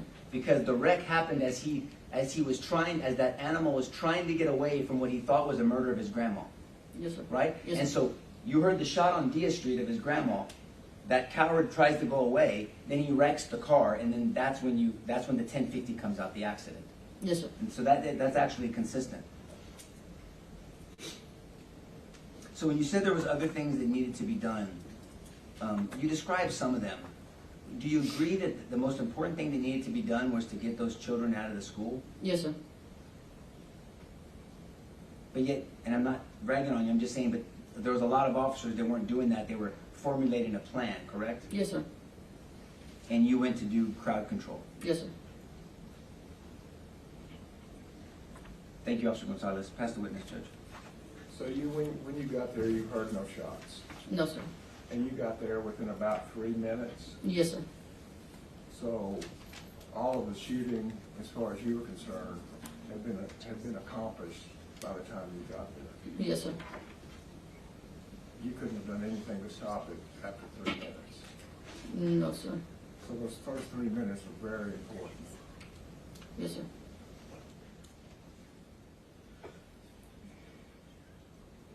And you talked a moment, I'm not sure the relevance of it, but you talked a moment about the hand-to-hand combat techniques you had, so that you would understand the stress, and somehow that stress inoculates you so you can act when you need to.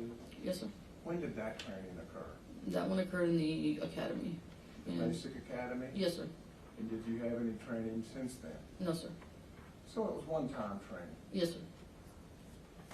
And that was enough for you to have the stressful inoculation that the defense was asking about? Yes, sir. And finally, it's safe to say that you were a co-worker of Adrian Gonzales, is that correct? Yes, sir. This is hard for you. Yes, sir. Prefer not to be here. Yes, sir. But you did talk to Texas Ranger about who said shots fired, didn't you? Yes, sir. Let's see if this refreshes your memory, this blue line.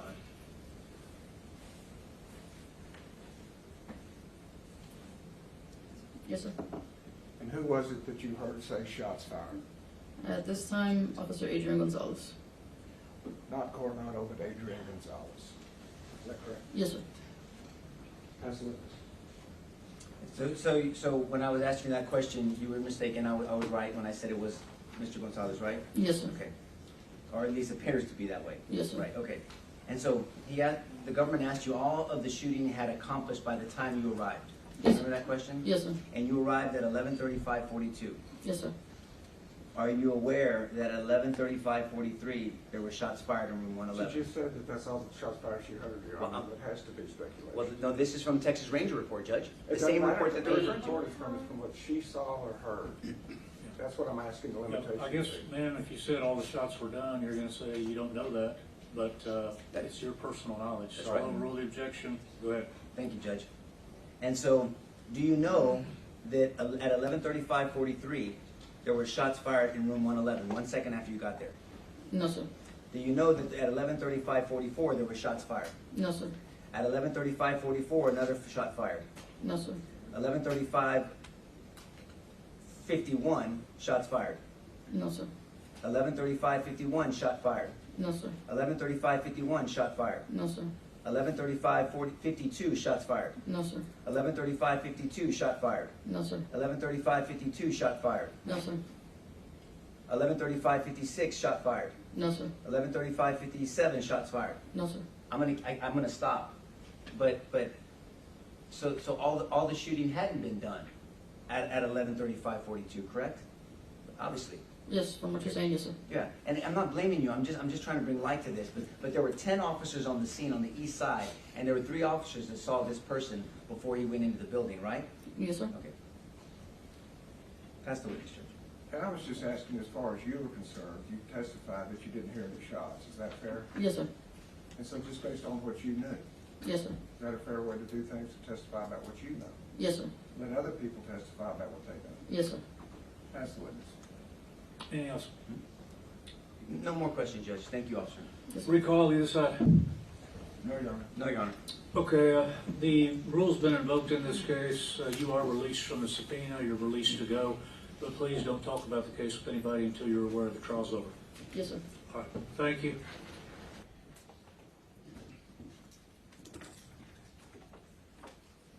Okay, please be seated in the corner. Ladies and gentlemen, witness has been sworn outside your presence. You may proceed when you're ready, Mr. Turner. Thank you, Your Honor. Would you introduce yourself to the jury, please? Yes, I'm Myra Landry. And Ms. Landry, what do you do for a living? I'm a 911 communications supervisor How long have you been a 911 communications supervisor? for 11 years. And who do you work with? Uvalde Police Department. Has that been for the past 11 years? No, it's been for the past 17 years. Excuse me? 17 years? Okay, so before you were the 911 communications supervisor, you had another job with the police department? Yes, I was a 911 dispatcher. A dispatcher? Yes. Okay. So you worked your way up from dispatcher to supervisor? Yes, sir. So let's start at the very beginning then. What is a 911 dispatcher? It's a 911 emergency call taker that I guess it can be different. Every agency is different, but they assist with taking 911 calls or non-emergency calls, and they also route officers to calls for service. Okay. So they can get 911 calls in and then they can tell officers where to go. Correct. And do you have to be certified to work in the 911 office? Correct. Yes. And tell us about the certification. Within a year of your employment with an agency, you would have to attend a 2-week training in order for you to get your license to be a 911 dispatcher. And what is the training for a dispatcher like? I mean, you have to attend several trainings for it as far as like what to do as far as like entering anything in the system or, radio etiquette or anything like that. Okay. Let's start with the dispatch room in Uvalde for the Uvalde Police Department. Okay. Could you describe the room for us and how it is equipped? So the room it's small. We have a total of 3 consoles, however only 2 are fully equipped with 911 and radio. Okay, so it has 3 consoles, and what is a console? It's just a workstation for a 911 dispatcher. So you have 3 places for dispatchers to sit. Correct. And that's called a console? Correct. And how is the console equipped? It has about 6 monitors. On each monitor, it has different softwares for different agencies that we dispatch for. And so by monitor, are we talking about something like a small screen, a small TV screen or Yes, something like that? a computer monitor. And there's 6 in each console? Correct. And does each console have a different 6 screens? Or are they the same screens, just 3 times? No, it's I'm sorry, I don't understand what you're trying to say. That's because it was a horrible question. You have 3 consoles. Each console has 6 screens. Mm-hmm. Are those screens for each person sitting in the console identical? No, except for the 2 on top, which are designated for 911 only. Okay. So tell us then what each screen is dedicated to, if it is. So we have 2 that are dedicated for 911. One of them shows the 911 maps, and the other one just shows where the call is coming from, the call information. The other 4 we each individually have for, 2 of them are usually for the main agencies that we dispatch for, their CAD program, which is just a program on where we type in the calls for service.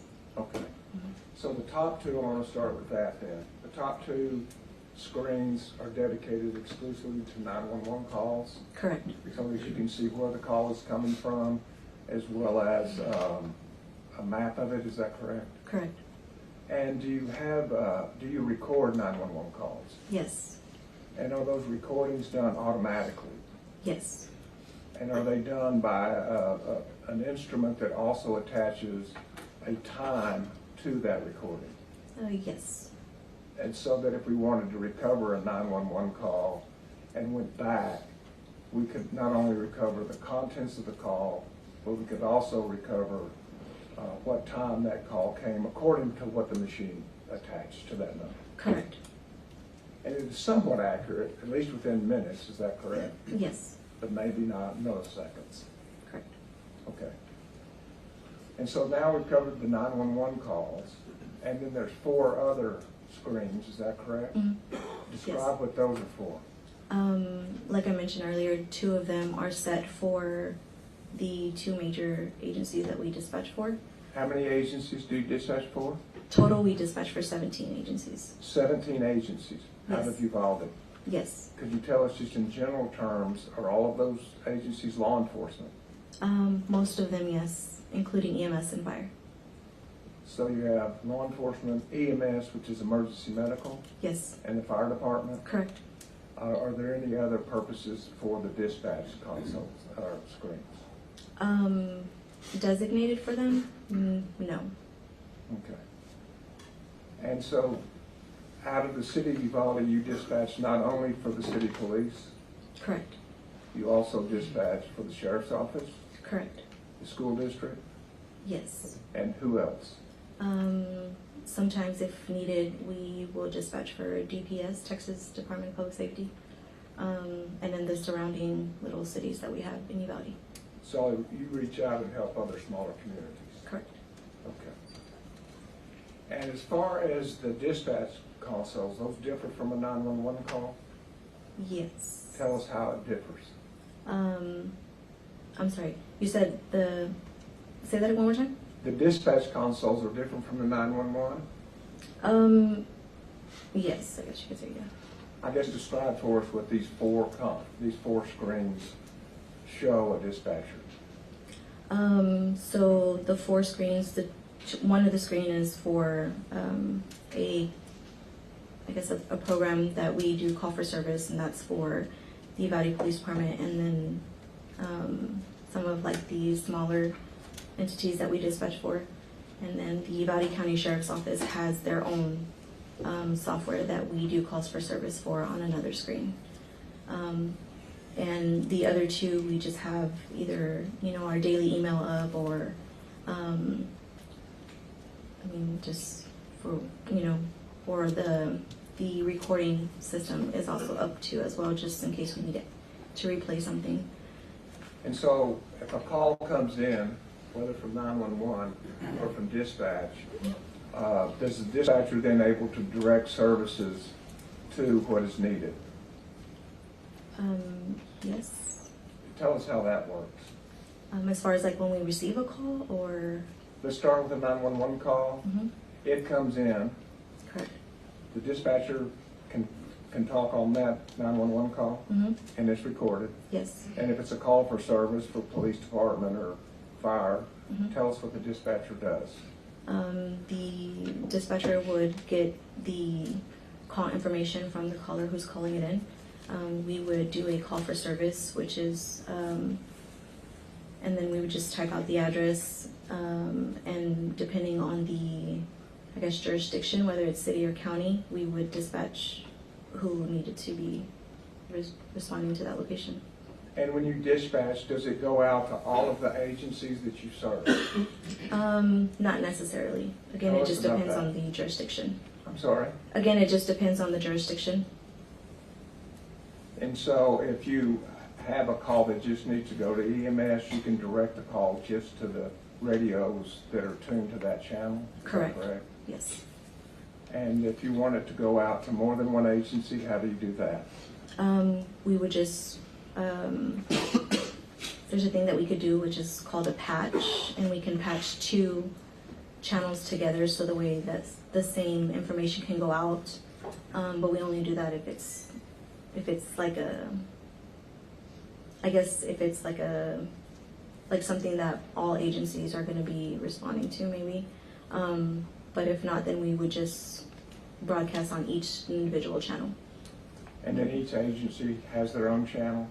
For the most part, yes, but it's just mainly, we have, Uvalde Police Department has their own channel, but there's a separate channel which the Sheriff's Office is, and that's where a lot of the other agencies communicate with dispatch with. Okay. And so the radios that the police officers have, are they allowed to change channels and listen to other agencies? Yes. Okay. So it's just a matter of tuning to a channel. Y'all can choose to dispatch to one channel, but anybody can choose to pick up that channel. Correct. Okay. So we've talked about then a 911 calling in, and then dispatch can send somebody to that area, correct? Yes. And in addition to that, can police officers talk to dispatch? Yes. And how does that occur?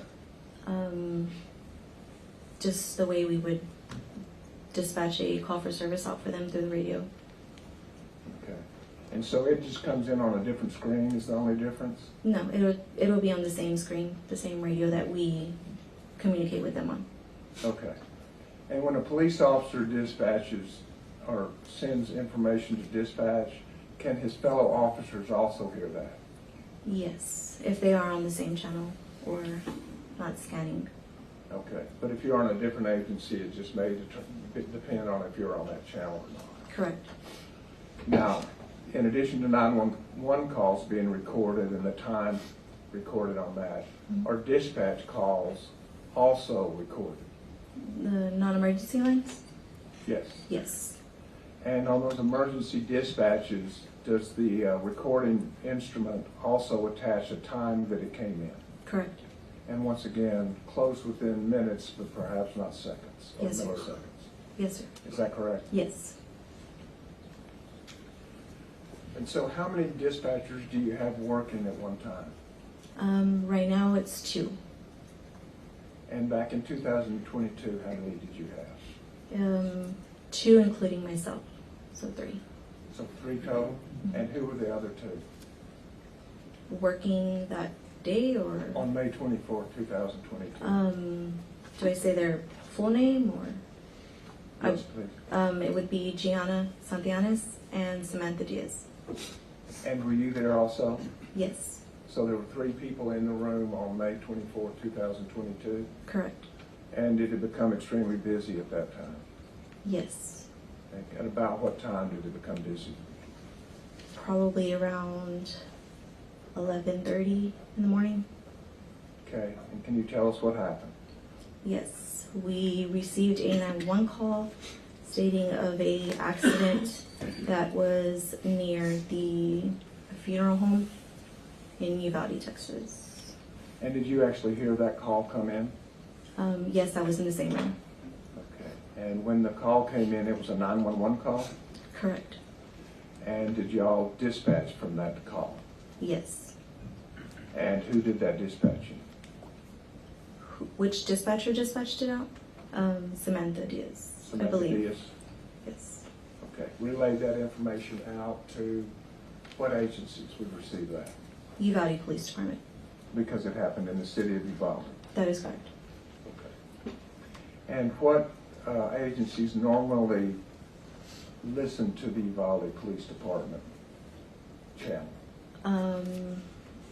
That I wouldn't be able to be specific on. Does the school district have their own channel? No. And so what channel are they assigned? They could come in on either channel, which is the SO channel, the Sheriff's Office channel, or the Uvalde Police Department channel, whichever. So just on their unit, they can turn it to either one of those channels and monitor that information? Correct. Unless they're scanning, then they would come on either or. And so, did the dispatch office of the Uvalde Police Department receive a subpoena for phone calls, 911 calls, as well as dispatch from the period of 11/29 to 11/36/05? Yes. And did you help comply with that? Yes. And did you, in doing that, did you include all 911 calls? Yes. That were recorded? Yes. And that would be all that came in? Yes. And stamped with a time? Correct. And did you also comply by putting together all the dispatch, whether from a law enforcement agency to dispatch or from dispatch back to law enforcement? Yes, sir. And are each of those dispatch calls, are they fair and accurate representations of what happened? Yes, sir. And that's the whole purpose of making the recordings? Correct. Yes, sir.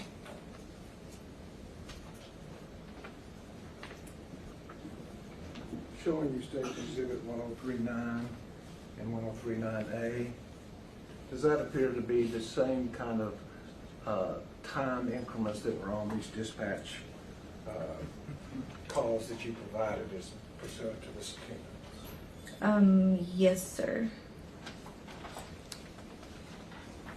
We'd also State's Exhibit 1039 and 1039A. That's just the, no.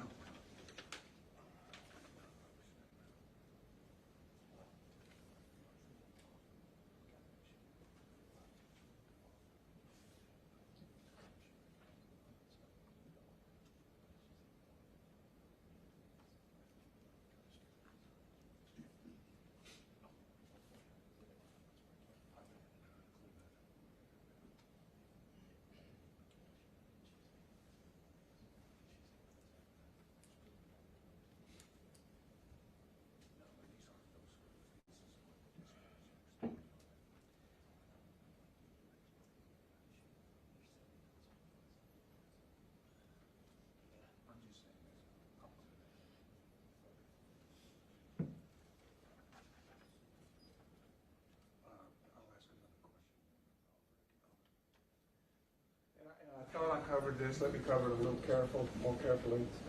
As far as the dispatch times that are here, these are just the times the instrument placed on the dispatch times. Is that correct? That's the time that the 911 recording, that's the format of it, yes.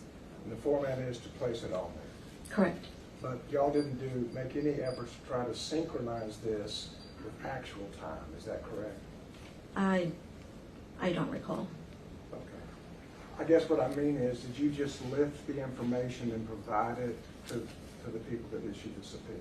Yes. You didn't make, nor should you, make any attempts to synchronize the times so that they were actually accurate as to real time? No. With that addition, Your Honor, the state offers exhibits 1039 and 1039A. What's the word? Objection, no objection? Yeah, Your Honor, can we approach?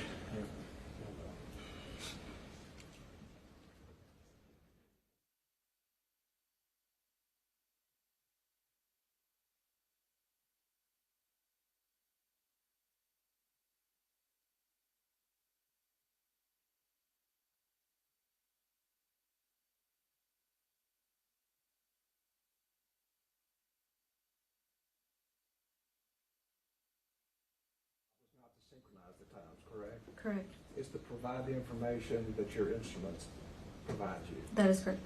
And if somebody else synchronized that time so that it was more accurate, you would have no objection to the accuracy that they provided. Is that correct? Correct. And you didn't review their work, No. so you're not trying to comment on it, but you just don't object if a synchronized time may be different from what the instrument actually placed on. Correct. Is that sufficient? Any objection? In that case, Your Honor, we have no objection. It's admitted. Pass the witness, Your Honor.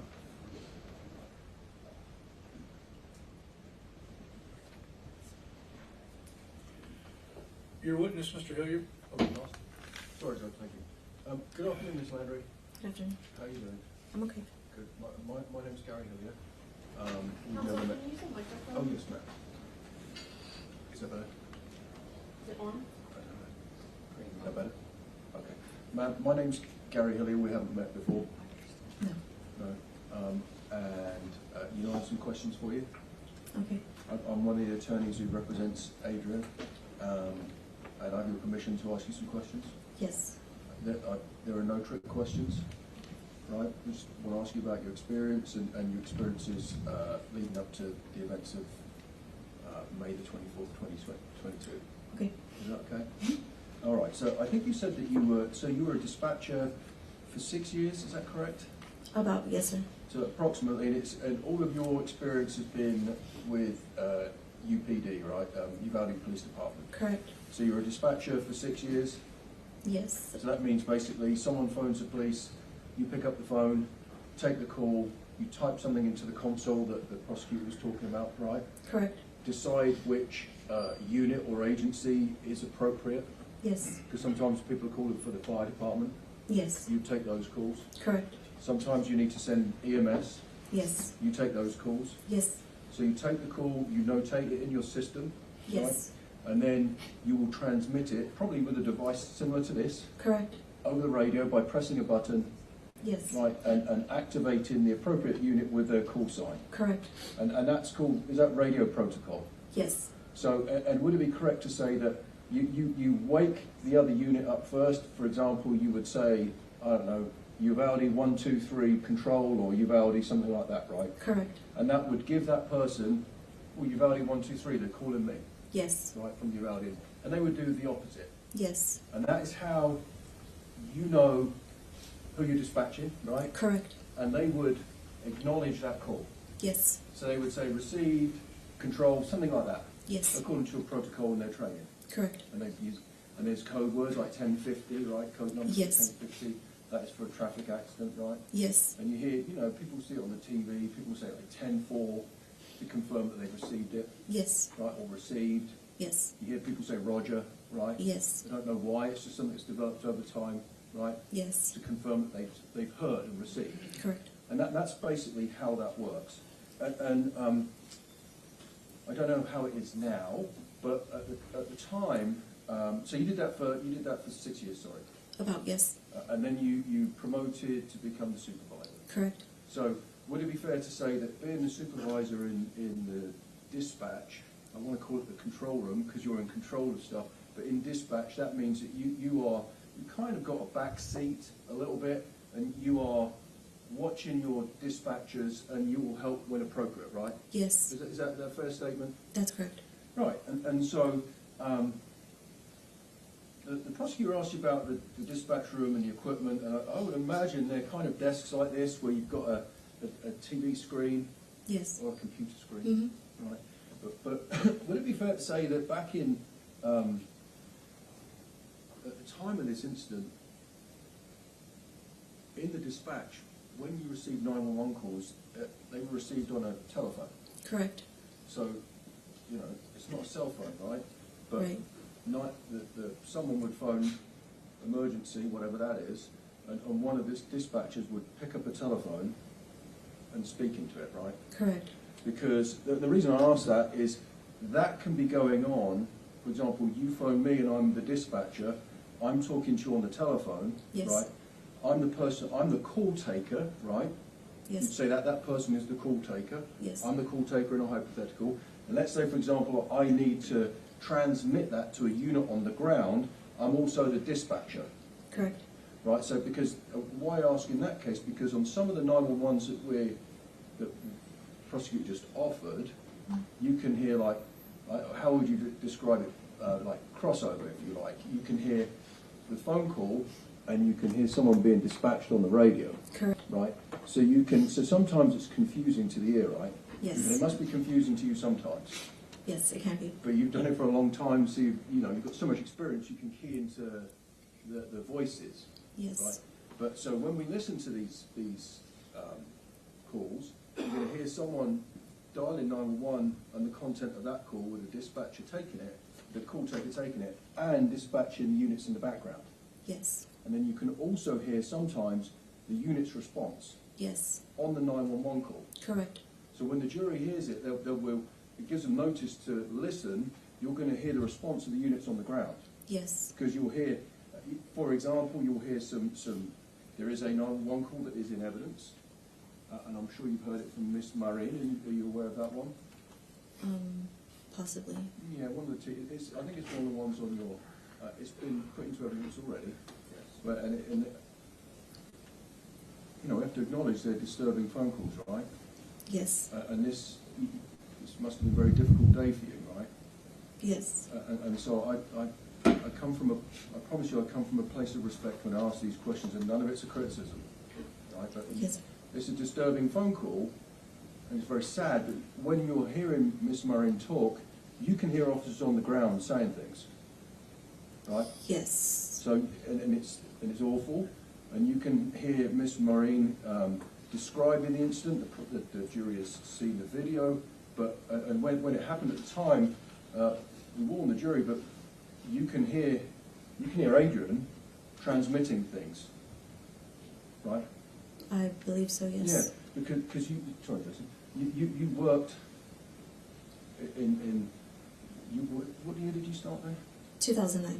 2009. So you worked and dispatched radio transmissions for Adrian for a while, right? Yes. Because he worked for Uvalde PD. Correct. And then he went over to the school police, right? Yes. So you recognise his voice. Yes. So I mean, we hear at least at one occasion when Miss Maureen says that the killer goes into the school. At the same time, you hear Adrian saying he's going around the west side of the building towards the school, right? I believe so.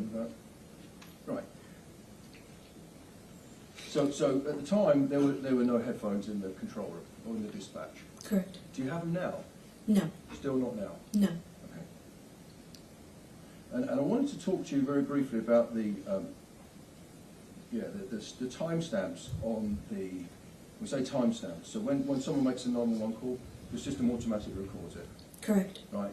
And when you make a dispatch, the system automatically records it. Yes. And you call that a timestamp. Yes. Right. And I believe that you said to the prosecutor they're somewhat accurate.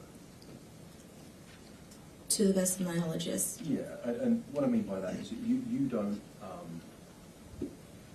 set the time on that No. machine, right? That's done automatically. Correct. So you have no knowledge how that's done.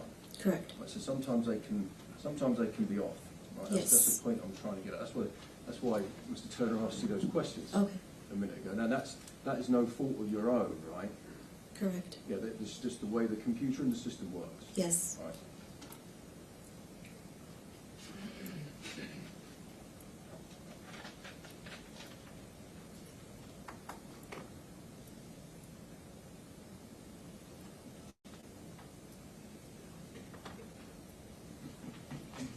So I want to talk to you about the radio transmissions that came in and the dispatch calls that came in on the day of this incident.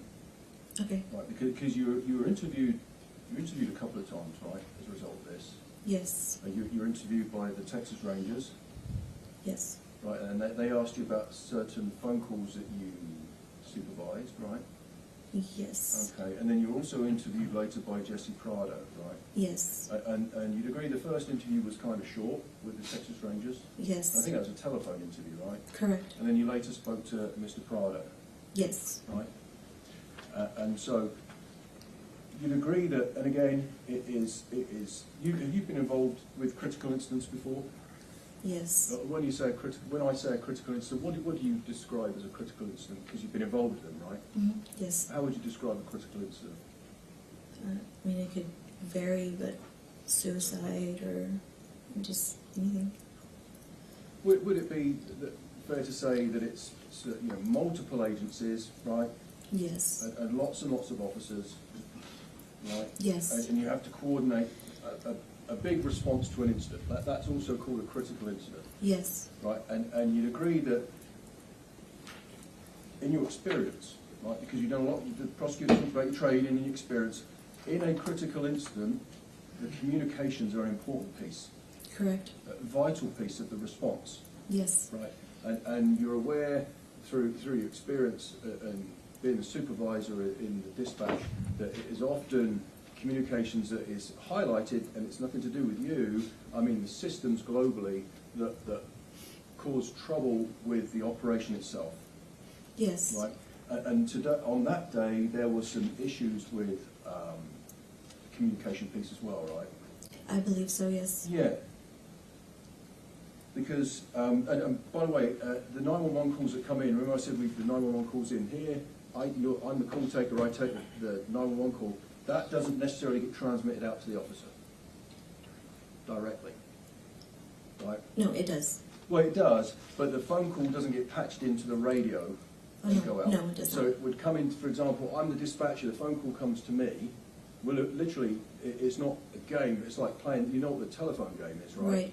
So the call, let's say in my hypothetical, the call comes in, a call comes into me, I take the phone call on the 911, and it's my interpretation of it that gets transmitted out. Correct. Right? The 911 call, the emergency call, doesn't get patched into the officers on the scene. Correct. So all the officers on the scene can go by is what is sent out to them by dispatch. Correct. So you'd agree that sometimes there is a disparity or a difference between what is coming into the dispatch room, the call taking function, and what goes out to the officers. It could happen. Yeah. And so, and one of the things that can be a problem with that is an open mic, right? Yes. Or a hot mic. Yes. Right. And because what we said is, I believe that there are, how many radio channels did you say were operating that day? I mean, I believe all of my radio channels were going off at once, so if I had to guess, maybe I believe I have 12 on my radio console. So, but if you have an open mic, that basically will cut across all the transmissions on that channel, right? On that one channel, yes. On that one channel. Yes. And what an open mic means, I guess, is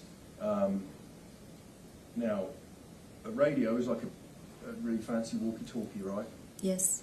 And if it's a handheld, sometimes they call it a brick, right? Yes. So if it's a handheld radio, it'll have people have seen a walkie-talkie, but it's like a kid's walkie-talkie. You press the button, you talk, Mm-hmm. right? Yes. It'll go, and then you talk. Yes. And that transmits. So you press the button, pause, then you transmit. Correct. Right. An open mic, or sometimes a hot mic, is where someone has pressed transmit on their radio. Yes. Right. And that means that no one else on that channel can talk. Correct. And that must be terribly frustrating for you. Yes. Right. And that can be for a variety of reasons. I guess police officers, we met one a minute ago, we've all seen them, wear a lot of equipment. Yes. And sometimes if they've got their radio attached to their belt, because they sometimes do if they're just using the brick, right? Correct. You can even lean and transmit. Yes. So what you would need to do is go on another channel, right, presumably, Yes. and say, units, you've got an open mic. Yes. Tell them. Yes. Right? Because that's if you can identify the radio. Yes. So you might, if I was one of your officers, you might be able to identify the radio that's associated with me. Right? Possibly, yes. Possibly. So you'd be able to go onto another channel and say, hey, if someone's near him, tell him he's got an open mic. Yes. Right? But in this incident, because so many people were coming, would it be fair to say it was one of the longest open mics you've ever experienced? Yes. Yeah. And again, this is not, and that's nothing to do with you, right? No. But this is just your experience in dispatch. Yes. So that means that that creates problems for you and your system sending messages out. Yes. And confirming whether or not they've been received. Correct. Right? Because for example, you without, because the reason I asked you about the protocol for the radio, you call me and you wake my call sign up and I say received. That's the only way you know if I've received that communication or not. Correct. Right? Otherwise, you just don't know. Right? Right. You don't know when that was going to, and that happened a lot during this incident, right? Yes. You were trying to relay some very important information about some of the phone calls contained on the government's evidence, right? Yes. And you said throughout, you've been consistent throughout your interviews, I think you said you tried and you kept trying to say, look, this is important, you need to know this. But there was an open microphone, so you never know who received it. Correct. Because normally you would say, whatever, you would say, Uvalde to all units, we're taking this phone call, and then you relay the information, right? Yes. And then you'd say, right, 1, 2, 3 received. So you'd know that 1, 2, 3, unit 1, 2, 3 has received that information. Yes. On several occasions with some vital information that could have helped officers on the ground in this case, you could not confirm if anyone heard it. Correct. Right? Well, what we can confirm is at the beginning of this incident, it came in as I think you said there was a 911 call to a 1050. Is it 1050? Yes. And that's a traffic accident. Yes. And so that would be UPD, Uvalde PD's jurisdiction. Yes. In fact, you dispatched an officer to that, right? Correct. And that was Randy Hill, is that correct? I don't remember. If I represent to you that you dispatched a UPD officer called Randy Hill to that incident, would you have any reason to doubt it? No. No. Because that's his jurisdiction. Correct. Right, that's probably his patrol area. Possibly. Right? But you also know that Adrian volunteered to go. Yes. Remember that he broke, and when I say break, that means he went on his radio, pressed the button, transmit, said, I'm coming as well. Words to that effect. Yes. Right? So he volunteered to go to that call.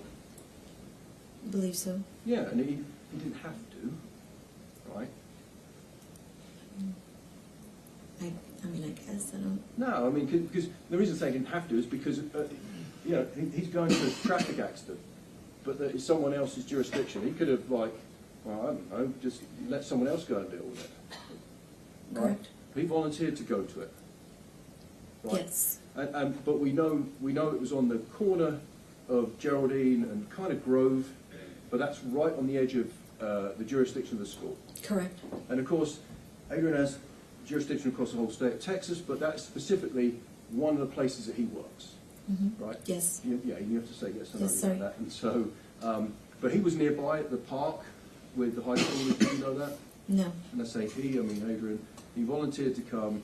He came from the thing with the high schoolers, and he came because you would agree that in this area there have been, I think we've heard evidence, there were 50 bailouts between February and March.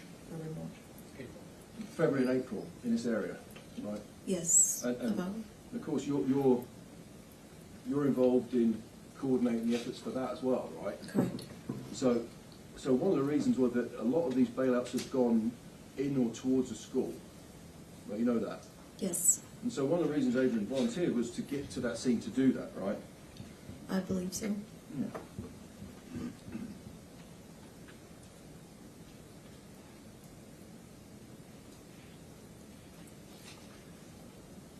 And so I think we've spoken about the communication problems that we experienced on the day. Are you also aware that, would you agree that, or were you aware that sometimes there were communication problems at the school with radios not breaking? Yes. And when I say radios not breaking, that's almost like sometimes, let me draw an analogy or like an example, right? Sometimes you're in a building and you can't use your cell phone. Correct. Because you don't got signal. Yes. And it's the same as that. Correct. So you're aware that sometimes in that school, around the environment of that school, officers couldn't break, they couldn't transmit. Not just in that school, but in all the schools, anybody. In all the schools? Yes. All right, so in all the schools in Uvalde, sometimes officers couldn't transmit. Correct. So they would have to go outside. Yes. To transmit. Yes. Right, and that's a common practice. Yes. So I'm allowed to walk around, so if I was in the school and I wanted to transmit to the dispatch, I would have to go outside and then radio. Yes. Because I've got to get, For some reason, you've got to get away from the building in order to communicate with the dispatch, Correct. to give you vital information, Yes. and also to receive vital information. Yes. Because if I can't break, I can't receive. Sometimes. Sometimes. And then, were you also aware?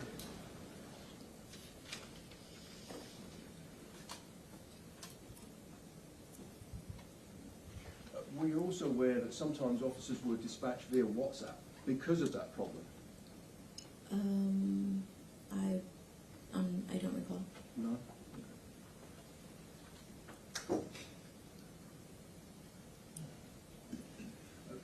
Got nothing else, Judge. Last one. Just a couple of questions. There was a long period of an open mic, is that correct? Yes. That was not within this first 5 or 6 minutes, though, that you provided as part of this subpoena, is that correct? Correct. So this open mic has nothing to do with the dispatches that you provided and we have just introduced into evidence? Correct.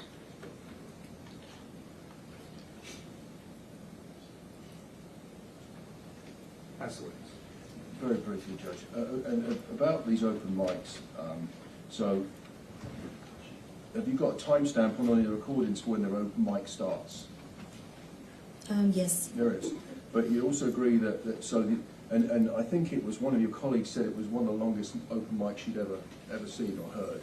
Correct. Right, maybe up to 15 minutes. Possibly. Yeah, 15 minutes of cut across any radio transmissions. Correct. So, yeah, and this is 15, when you say 15 minutes, it doesn't sound like a long time, right? No. It's out 15 minutes.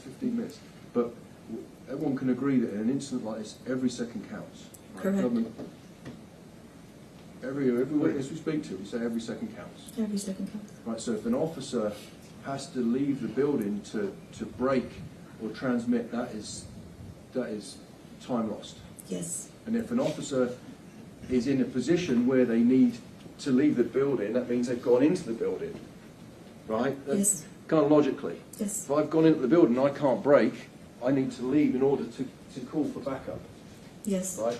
I would need to leave in order to call for SWAT, Yes. like Adrian did, right? I believe so, yes. Yeah.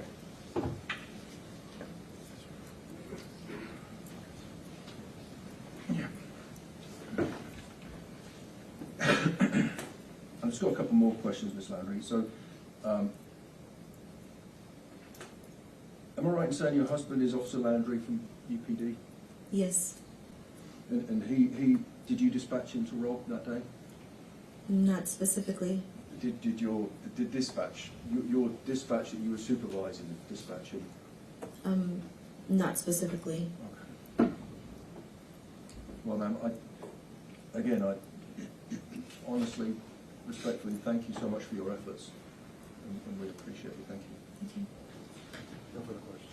Okay, she excused, not subject to recall. Yes, sir. No. So she can be released, Judge. Okay. All right, you are released from the subpoena and you are not subject to recall. Thank you very much. You can take off. All right, ladies and gentlemen, we need we're going to take up outside the presence, and I don't want you to hang around, so we're going to go ahead and release you for today. We'll resume tomorrow at 9 o'clock. Please remember my instructions, and we'll see you tomorrow at 9. Would everyone rise for the jury, and if you get that witness, please.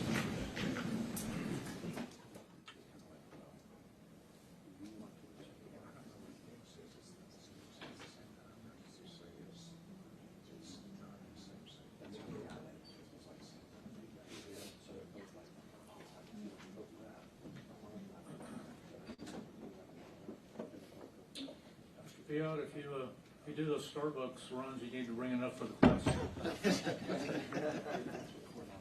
Yes, Your Honor.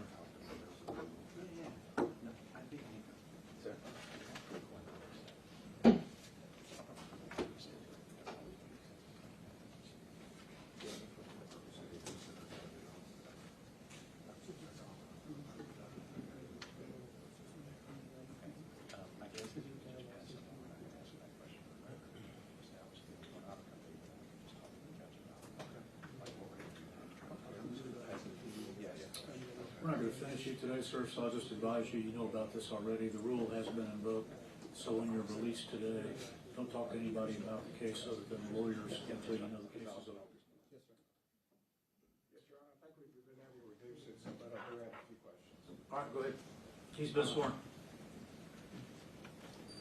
you still Sergeant Coronado?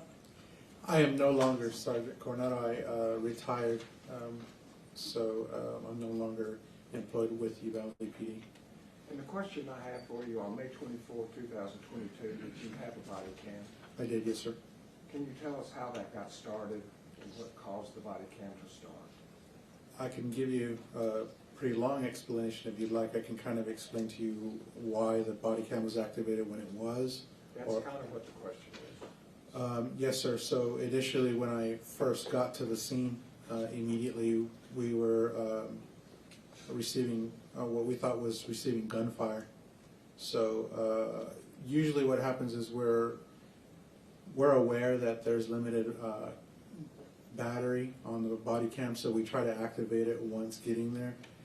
But given the circumstances and type of call that we received, that was something that was in the back of my head. I hadn't thought about it as we were responding.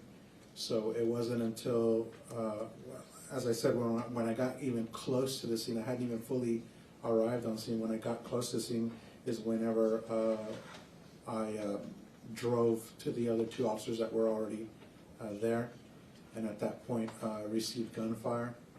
And so at that point, that's when I repositioned myself. And I guess I can testify to that tomorrow, but I repositioned myself, and it wasn't until I got on campus and was running down that I activated my body camera. And how do you activate your body camera? You have to actually activate it by pushing a button. And that's what you did? Yes, sir. When you were already drove to the other side of campus and had run down the hall, down the hall? Yes, sir. Yes, sir. Okay. And is that accurately depicted in your body camera? I believe, When yes, it sir. starts? Yes, sir. Is that a fair and accurate depiction of when you activated your body camera? I say that only because, so there's triggers that when you activate it, I believe the video immediately turns on, but the audio doesn't immediately turn on, I think. So it depends on how you program it and how the administration prepares it. So I want to say that the video immediately turns on, but the audio doesn't turn on, I think. It could be, it's been close to 4 years now. But your operation is simply pushing a button? Correct, yes, sir. Pass the witness. Thank you.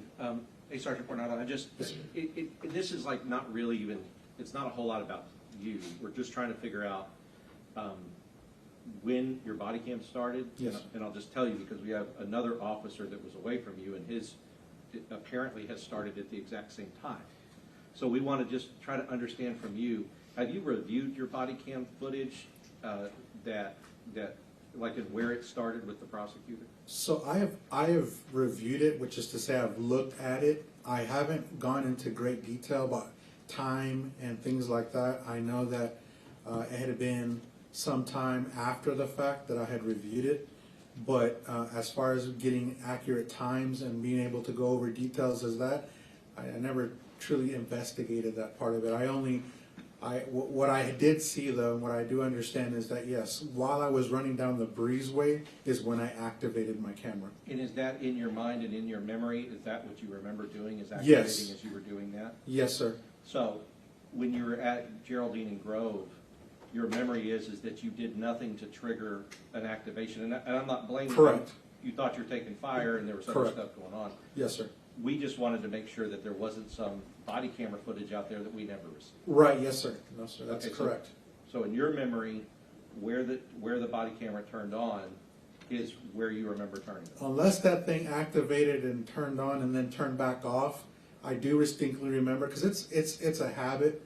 Even when it's on, you have a tendency as you're on a scene to just hit it and double check that it's working. You understand what I'm saying? Because the position of it. Now, has it accidentally been turned on and off? That has happened before in the past, and that's kind of why, I mean, you just instinctively just try to make sure that thing is on. But I do have a memory and of me turning it on as I was running down the breezeway that day.